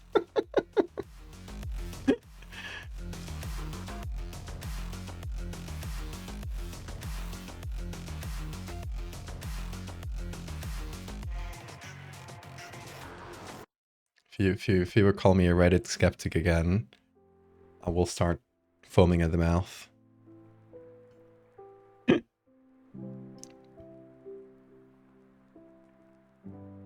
don't think I can take that.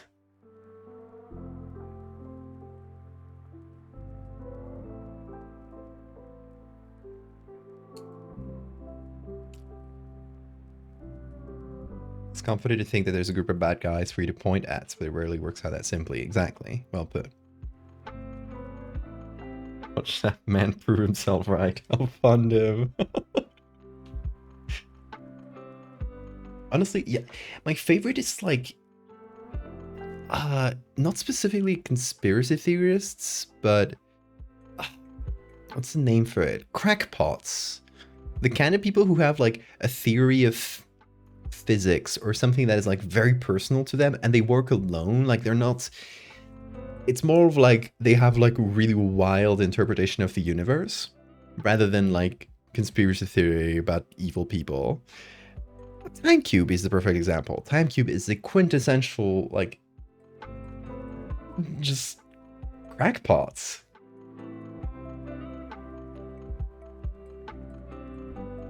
Oh.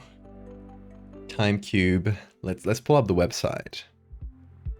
Is it still up? It is. I love that timecube.net is up. This is Timecube. For anyone who might not know Timecube, because I've been referring to it for a while.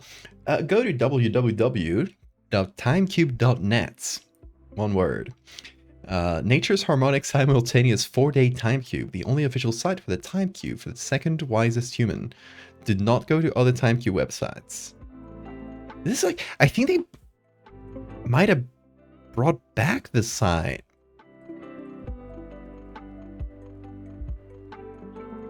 Because I think it was down for a while.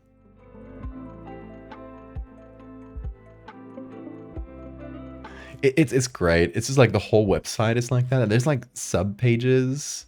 Well, Timecube.net is for sale. I think this is not the real person behind Timecube.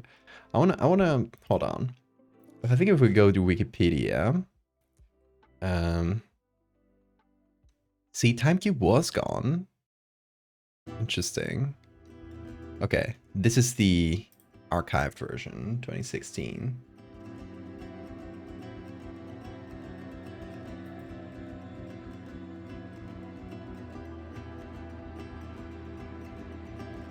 See, it was timecube.com. And the guy kept updating the website. In 1884, Meridian Time Personnel met in Washington to change Earth time. First word said that was that only one day could be used on Earth, to not change the one-day Bible. So they applied the one day and ignored the other 3 days. The Bible time was wrong then, and it proved wrong today. This is a major lie. It has so much evil feed from its wrong. No man on Earth has no belly button. It proves every believer on Earth a liar. Children will be blessed for killing of educating adults who ignore 4 simultaneous days, same Earth rotation, practicing evil oneness on Earth of quadrants. Evil adult crime versus youth supports that. It's insane. You never know where it's going. It's the absolute verifiable truth and proven fact that your belly button signature ties to the viviparous mamma. Life is pulsing opposite mirror pairs. Death is oneness for godism.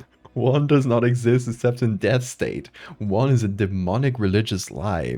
Till you can tear out and burn the Bible to escape the evil one, it will be impossible for your educated, stupid brain to know that 4 different corner harmonic 24 hours days rotate simultaneously within a single quadrant rotation of a squared equator and cubed Earth. The solar system, the universe, the Earth, and all humans are composed of plus 0 minus antipodes, and equal to nothing if added as one entity.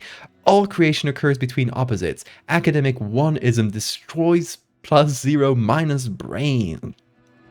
If you would acknowledge simple existing math proof that 4 harmonic corner days rotate simultaneously around squared equator and cubed Earth, proving 4 days, not one day, one self, one Earth, or one God, that exists only as an anti-side. This page you see minus cannot exist without its anti-side existence, as plus minus 0 antipodes. Add plus minus of plus 0 minus as 1 equals nothing. Seek awesome lectures. My wisdom debunks gods of all religions and academia. It's all like that, folks. Just go to the archived version of TimeCube. That's the way to actually see it. TimeCube is incredible. Evil oneism. Seek wisdom of cubic life intelligence, or you die evil. I love TimeCube.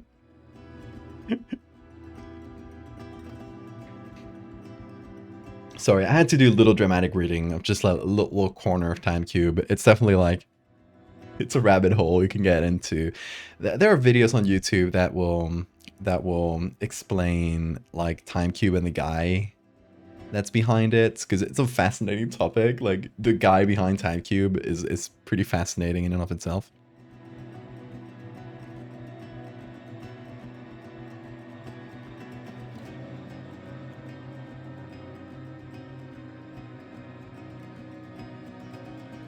Yeah, guys, remember, seek wisdom, cubic life intelligence, or you die evil. This is very important. You don't want to die evil, don't you? I hope not. I hope I raise you better than that.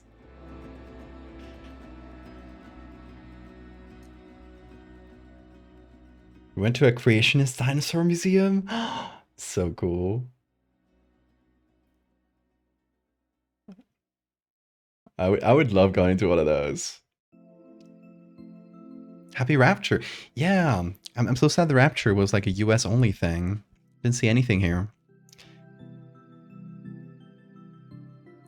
Hope you guys had fun being raptured.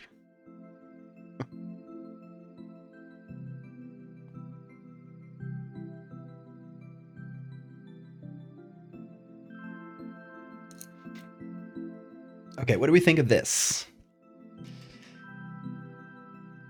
I feel like we got enough claws per arm. got sort of the squat shaped chest, the no neck, crab face. I don't know if there's anything else I would add. I heard they only raptured like one guy.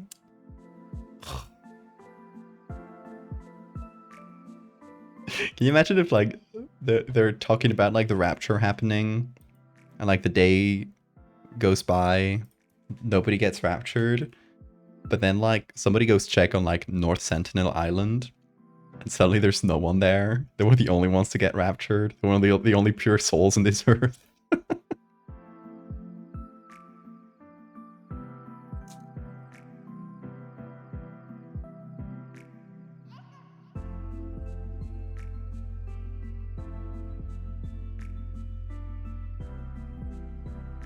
Let's call this Spud All. I think it needs a little rotation.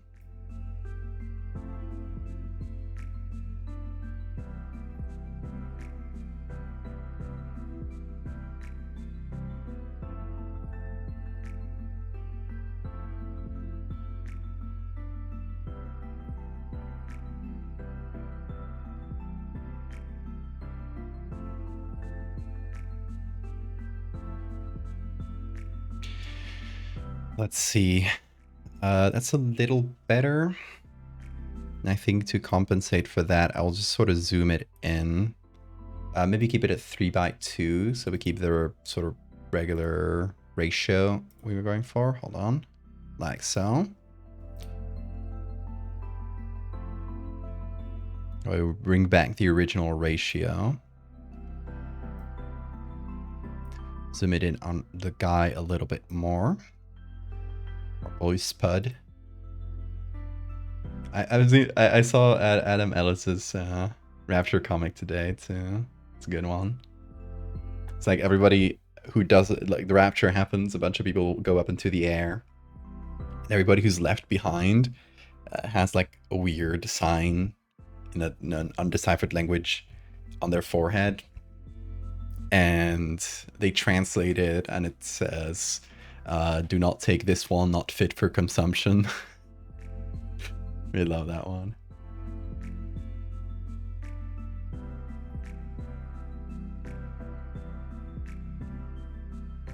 Have you seen people all over Instagram saying that Jesus is coming back because oxidizing spots on the moon are showing up? Particles in Earth. What? Highly specific. I love that.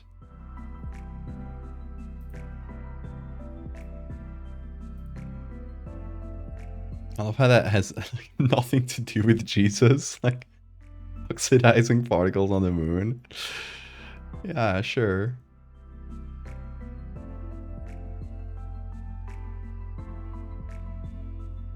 Let's just say that was Jesus.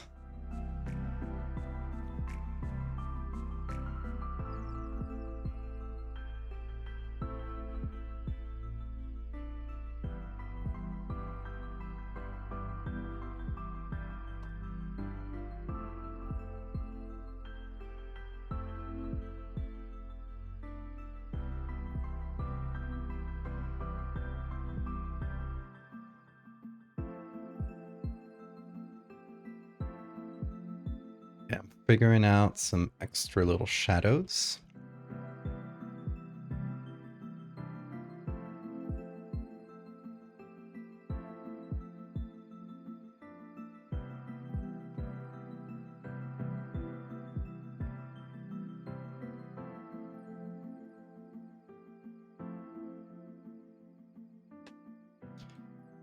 There's a lot of weird stuff on Instagram. I barely check it myself. I only use it for posting stuff. And in order to avoid the Reels algorithm, I have a couple similar groups, one with friends and one with my siblings, where we just send each other like the most unhinged things we find. I don't really like check the algorithmic feed, so I'll just check what they send me.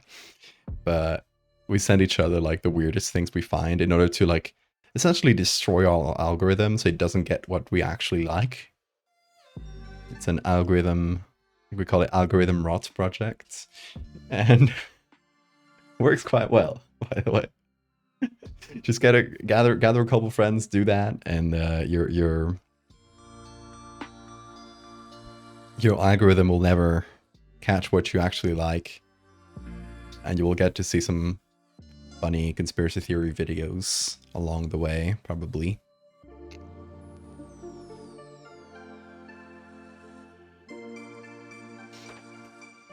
For me, I'm a big fan of like little things that conspiracy theorists sometimes say that just invoke like really interesting world building. My favorite one is I just saw one of those videos, like your classic conspiracy video, like person pointing out like things that are strange, and the guy says like, have you noticed that sunflowers have stopped following the sun?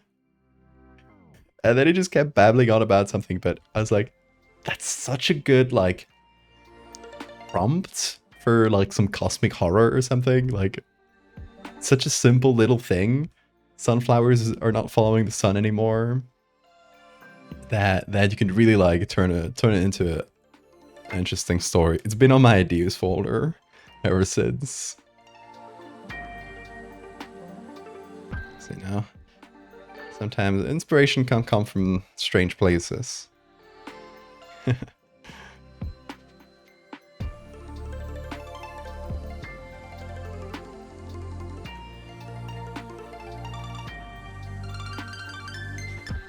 Your dad unironically believes that the moon is artificial.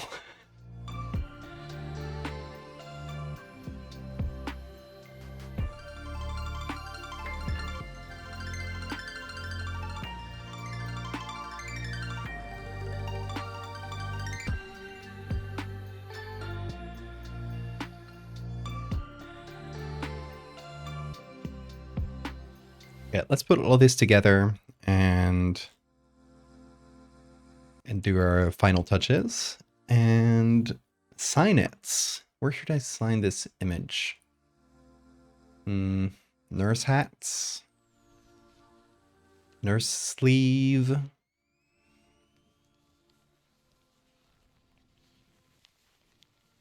I feel like maybe on the sleeve of this nurse, it's a little bit more in the background.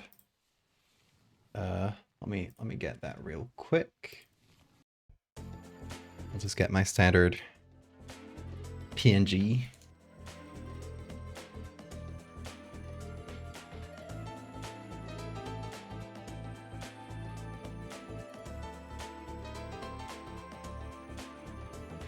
Put it somewhere around here.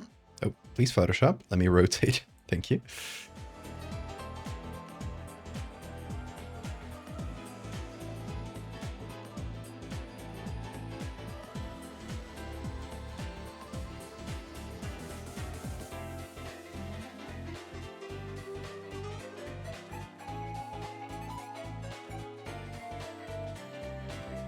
Okay, so we blur this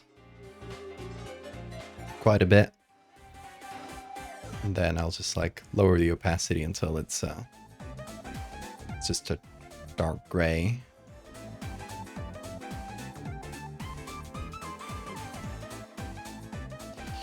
Nice.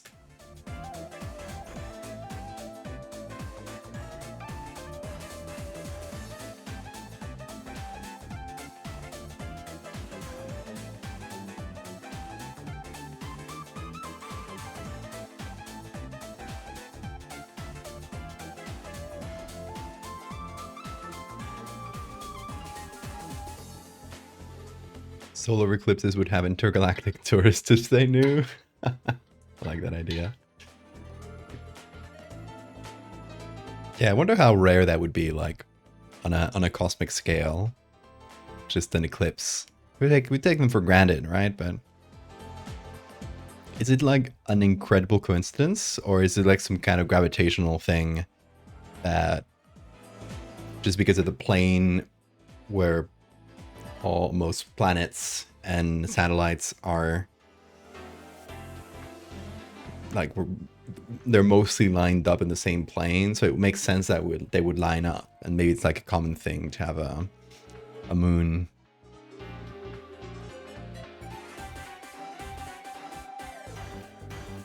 covering the relevant star.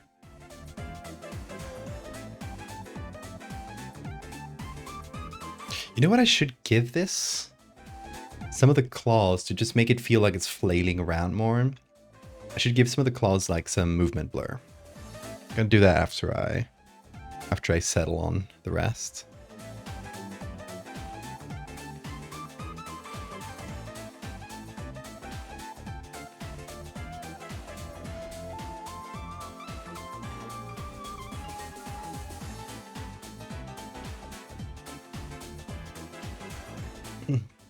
I think I need to blur everything a bit more, or like sharpen it less. As far as I know, it's extraordinarily rare. Our moon is weirdly large for a planet size. Most moons. That's true, we have a large moon.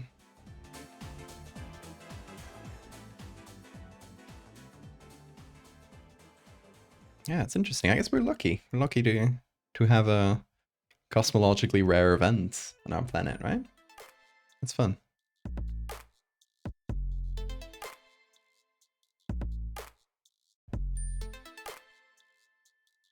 Okay, less sharpening. And let's do the movement blur. So we're gonna take this crab claw and we're gonna do filter blur gallery, path blur. And we're gonna give it sort of a curved path like this. And let's do edit blur shapes. So there's like very little blur here on this side. And quite a bit more on this one.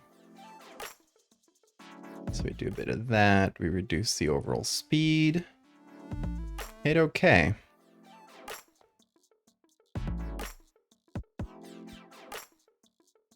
Okay. Must have like some stupidly large layers somewhere.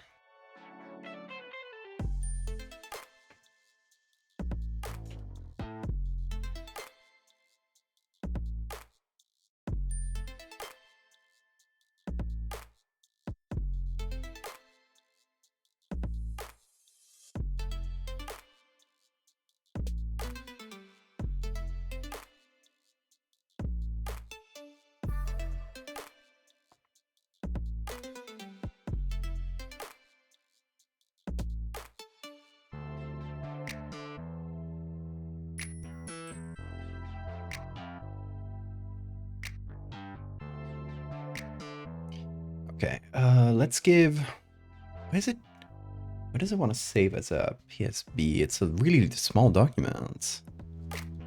Very strange that it would.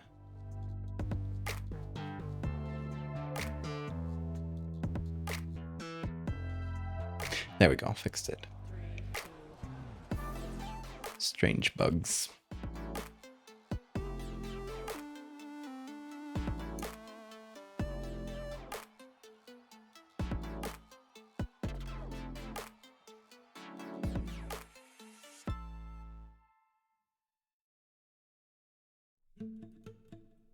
Even exoplanets don't have moons of similar size.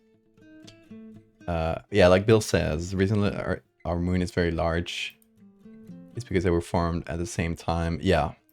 Basically, as far as we know, the moon was formed by another planet, probably, or some really large rock colliding with the Earth and literally separating a chunk out of the Earth. So it's made of the same stuff as the Earth, as far as I know.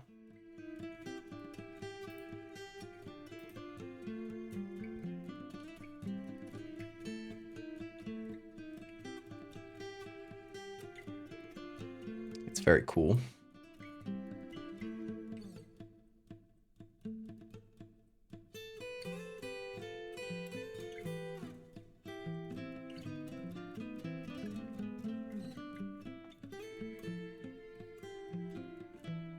Although I guess we don't know as much as like we don't know enough about like exoplanets the size of Earth, because like most of the exoplanets we can see are larger than Earth, because those let themselves be seen much easier.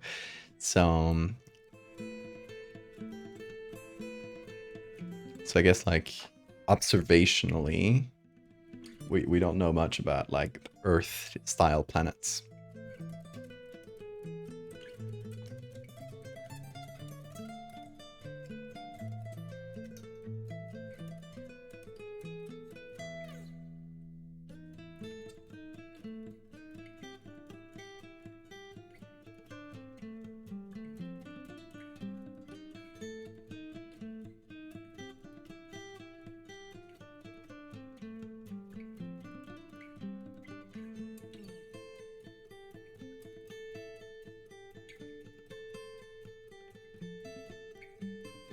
I'm blurring a couple things.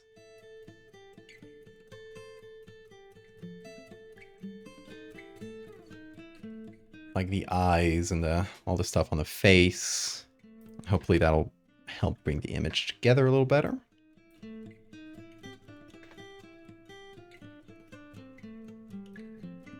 Should absolutely watch the solar eclipse. There's one that's like the next big eclipse that's gonna happen in Europe.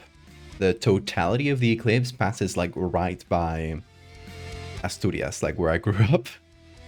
And so I'm definitely like planning a trip there to be there on that day and have like a couple different places where I can watch like totality go through based on like the weather and stuff. So just have like plan A, plan B. I'm really excited for it. I'm gonna make a whole plan out of it. It's gonna be really cool, I hope. Except if the weather's bad, in which case I will cry.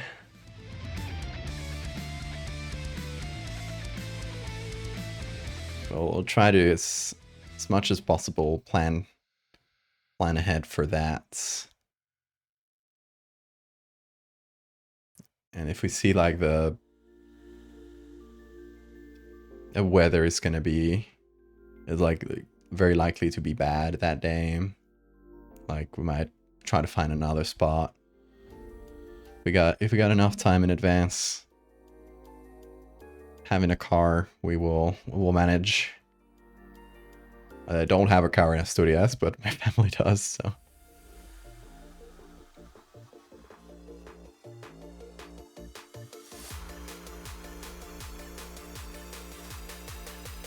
You mentioned Snakes of Light. Oh.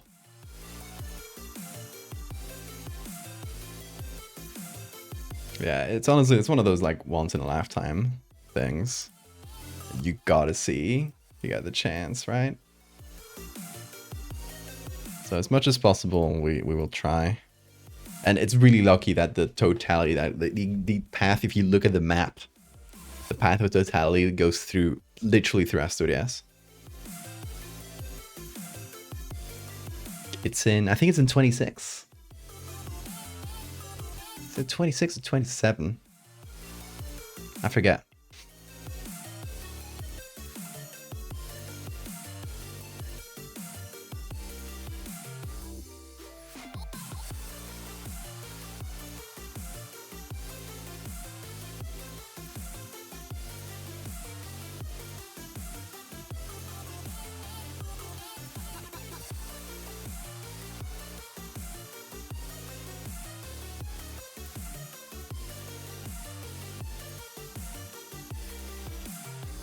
Trying to lean into that low contrast mode or style that the image has.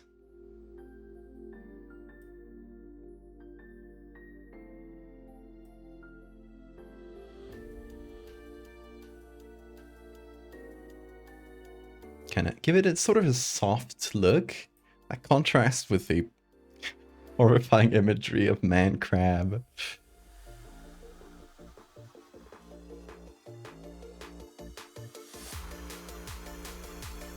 August, yeah, I remember it was in summer, which is really good because the weather in August is very likely to be good in Asturias. August 16th, 2026. Yes. Meaning we have a year, actually. Just like slightly less than a year. Yeah, I'll definitely have to plan for it. Make it a big plan, invite some friends. It's gonna be cool.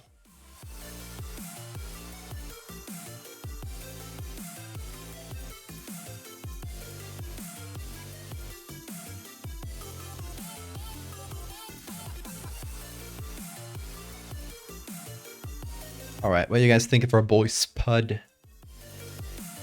I want your thoughts and opinions and impressions and etc. I don't know about the foam. I don't know if that's too visible. It just kind of makes everything harder to see. So I might remove the foam. Make the face a bit clearer. Like Spud, he seems chill. He's definitely not chill. He's very scared. As he slowly turns into a crab and loses whatever made him human. But who wouldn't be?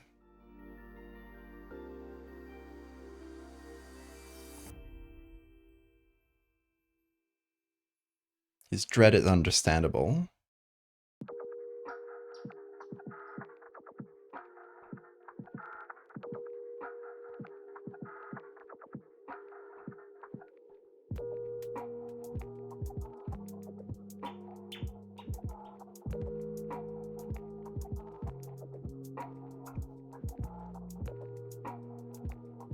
Yeah, I remember hearing about the eclipse. A lot of people in the US that managed to see it.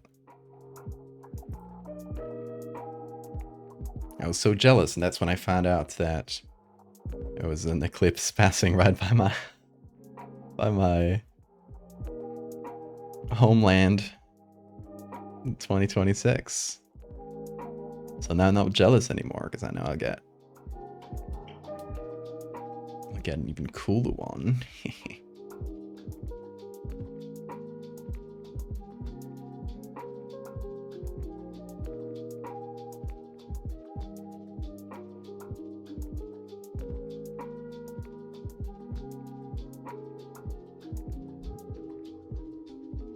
Okay, there we go. Hopefully a bit of a clearer face.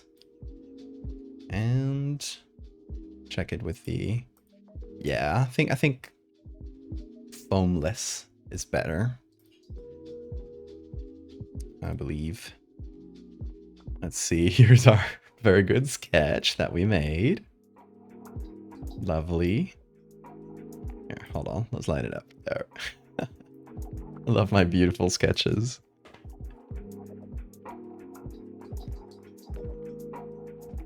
And it's very funny if we remove the black and white.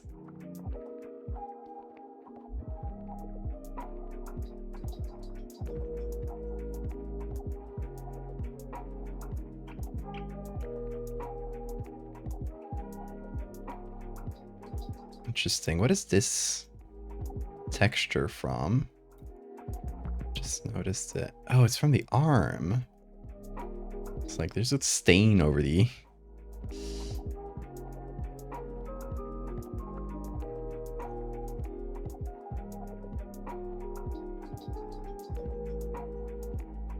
There we go.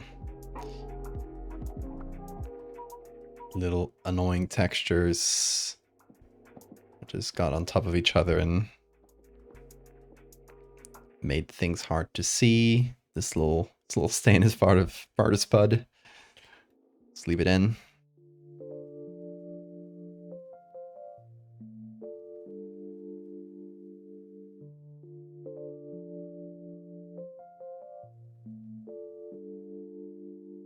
There we go. We got a clearer look at the face.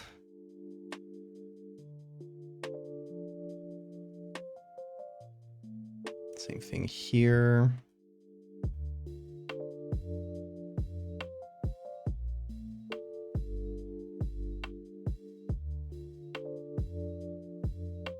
continue this shape downwards.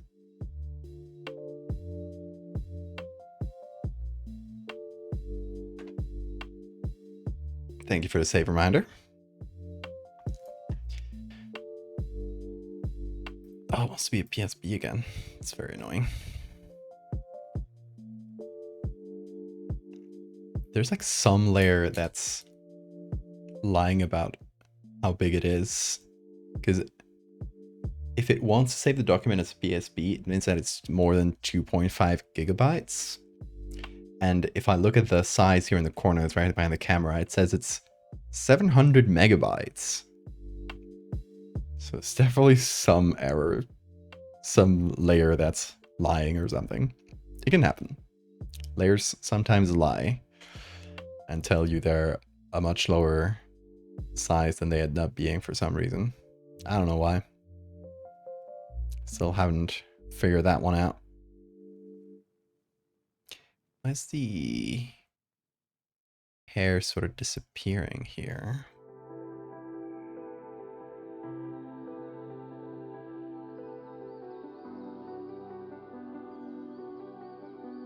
Interesting.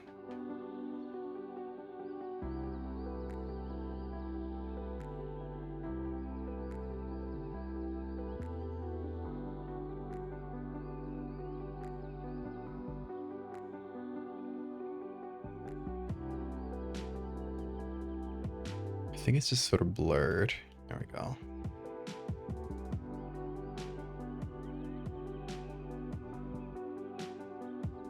Oh yeah, it just looks like that. Just slightly funky hair. I thought I had cut out a bit of the hair accidentally.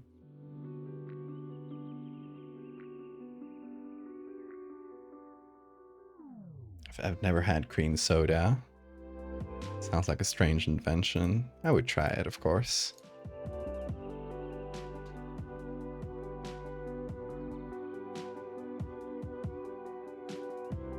Sodas are a strange world to me. Barely ever have them. Not really a huge fan. So it wasn't until last year that I tried Dr. Pepper, which a lot of people love, apparently.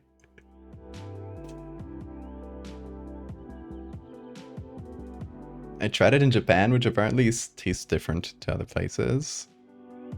A lot of people like it better in Japan. I can't tell you the difference. Hi, Bean. I hear you.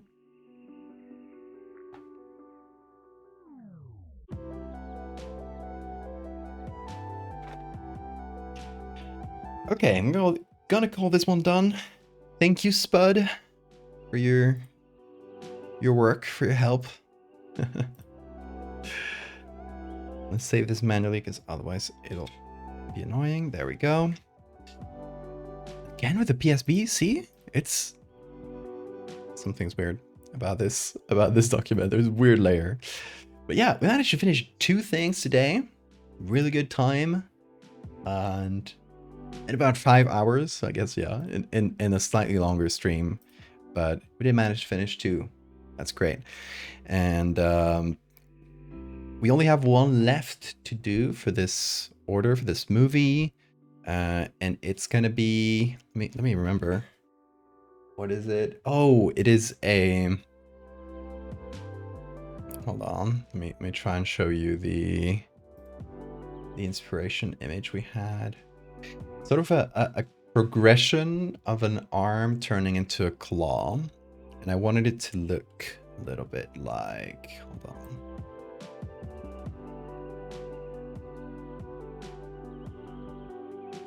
Like this. You know, black background, kind of high contrast, but like printed on an old book, you know? And we get like a person's arm, obviously from the same perspective, and it slowly just turns into a crab claw. Shows some kind of progression. I thought that would be fun. We'll see how manageable that is. I'll probably do it next week. We'll see in 1 or 2 weeks, depending on how I plan my streams ahead. But yeah, that is 3 out of 4. You know, unless there's any like changes I need to do to these, but at least the main brunt of the work is done on 3 out of 4. And yeah, that was good. That was good, folks. Really, really productive stream. Tomorrow on stream, we'll be doing an idea I had in a dream, like I want to say a couple months ago. And it's a ghost plane. It is a plane that will give it, I think we'll give it a backstory. Like it's a plane that disappeared decades ago, and some people still see it like sometimes out of the corner of your eye. You see this like decrepit plane. It's like missing a wing. Like the fuselage is like torn, so it just like, you know, kind of like a rib cage. You can see the like the metals forming a sort of rib cage, and you see it just like suddenly you're in an airport and you see a plane landing out of the corner of your eye. And it's like, what is this? Like, it looks very strange. You look back and it's not there anymore. Sort of like a ghost apparition of a plane. I don't know. I had this idea a few months ago. There had recently been a big plane crash then. So I was like, I don't want to do this right now because I don't want to like call the association between those. But I had this dream where I just saw this. Like it was a completely unrelated dream. I was bringing a friend to my friends to an airport. I don't know, there was some kind of story, and I'm like waiting outside the airport, and I look up, and I just see, you know, like the big building is behind me. So right as I look up, there's a plane, and it gets like really quickly covered by the shape of the building. But there's a plane like really low to the ground, like it's landing right behind me. And I just look up and see this just like for a split second, and it is this plane. Yeah, it's missing one wing, the other is like half torn. There's like this rib cage looking fuselage, and I just get this feeling of dread instantly.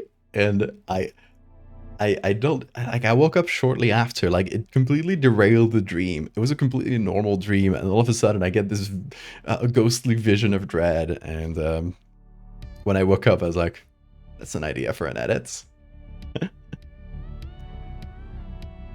So that's the idea for tomorrow. We'll try to turn that into an image.